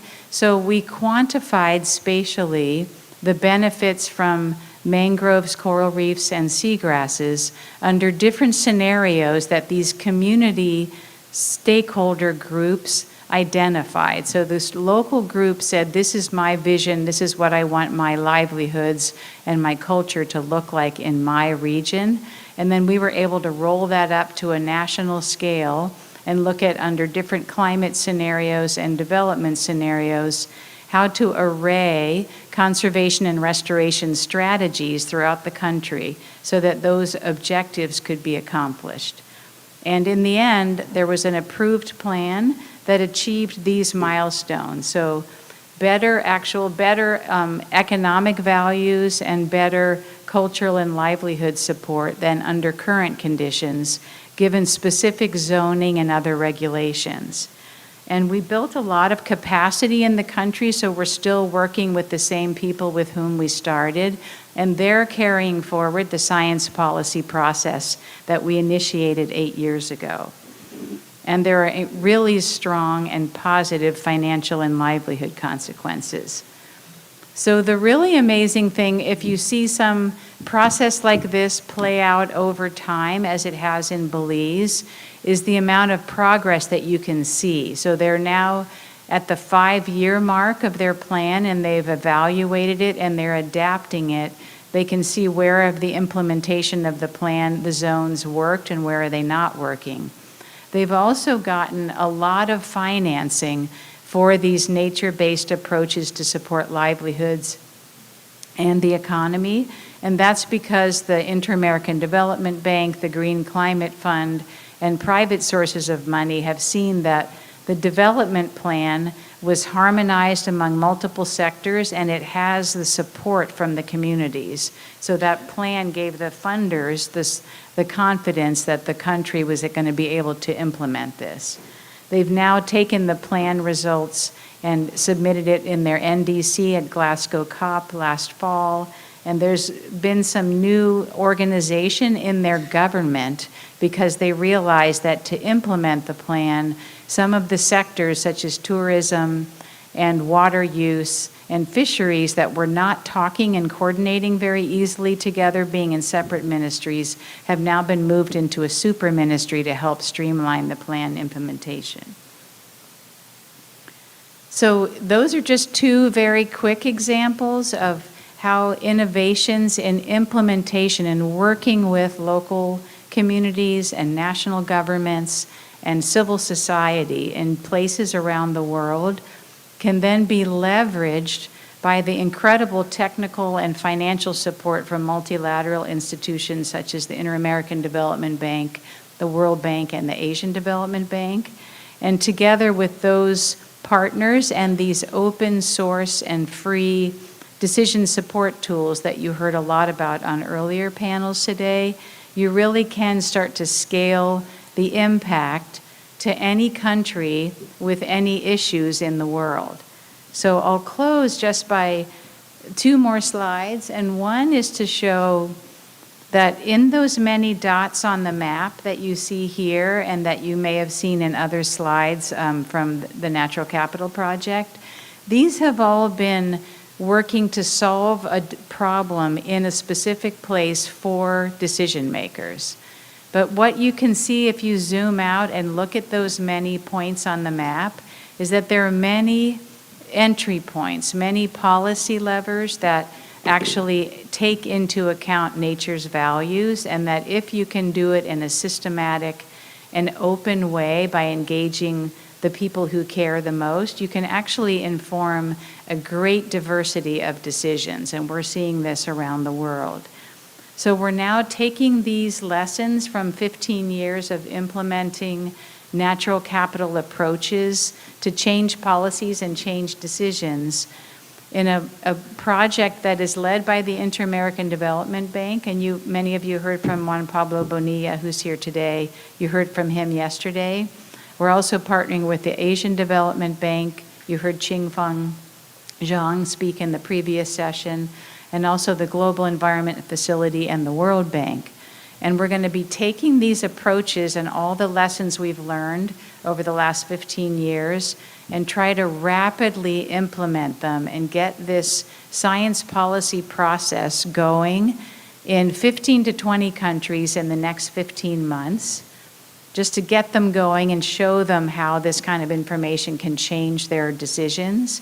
And then the goal is that within the next 2 years to have these approaches be available and accessible with standard guidance and decision support tools for any country in the world. So we really feel like we're at an exciting moment where we've seen enough implementation and progress and momentum from these general and inspiring vision statements. And so now we're ready to operationalize that and really take it into the level of informing decisions, building capacity, and leaving tools in the hands of people who can take action and who have the authority and the motivation to do so.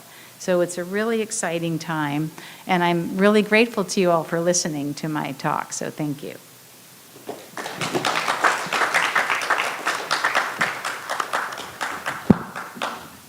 Thank you, Dr. Ruckelshaus, for this great presentation that shows how natural capital approaches look like on the ground. Now I invite Professor Salzman to the podium. Thank you. If you could bring my slides up, I'd be grateful. It's a real treat to be here. I actually, a year ago, I gave a presentation to Korea, actually to K-Water, but it was by Zoom. And so I'm not wearing my pajamas today, but it's nice to be here actually in person. And what I'm going to talk about builds directly on what Mary was just talking about. I want you to think about the slide that she put up, talking about essentially governance. How do you take the information we've generated and make it happen on the ground? Here we go. So the first thing to realize, obviously the realization of the importance of ecosystem services has been around for a very long time. But the ecosystem services framework is very recent indeed. Basically, it started taking off in 97, 98, and it's exploded. This stopped in 2015, but the trajectory has increased. And the way I want you to think about this, this is the wrong slide deck as well, but that's okay. So what I want you to think about is from a law and policy perspective. So imagine that you have a watershed and there's a problem. And the problem is that there are farmers and they have cows that are grazing beside a stream or a river, and the water is becoming polluted for the drinking water downstream. So the water utility has a choice. We can build a treatment plant, or our scientists tell us we can actually put in riparian fencing. We can put in fencing alongside the river, and we're going to have a buffer of vegetation. And that's going to basically use the ecosystem service of nutrient retention. It's going to pick up the phosphates and nitrates before it gets into the water. And so the question is, what do you do next? And as a policy person, put on your policy hat, I'm a lawyer, I'm neither an economist nor an ecologist, though I drink with both. If you're looking at it from the perspective of a policy person, you have actually only 5 tools, right? Environmental law has only 5 tools in the toolkit. You can regulate it, right? You can say you must put in fencing. You could basically use what's known as a property approach. You could privatize, which doesn't work as well in that situation. You could persuade. You could say, these are the reasons why you should do this on your own.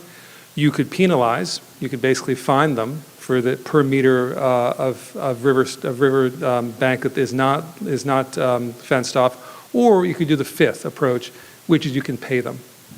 And that is the payment for ecosystem services approach.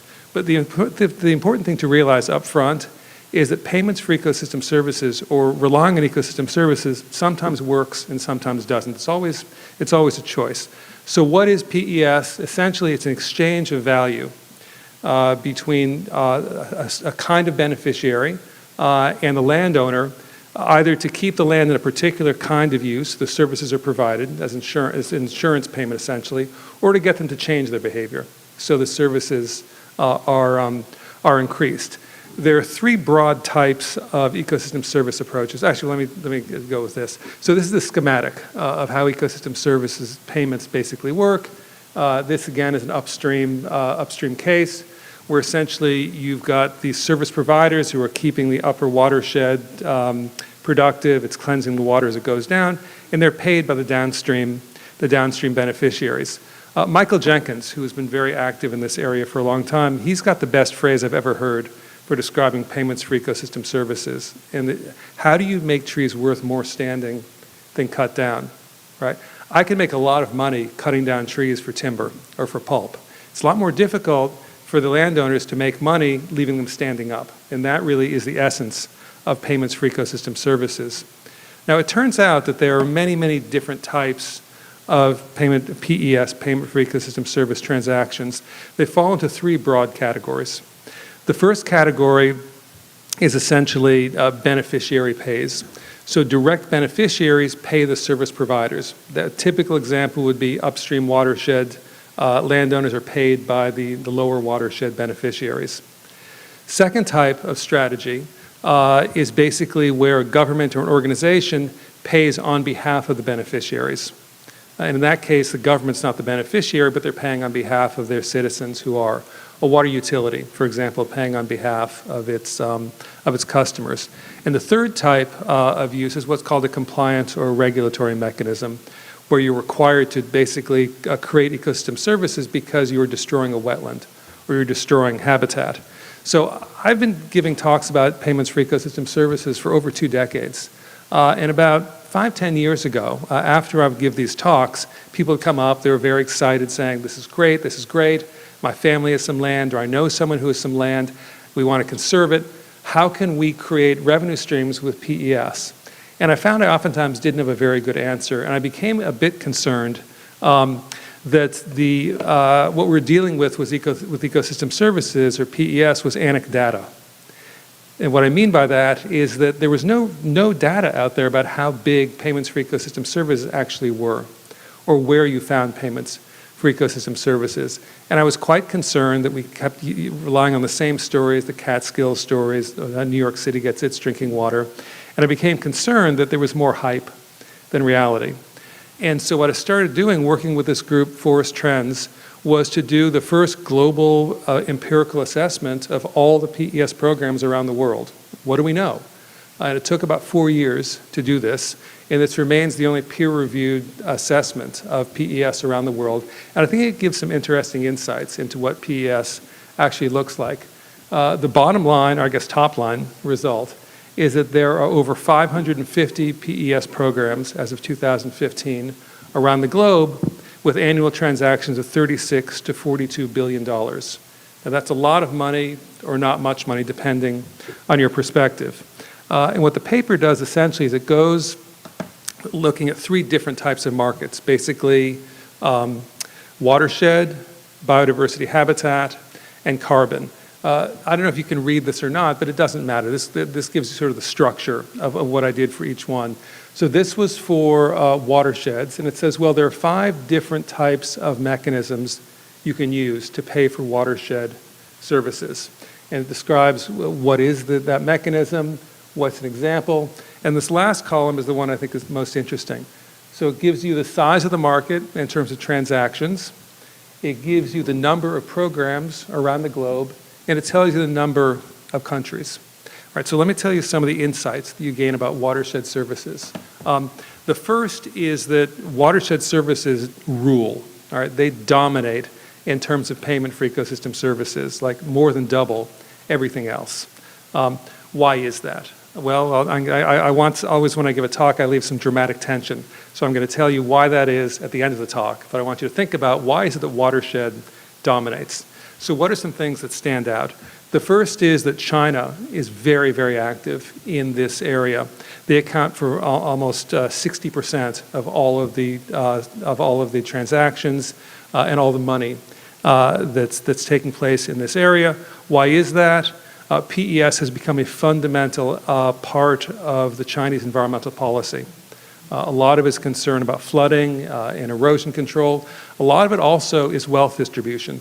Right? PES provides a very good way to transfer money to rural constituents. Interestingly, the largest growth in terms of number of PES programs has been in Latin America with what are called water funds, which is a combination basically of different beneficiaries gathering together and creating essentially a trust fund that pays the upper watershed owners.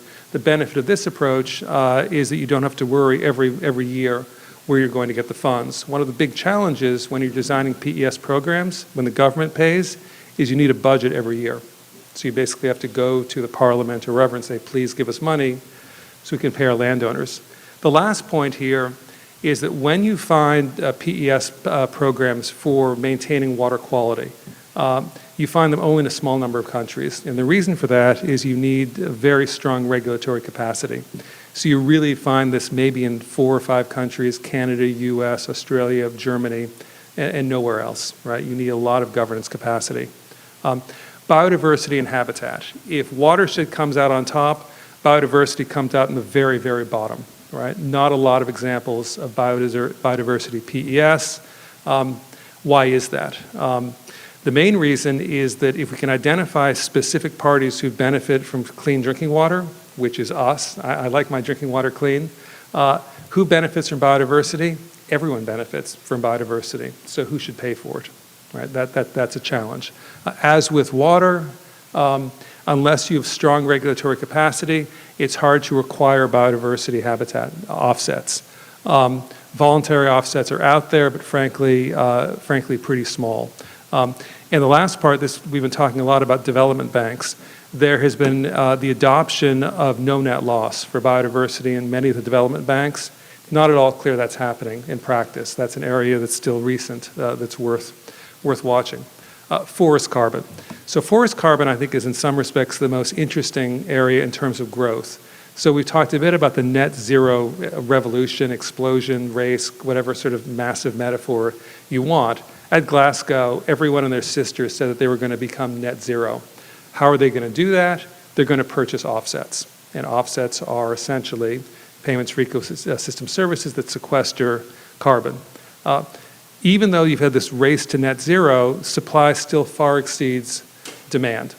And the big question here is credibility. Right? If you want to buy Jim's offsets, I have some for you. Meet me at the back of the room at the end. The big challenge here is going to be, how are you going to ensure that all of these offsets that are being sold actually are credible and represent real reductions? One of the other areas that's growing very quickly is this idea of certification or standardization. It turns out that only 4 different commodities account for about 80% of tropical deforestation. And these groups have been set up, the Forest Stewardship Council, Roundtable for Soy, Roundtable for Palm Oil, and the companies that have signed up for this are big companies, right? $4 trillion is a lot of money. The issue again, though, is their credibility, right? And I'm running short of time, so I'm not going to go into great detail, but if you're interested after this, I can sort of talk with you about whether this is credible or not. There are reasons to think that these standards are being gamed, and there's not as much progress as you might think. So last 2 points before I stop.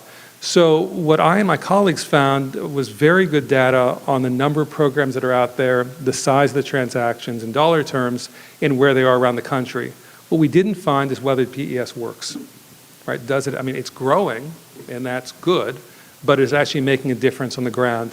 And one of the questions is, how would you even know, right? What would you measure to assess whether it's being effective? Is the service provided? Is it provided for bang for the buck? What about the other sort of social values? It turns out there are a lot of scholars in this room. Whoops, I'm going to go back. There are a lot of scholars in this room. The fact is we actually don't know the answer.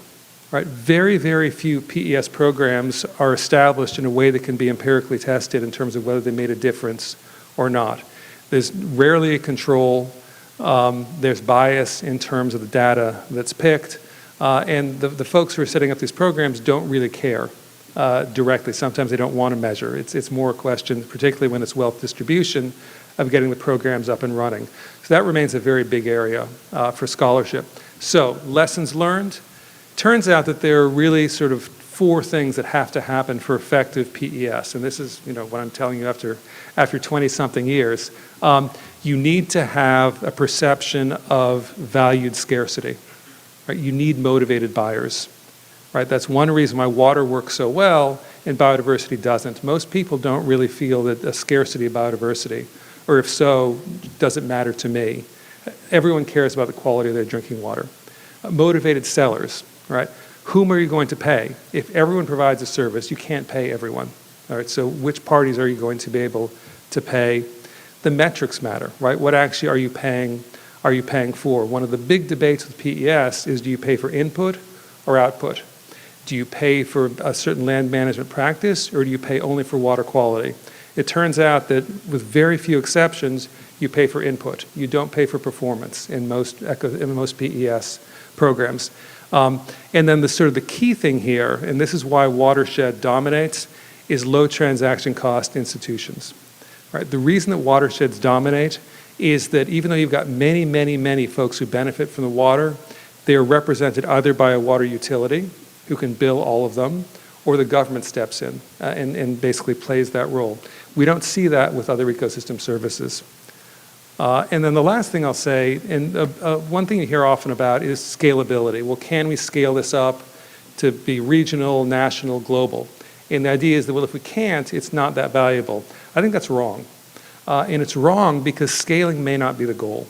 Sometimes PES is the best approach in areas where there actually is very low governance, right? Very low governance capacity.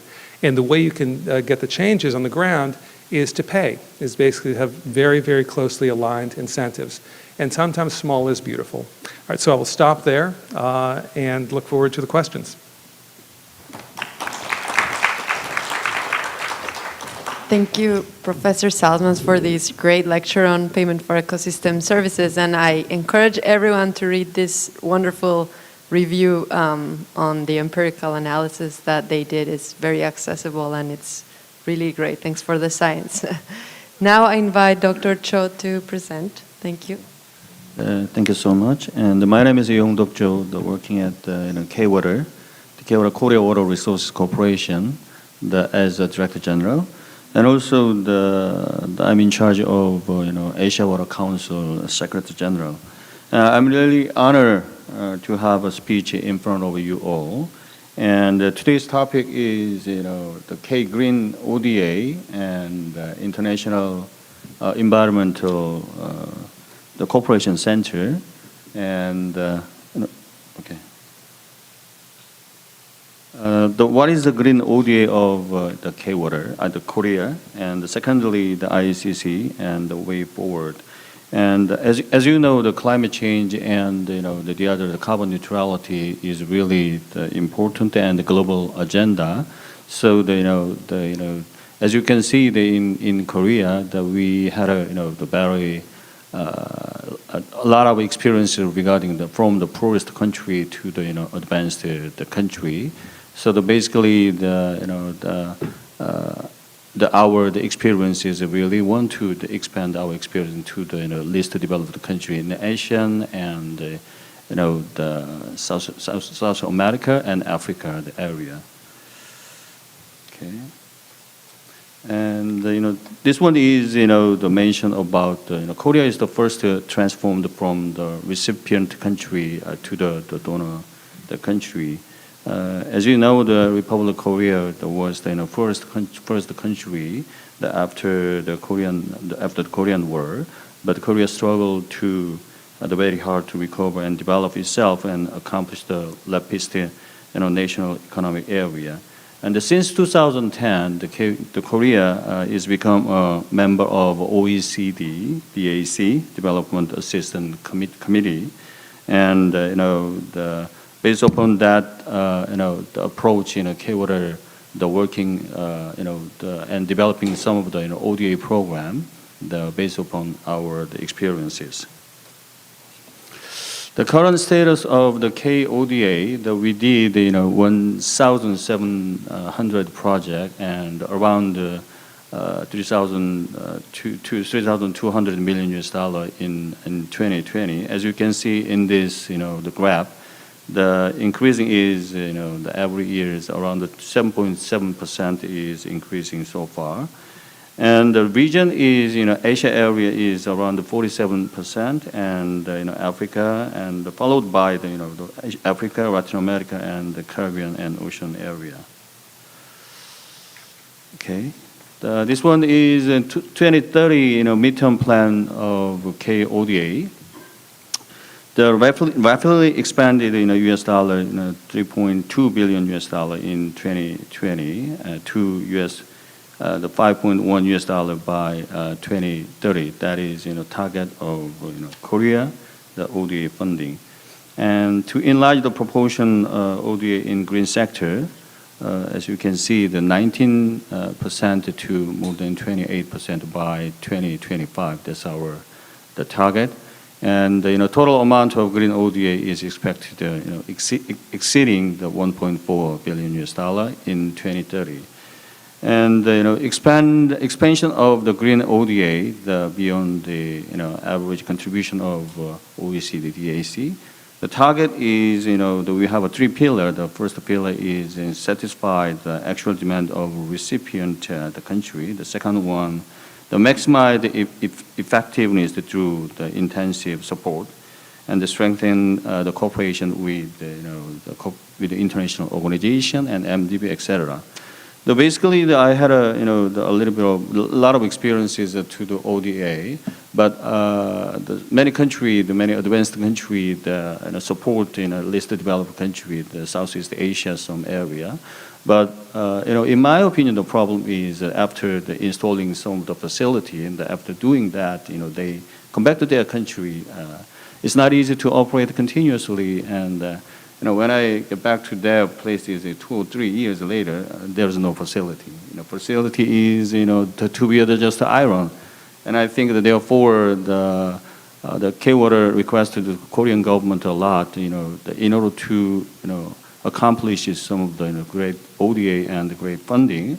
For doing that, we need including the at least 5 or 10 years of operation with the recipient countries expert. Like we need to make some the twinning program. Okay, from now on, I'm going to explain about K-Water participation in ODA project.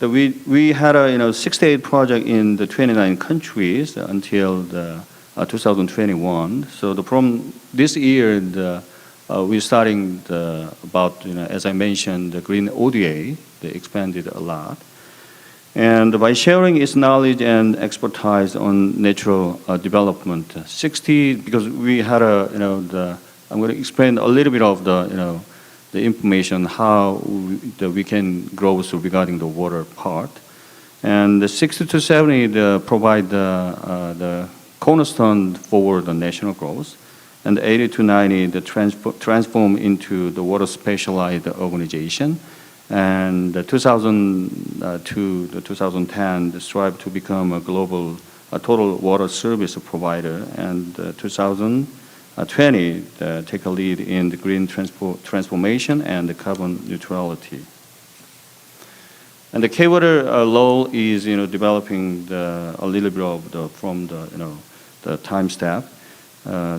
Since 1993, we're starting the ODA project in China, and then from 2020, the K-Water is nominated as the implementing agency on behalf of Minister of Environment, and from this year, we are approved as the International Environment Cooperation Center. Therefore, from this year, we received some of the proposal from each country, and then they evaluated, and we made some the PCP, the project concept paper, and after doing that, we secured ODA funding and the starting of that one. This one is explain about the International Environment Cooperation Center. And this agency is a special agency to drive the international development cooperation, and specifically for the green ODA, and aim to contribute to global effort for the carbon neutrality. Okay, the reason why the Minister of Environment nominated K-Water as ICC, the first one is wider international domestic network. And we have a lot of experience in capacity building and experience in the project management and operation, etc. We have four pillars. The first one is climate crisis cooperation management. That one is really important, and lead to net zero, because we have the several the outcomes in the water treatment plant and the dam reservoir, and the renewable energy and the global contribution through the international network. Okay, this is target for, this is kind of concept for how we're gonna doing the green ODA project. The first one is we made some the mitigation the model, as all the other organizations did that, and making some the efficiency model, the finalizing in the adaptation model, because in Korea, we have 22 multi-purpose dam, and that one is operated by the K-Water, and operated by we mentioned as you know the IWRM, Integrated Water Resource Management, and the center is located in Daejeon, and because we have Han River and Nakdong River and Geum River and Yeongsan River, and those the four major rivers is controlled by the one center in the Daejeon area, in Daejeon, the K-Water headquarters.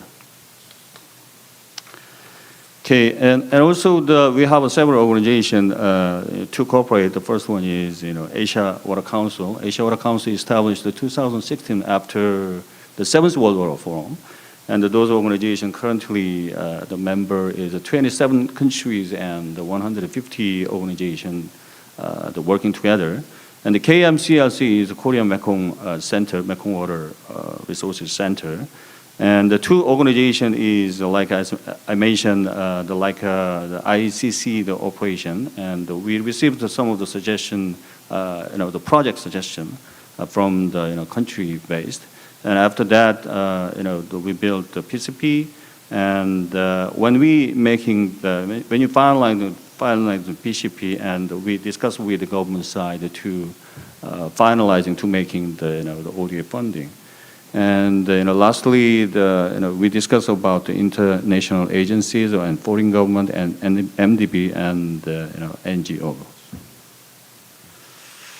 Okay, this is kind of process how we're going to start ODA.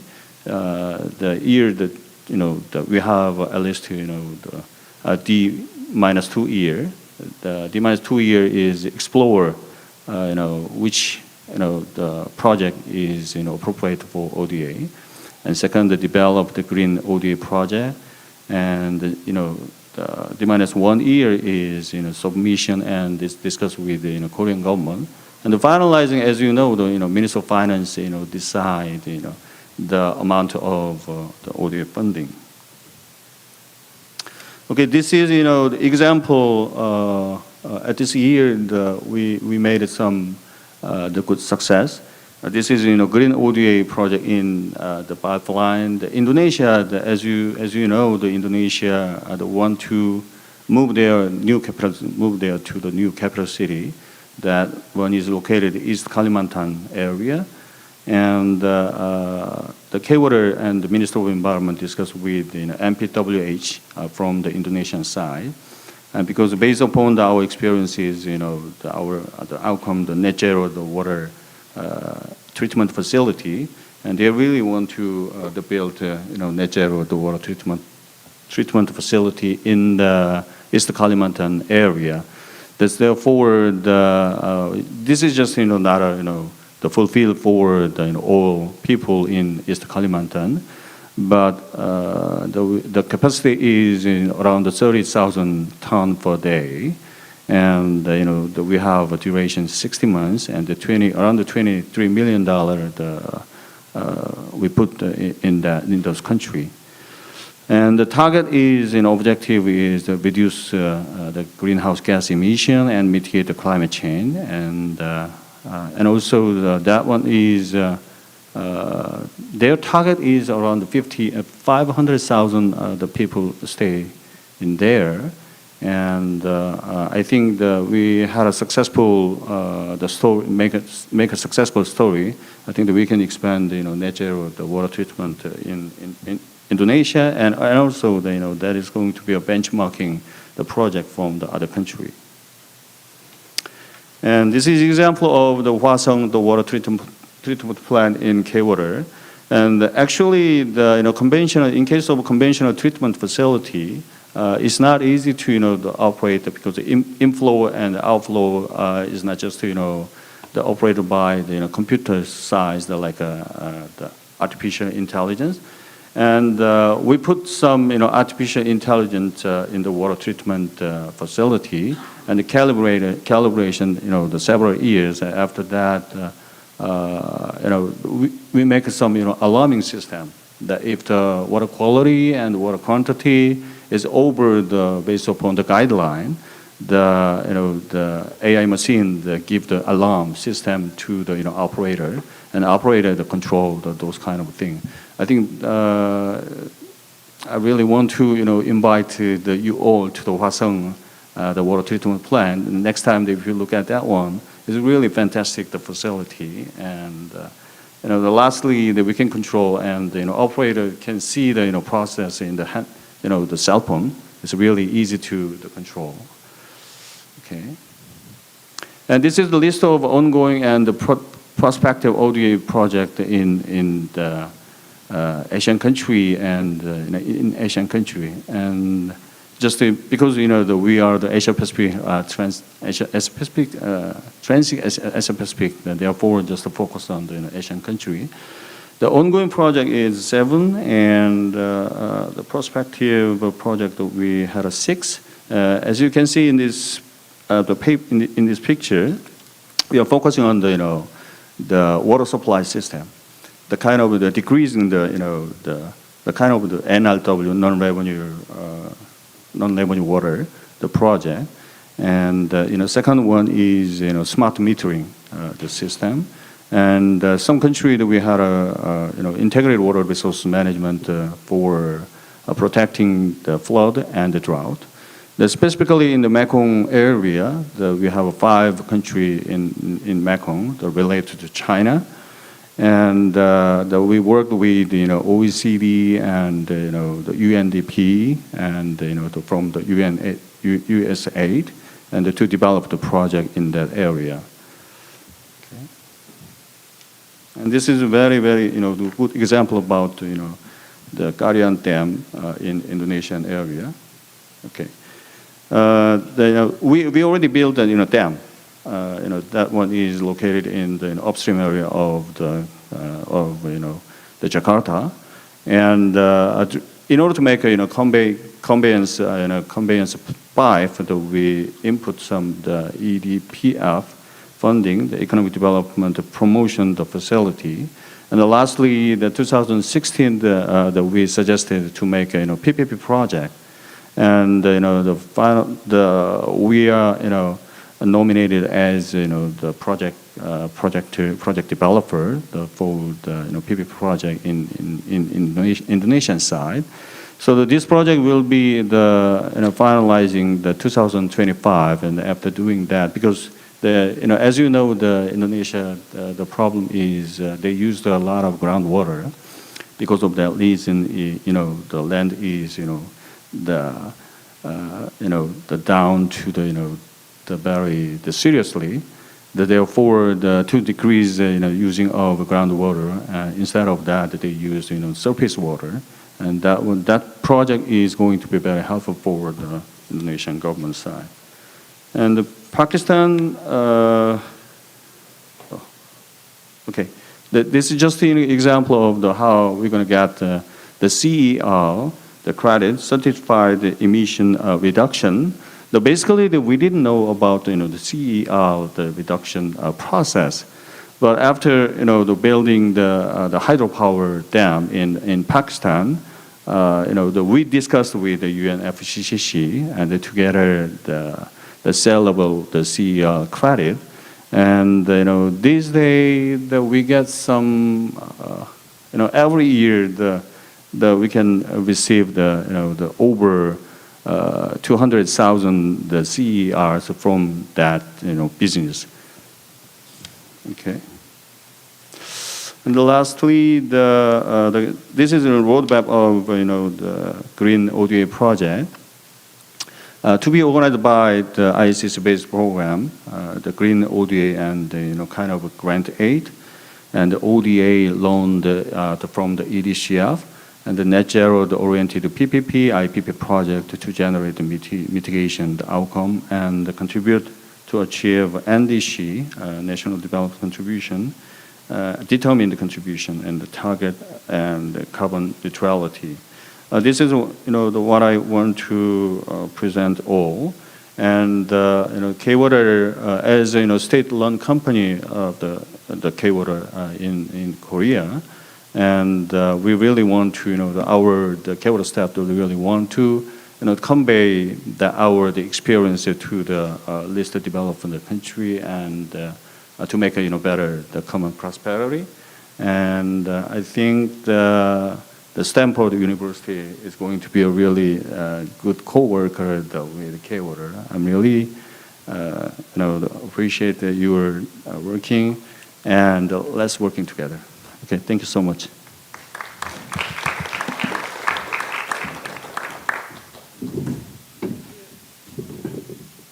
Thank you, Dr. Cho, for this great introduction on integrated watershed management and what K-Water is doing with the Green ODA projects.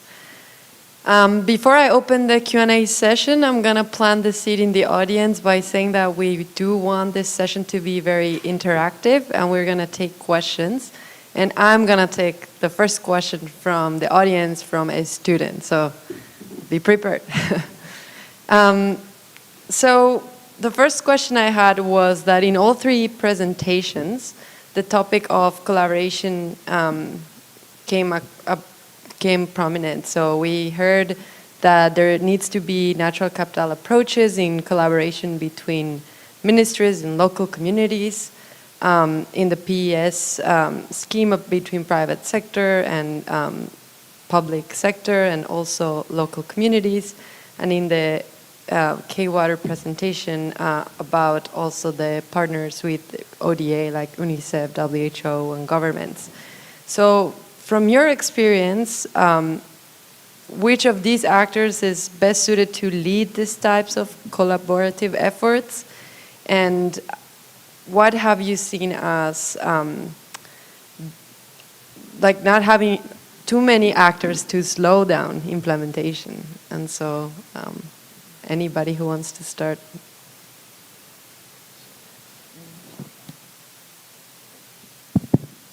Yeah, thank you, Ale. And I really enjoyed these other presentations by my fellow panelists, so I'll let them answer also. But I feel that the question of who participates is a really interesting one, and I'd say it's very diverse.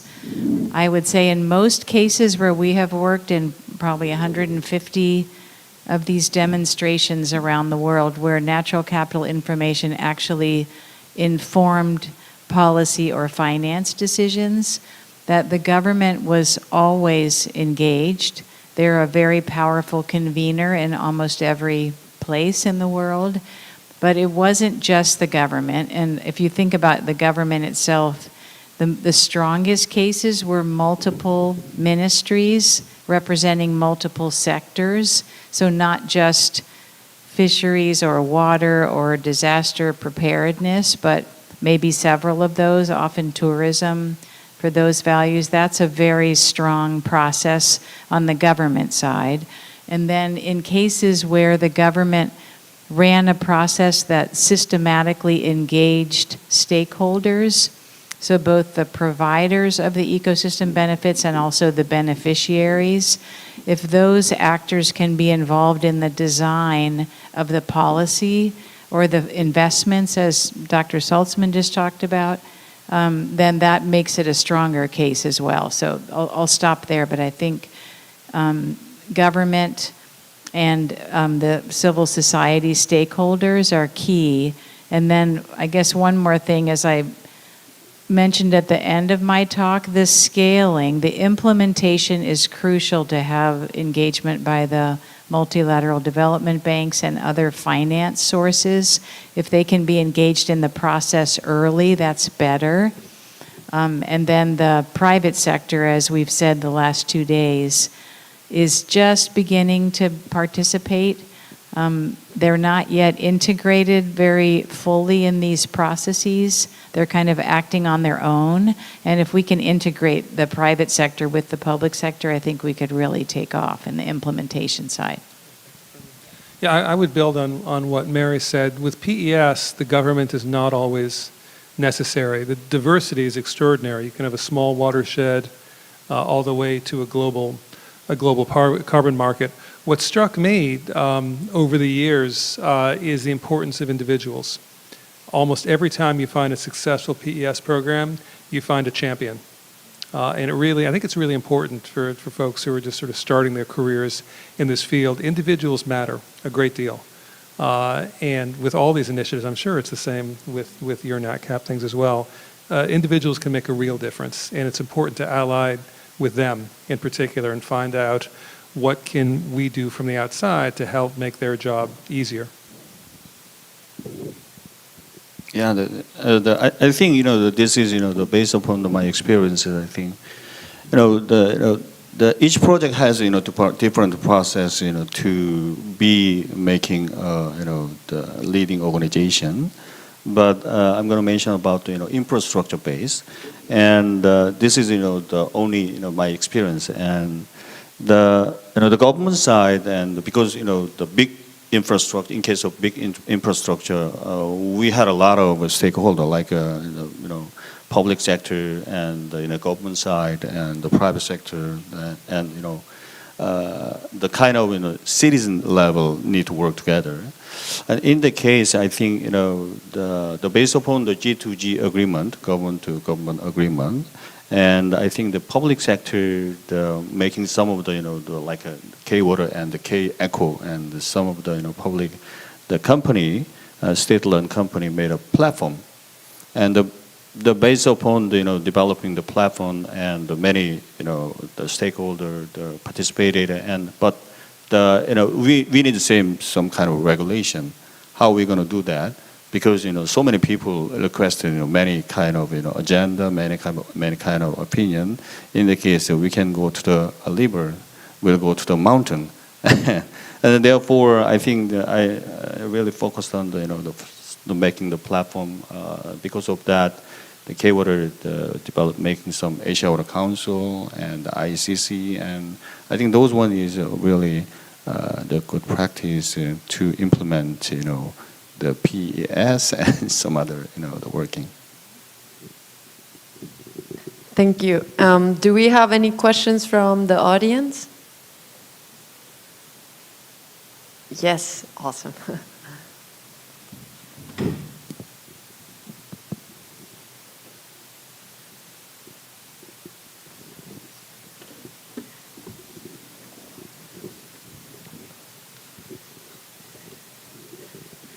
Hello. First of all, thank you for all of the very insightful lectures. It was a very eye-opening experience for me, especially the talk about PES is very new for me. I didn't hear about this framework before. I'm actually from Brazil, so biodiversity and all of this stuff really interests me in my research. And the talk about when you mentioned Professor Salzman about the fact that biodiversity is still not very tackled by this framework. It was a shame, but it's very interesting to see that how biodiversity is still very, I guess, diffused, the aspect of responsibility on biodiversity. And the standing forest concept is actually being adapted now by some Brazilian companies, which is very interesting. They are taking this approach on circular economy and standing forest. So I see a bright side there. I know of one or two initiatives, but I would like to ask, even if there are few, which are other biodiversity-related PES that you know of and you think it's worth mentioning? Thank you for sharing that. One thing that I think it's important to mention that I did not say in my remarks is PES is not a global north developed country approach. The largest number of programs by far is in developing countries. In Brazil, as you said, there's a lot going on in Brazil. And so PES can take different forms. So ecotourism is a form of PES, which is very popular, for example, in Brazil. The idea of groups like the Nature Conservancy, for example, trying to set aside habitat. The biggest challenge, I think, when you're thinking about how to use PES for biodiversity comes back to the very first point I made, which is that the parties who are going to pay, they have to feel both that the resource is scarce and that the scarcity matters to them. And so fundamentally, I think a lot of this comes down to education. Work like the Natural Capital Project and many of your partners are doing about why biodiversity matters to us. And so, you know, the best examples in terms of the number of transactions, the amount of money, happens in those countries where there is a very strong endangered species protection. And in order to essentially mitigate for destroying habitat, you have to restore habitat elsewhere. What I mentioned briefly, I think is worth noting, is that the development banks, many of them have adopted what they call no net loss. And they say that when we fund projects, we're going to ensure there's no net loss of habitat. That was announced by most banks 2, 3, 4 years ago. I have not yet seen a study about whether they actually are following through with that or not, but I think that's going to be an area of potentially a lot of growth. Thank you, and yeah, thank you for asking that question. We've heard a lot about beneficiaries and stakeholders, and my next question is about right holders. So where do you see the role of many of the indigenous peoples and local communities? Some who are beneficiaries themselves, some who are providers of services or guardians of these landscapes and seascapes. Where do you see them cooperating with the rest of actors in governance? They also have the governance to governance approach. And I wonder if you could speak about it from the approaches, the PES and watershed management. This is a very big issue with forests. As many of you know, a lot of indigenous communities are under threat because mining interests and logging interests are pushing them off their lands. And one of the hopes with PES for carbon sequestration has been to give them sort of the capacity in order to defend their lands. But it's complicated. So for instance, with many carbon programs, carbon payment programs, RED is one, there are others, the payments do not go to the local community. They go to the state government or the national government, and you have to trust that those levels of government are going to take care of the local communities. The other issue that comes out to be a concern, although I haven't seen a lot of evidence for this, is the concern that if you are paying for the afforestation, right, for adding trees, or more importantly, for reducing the level of deforestation, there have been concerns raised by human rights groups that this is going to prevent some indigenous communities from making regular use of their forests because they might regularly cut down trees, and if you're saying we're being paid to keep these trees standing, that's a problem. It's an issue that you hear about, and I'm curious if others actually on the panel or in the audience, I have not seen evidence that that actually is a real issue. It's a concern, to be sure, but I have not seen evidence that actually happened, but that's a big factor. I'll just say briefly, I think in many of our examples with those dots on the map, indigenous communities played two roles. One, they were a stakeholder. In some cases, they were a rights holder. So that, for example, on the west coast of Vancouver Island in British Columbia, the local First Nations had rights to grow seafood and harvest wild fish. And they were a government negotiator along with British Columbia and the national government. So they were legitimate stakeholders in terms of authorities that they had over certain locations along the coastline that we were helping them plan. In other cases, the indigenous peoples did not have rights, formal rights, but they participated as stakeholders. Sometimes they had a strong voice, sometimes a less strong voice, like any stakeholder. In all cases where they have participated, they really brought the second element, which was local knowledge, indigenous knowledge, and that really enriched the whole process of data gathering and information gathering and developing a shared understanding of how do these systems work. And I noticed in the cases where the First Nations and indigenous peoples and tribal peoples brought that kind of richness of understanding, their influence in the stakeholder process was greater. So that was really great to see, but it's time consuming. So like Jim says, it's complicated. Yeah. That's right. It's really complicated to involve the indigenous people and the indigenous community. And I want to mention about the project-based, and when we have the kind of PPP, the public-private, the partnership project and investment project, and we received some of the funding from the MDB, ADB, and World Bank, and IDB, etc. So that they have guideline is main important guideline is the first one is livelihood for the livelihood restriction, and second one is cultural heritage. And therefore, in order to receive some of the good comment and the indigenous people's, indigenous community idea and suggestion, whether I receive or their opinion or not, that is really the good point. And also the Professor James Salzman mentioned, I think the capacity building is really important, and look at that in the United States or the developed country, even though they live in indigenous people, they know everything. But in the least developed country, in that cases, it's not easy to understand.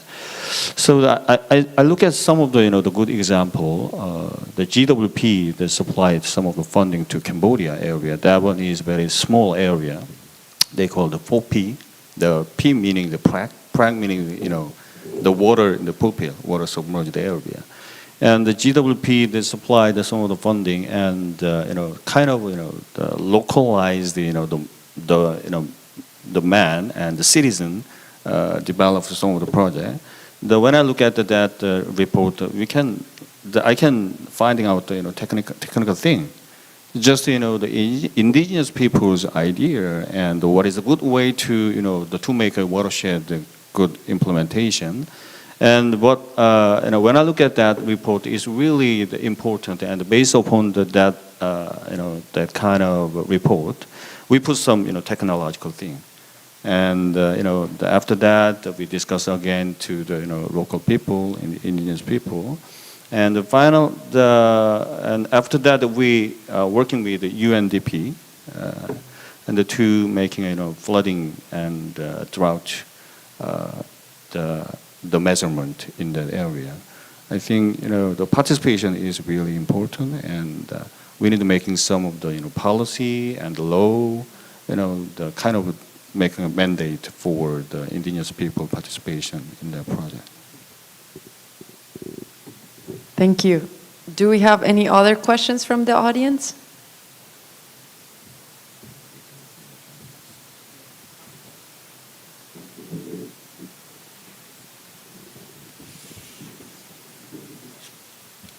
Yeah.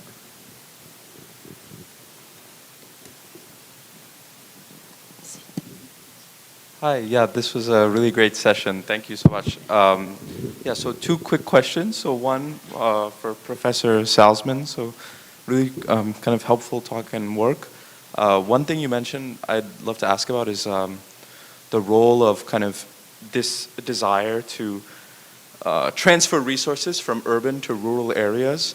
I was wondering if you could speak a little more about that and kind of how those incentives actually work in terms of the political economy of it. And then one question for Mary, just really amazing kind of work over the years with Natural Capital Project. I'd just love to get your thoughts on, general guidelines for forging partnerships and building trust. What do you think are kind of the biggest factors that drive success in partnership? Yeah. Thanks. So I'll back. There we go. Okay, sorry. The question of transfers of payments, you can see very clearly with the early stages of the Costa Rican program, which was the first big national program, and some of the Chinese programs, and you can see what's going on because the measures of effectiveness really are very weak.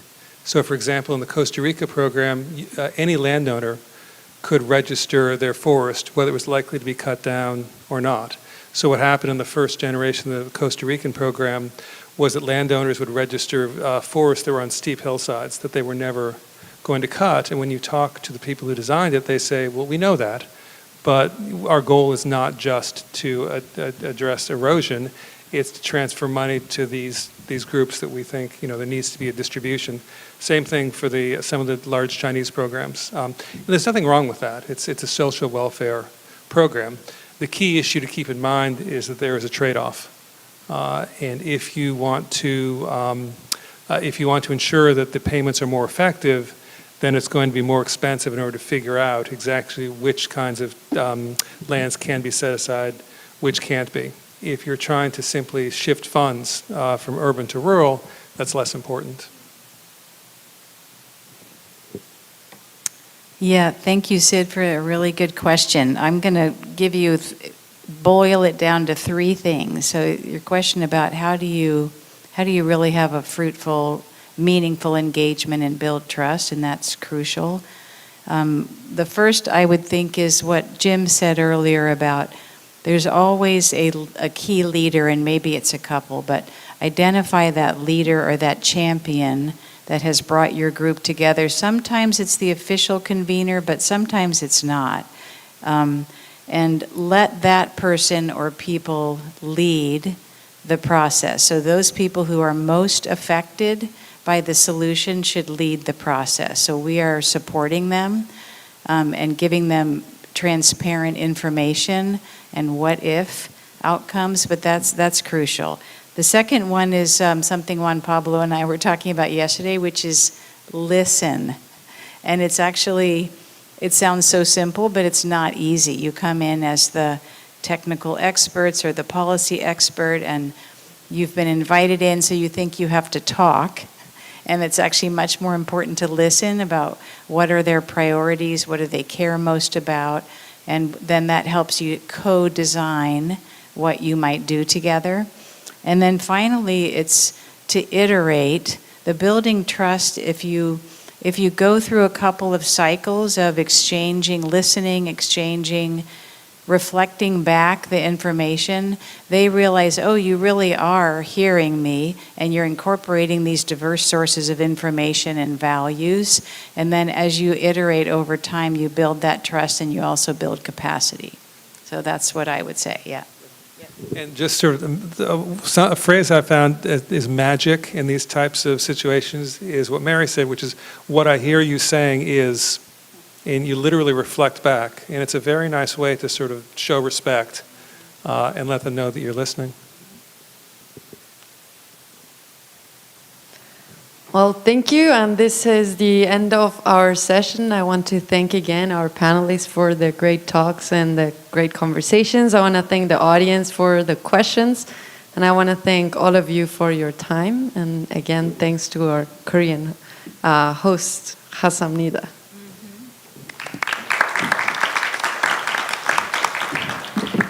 네, 진행에 수고해주신 알레한드라 예체베리 시니어. Thank you very much, moderator, and all the panelists and speakers. Please give them a big round of applause. 네, 이것으로 With this, we would like to conclude the fourth expert panel session. We will take a 20-minute break and we will begin the closing session from 5 p.m.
네, 잠시 안내 말씀드리겠습니다. 잠시 후에 이틀 동안 진행되어 온 이번 행사의 모든 일정을 마무리 짓는 클로징 세션이 시작됩니다. 모두 자리에 착석해 주시기 바랍니다. 감사합니다.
네, 지금부터 지난 이틀간 성황리에 진행되어 온 For the last 2 days, we have proceeded with Trans-Pacific Sustainability Dialogue successfully. We are now going to begin the closing session. Please take your seat. 네, 오늘은 총 4분의 Today, we have 4 speakers to make closing remarks. First of all, I would like to invite Professor Nico Ardoin from Stanford University. Please welcome him with a big round of applause.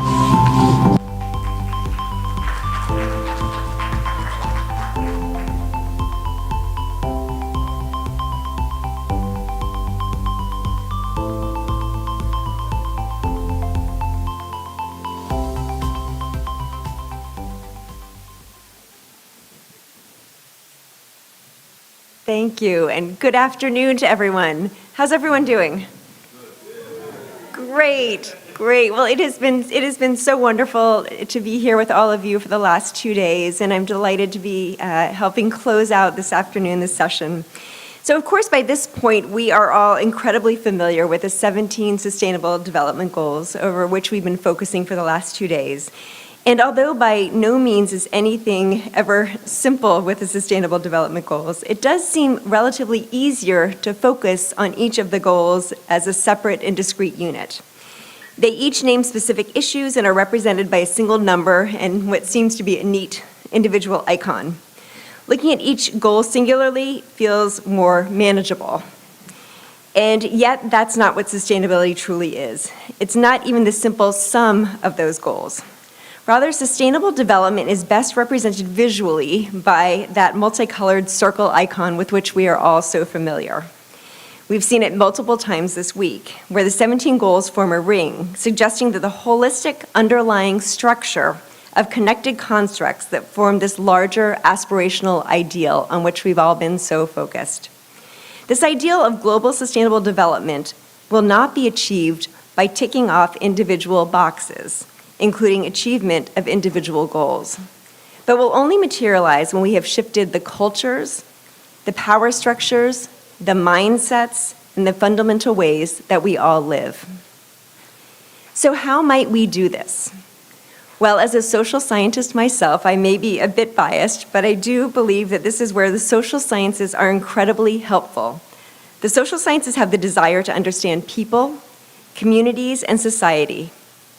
It's the work of fields like sociology, political science, economics, history, psychology, all of those lenses that we've brought together this week. And these will help us guide our way to sustainable development. And of course, we need the traditional sciences as well, engineering, biology, ecology, and so many of those other lenses that we've seen this week as well. It's the combination of all of these fields, all these efforts, these interdisciplinary dialogues that bring together the vast networks of knowledge that will accelerate our progress toward achieving the Sustainable Development Goals. That combination is what we have seen showcased over the last 2 days. The World Bank defines human capital as people's knowledge, skills, and health that enable them to realize their potential as productive members of society. This potential is sustainable development. The human capital needed to achieve sustainable development can be found right here in this convening.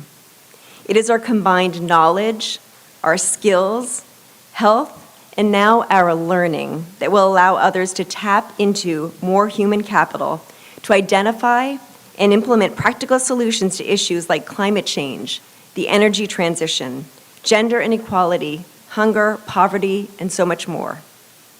This World Bank definition underscores the lifelong learning processes needed to support continued development of human capital. We won't wake up one day with all the knowledge that's needed to solve these challenges, because everything in the world is ever changing. Thus, human capital must always be changing and expanding to meet these ongoing challenges and the demands of sustainable development. So I'd like to take a moment to reflect now on the original goals of this convening. Specifically, the aim was ambitious. It was to gather social science researchers and scientists alongside student leaders, policymakers, and practitioners to generate new research and policy partnerships, to expedite the implementation of the underlying framework of the UN's 17 Sustainable Development Goals. Like the SDGs themselves, this is a lofty and aspirational goal. We brought together different cultures, different ways of knowing and thinking, different people, different fields, and in a very short amount of time, and in a space, we brought together people to share collective knowledge and experiences. From this, we sincerely believe that we can create new and innovative pathways to change. As we all return home over the next few hours or next few days, I invite you to reflect on what you've seen, what you've heard, and what you've encountered here. Consider what struck you as important and interesting, what struck you as odd and novel. Identify and explore what connections you can make between your work, your experiences, and what you've learned over the past few days. Take the time to read a resource that someone shared, or reach out to someone you met here. Respond to a message from someone who reached out to you. My lab at Stanford works on social science solutions to sustainability challenges. Our mission is to bring social science insights to bear on pressing sustainability challenges. So I plan to return to my lab to re-examine our work and our priorities and our plans through the lenses that I've seen presented here. To consider what my lab group can do to generate new research and partnerships in pursuit of solving these sustainable development goals. I invite you to do the same. And with that, I thank all of you for inviting me to join you over the last 2 days, and I'll turn it over to my other colleagues for their remarks. Thank you. 네, 고맙습니다. Thank you. 네, 이어서 키오 츠츠이 님의 Now we're going to invite Mr. Kyo Chitsui, the Deputy Director from Shorenstein Asia Pacific Research Center. Please welcome him with a big round of applause. All right.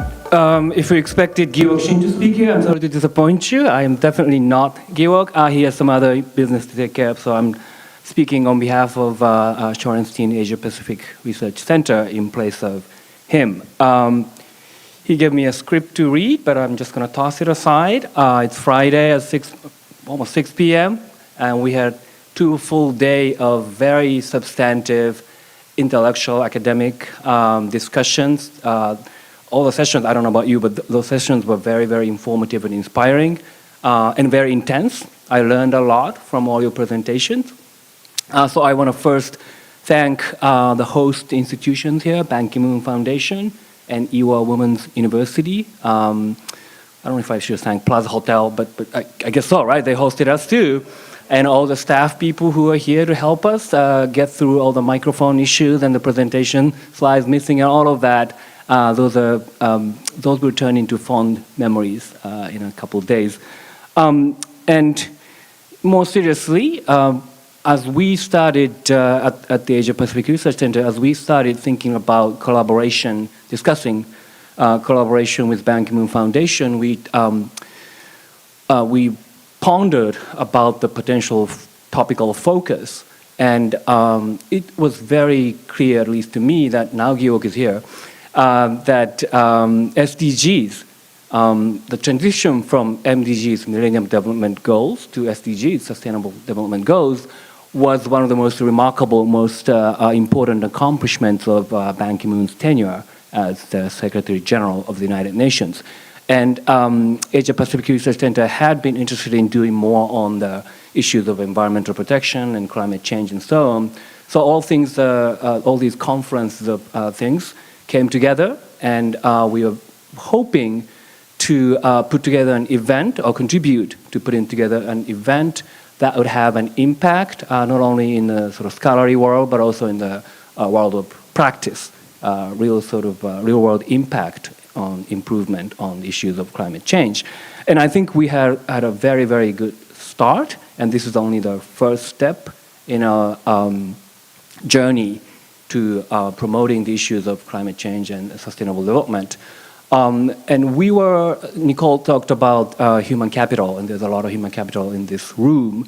And we also really wanted to create social capital among those human capital, social capital in the form of ties and networks, connections between people who bring different expertise and insights into the issues of climate change and sustainable development. And I hope that we hope that this is a very good first step in that direction. We try to bridge social scientists and hard natural scientists, bridge students, scholars, faculty, as well as practitioners, and all of these at different levels, from distinguished world leaders to up-and-coming undergraduate students.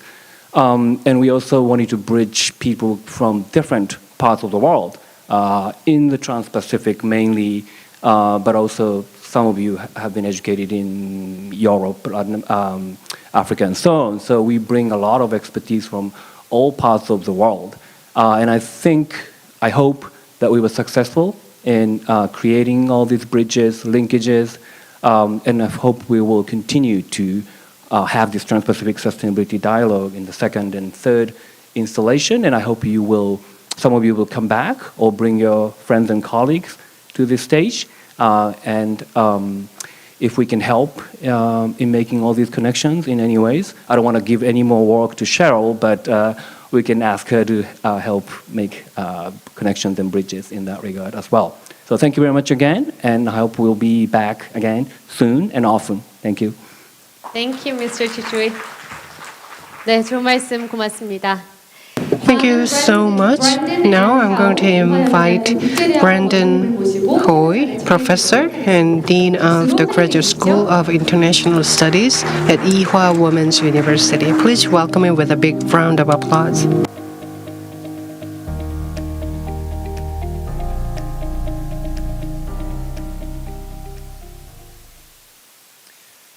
Well, good afternoon, everybody.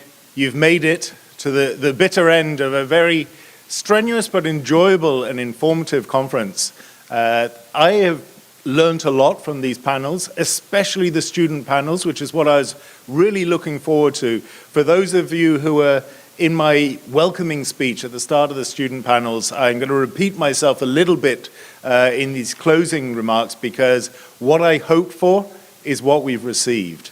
But going forward, my thanks, of course, to Stanford University and to the Ban Ki-moon Foundation for allowing us to join in this tremendous dialogue.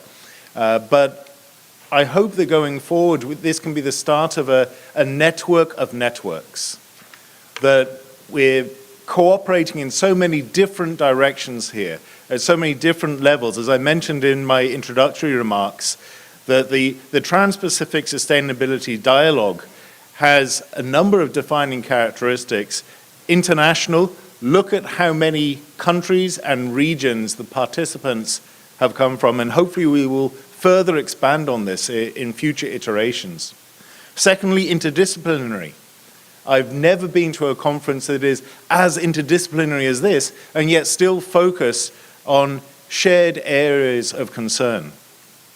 Cross-fertilizing, we've had a great mix of scholars, practitioners, and national and global leaders in this conference. And, again, I'm going to say this, most importantly, intergenerational. We desperately need the fresh ideas that the young scholars and young practitioners bring to the table. So the key message, I think, an avenue for further research and ambition, is how can holistic approaches to sustainability prioritize bottom-up, human-centered engagement and empowerment.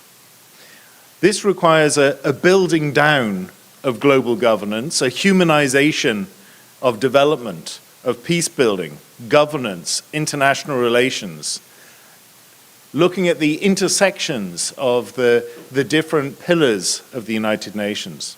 But it also involves a building up of global governance, a mainstreaming of the global biosphere, climate change, ecocide for the lawyers among us, policy prescription for humanitarian actors, and obligations for those who govern, must increasingly consider spillover between these diverse agendas.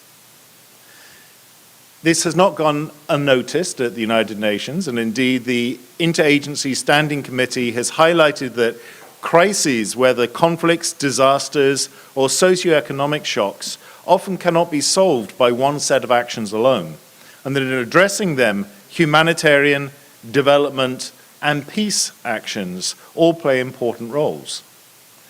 Indeed, the HDPN is a holistic approach to providing for the safety and well-being of vulnerable individuals and groups. It is not or should not be viewed as a sequential approach. All of these elements need to be considered at the same time. Significant work has indeed been carried out on the intersection between development and peace building, for instance, including neoliberal economic interdependence, economically induced peace, as well as considerations of positive peace, distributive justice, or distributive injustice as a cause of conflict. Progress has also been made on the intersection between humanitarianism and peace building, such as global governance initiatives on the responsibility to protect, the protection of civilians during armed conflict, peacekeeping, the responsibility while protecting, security sector reform, transitional justice and peace and reconciliation commissions, and the return of refugees, internally displaced persons, and forced migrants.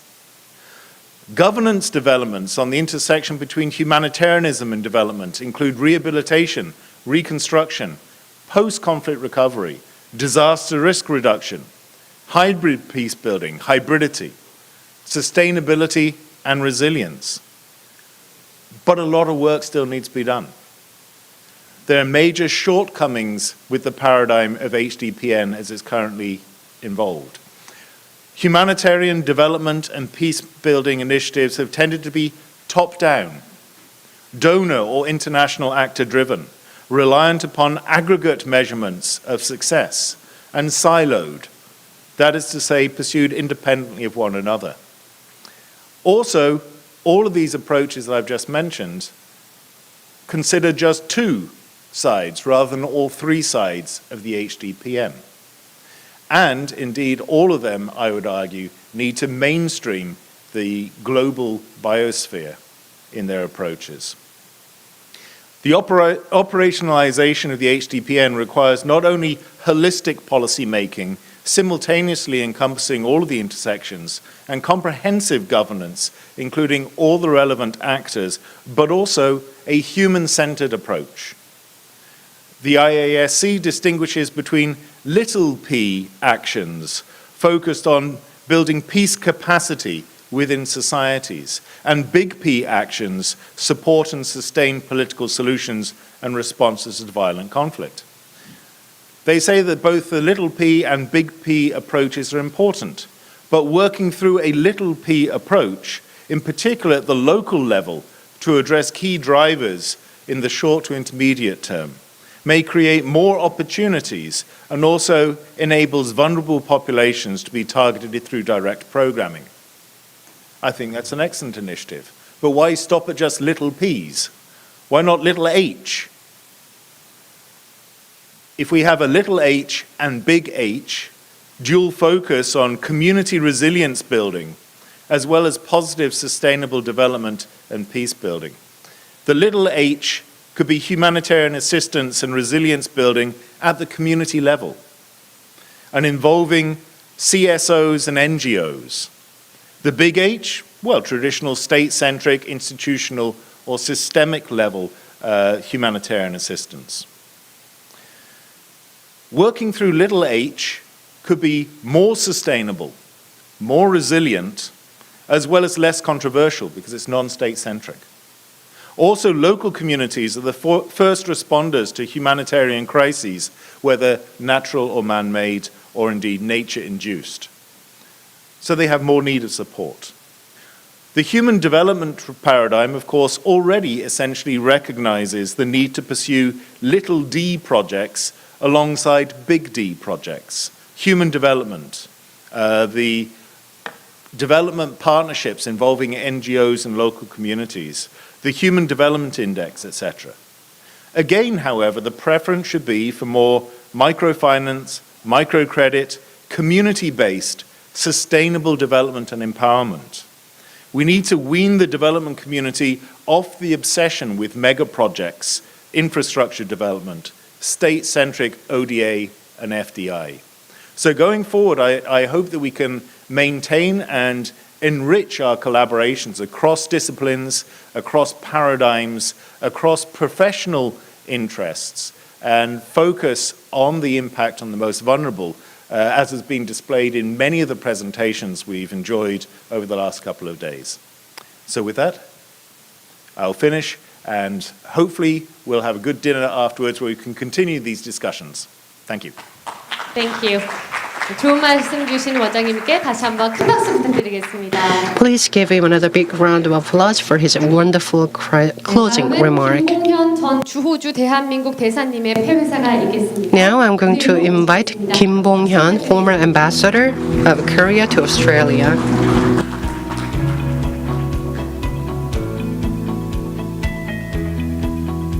Thank you. Time flies. The advantage of the last speaker always, I don't need to add anything more to my excellent previous speakers. But I tried to summarize all the points during the last 2 days at the excellent sessions, and try to make some text for my closing remarks. Please allow me to read out my text. It is my great honor and privilege to deliver closing remarks on behalf of the Ban Ki-moon Foundation for the first Trans-Pacific Sustainability Dialogue 2022.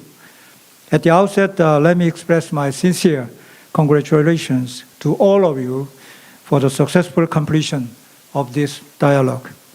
I praise the enduring and the tireless efforts of all the participants in the various sessions, in particular participants from abroad, despite still lingering circumstances of corona pandemic.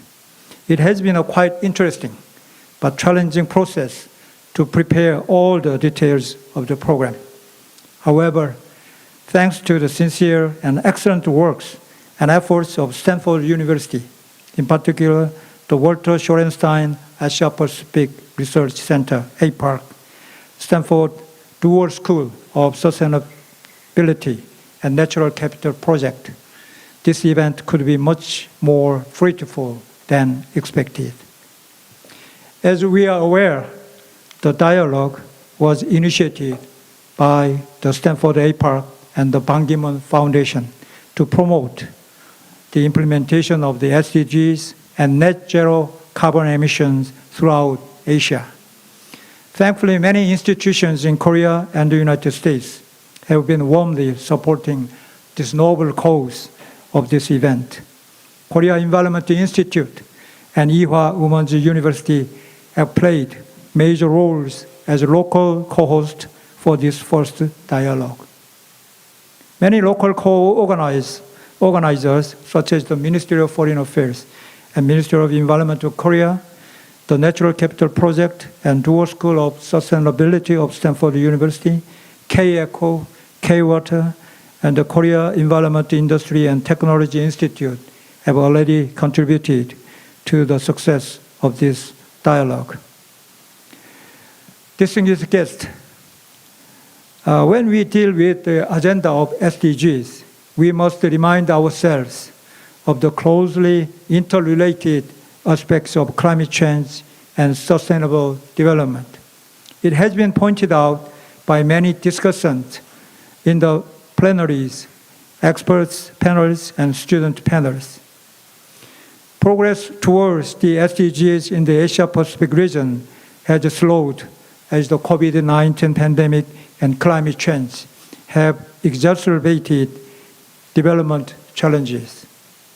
At the same time, geopolitical crisis around the world, particularly the ongoing deplorable war in Ukraine, also hampers implementation of SDGs and Paris Climate Accord. This has compounded pre-existing socio-economic and environmental pressure. Despite these multiple interconnected crises, we must remain united to reconstruct a more robust and inclusive multilateralism. It was clearly manifested at the World Leaders Session yesterday. The Honorable Ban Ki-moon His Excellency Ivan Duque and the Honorable Gombozab Jandan Shatar expressed their concerns and presented their views to overcome the challenges and expedite the implementation of SDGs and Paris Climate Accord. At the opening session, we also had an honor to have Prime Minister Han Duck-soo of Korea and former Prime Minister Kevin Rudd of Australia for their insights and visions at their congratulatory remarks. They highlighted the importance of revitalizing global wisdom. The wisdom was exercised by the whole international community at the United Nations and in Paris in 2015. The world leaders should not forget the moment when they showed their determination for the better future of all humanity. This determination is based on multilateral cooperation among nations, togetherness among people, and interconnectedness among multi-stakeholders. On top of this, some keynote speakers and panelists expressed their views that the most desirable way of implementing SDG and responding to climate change appears to be our attitude toward nature. We human beings should respect the nature as a sovereign subject with which we live together. The nature is not an object which human beings may exploit at its discretion. This was conceptualized as environmental justice during the sessions. I believe that Trans-Pacific Sustainability Dialogue should contribute to make this idea firmly rooted in the minds of the citizens of the world. Then we can continue to hold this dialogue in various countries in Asia and even the world to encourage the region and the world to make progress in SDGs and climate change. We can do this. We can make the world a better place to live, and peace and prosperity will be inherited by next generation. It is the mission of TPSD. Without this understanding, we cannot reach the final objective of SDGs and Paris Climate Accord. That was the appeal of the leaders, keynote speakers, panelists, and students who contributed to this event during the last 2 days. In this regard, the first TPSD was very successful and meaningful as it pursued establishing partnerships among stakeholders. One of the creative programs was student panels featuring young leaders from Stanford University, Ewha Womans University, Osaka University, De La Salle University, and other Asian institutions. Students should be ready to become leaders who will advance the climate change and sustainable agenda both today and tomorrow. Taking this opportunity, I should acknowledge the presence of the Honorable Hidehiko Yuzaki, Governor of Hiroshima Prefecture of Japan, in this TPSD. His attendance in person showcased his passion for the implementation of SDGs in Asia and also the better relationship between Korea and Japan. It is very much appreciated. Lastly, I want to express my sincere gratitude to all who had worked hard for the successful preparation of the first Trans-Pacific Sustainability Dialogue. In particular, I thank Professor Shin-Gyuk and his team, Cheryl Alipio, thank you, and others with whom I have worked very pleasantly during the last several months for this big event. Thank you again, and I wish you all well here in Korea and back in your country. Bon voyage. Thank you. 네, 희망찬 메시지를 주신 김봉현 전 대사님께 Thank you so much, Ambassador, for your hopeful message. 네, 이것으로 Trans-Pacific Sustainability That concludes Dialogue의 모든 일정이 the all programs of Trans-Pacific Sustainability Dialogue. For the past 2 days, many experts across the world, especially in Asia Pacific, shared their insights on the prosperity and SDG implementations in the region. I hope what we discuss will contribute helping us leading a happy life. Once again, thank you so much for being with us out of your busy schedule. I'd like to also thank those who joined us online for being with us. Thank you so much.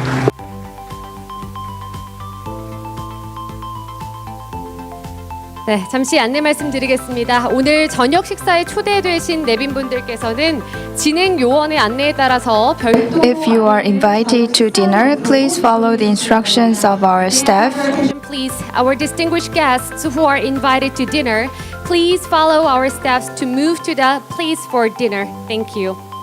네, 그리고 주차 관련해서 한 가지 안내 말씀드리겠습니다. 지금 소지하고 계신 네임태그를 출차 시에 게이트에서 보여주시면 주차 처리가 되고 있으니 이 점 참고해 주시기 바랍니다. 고맙습니다.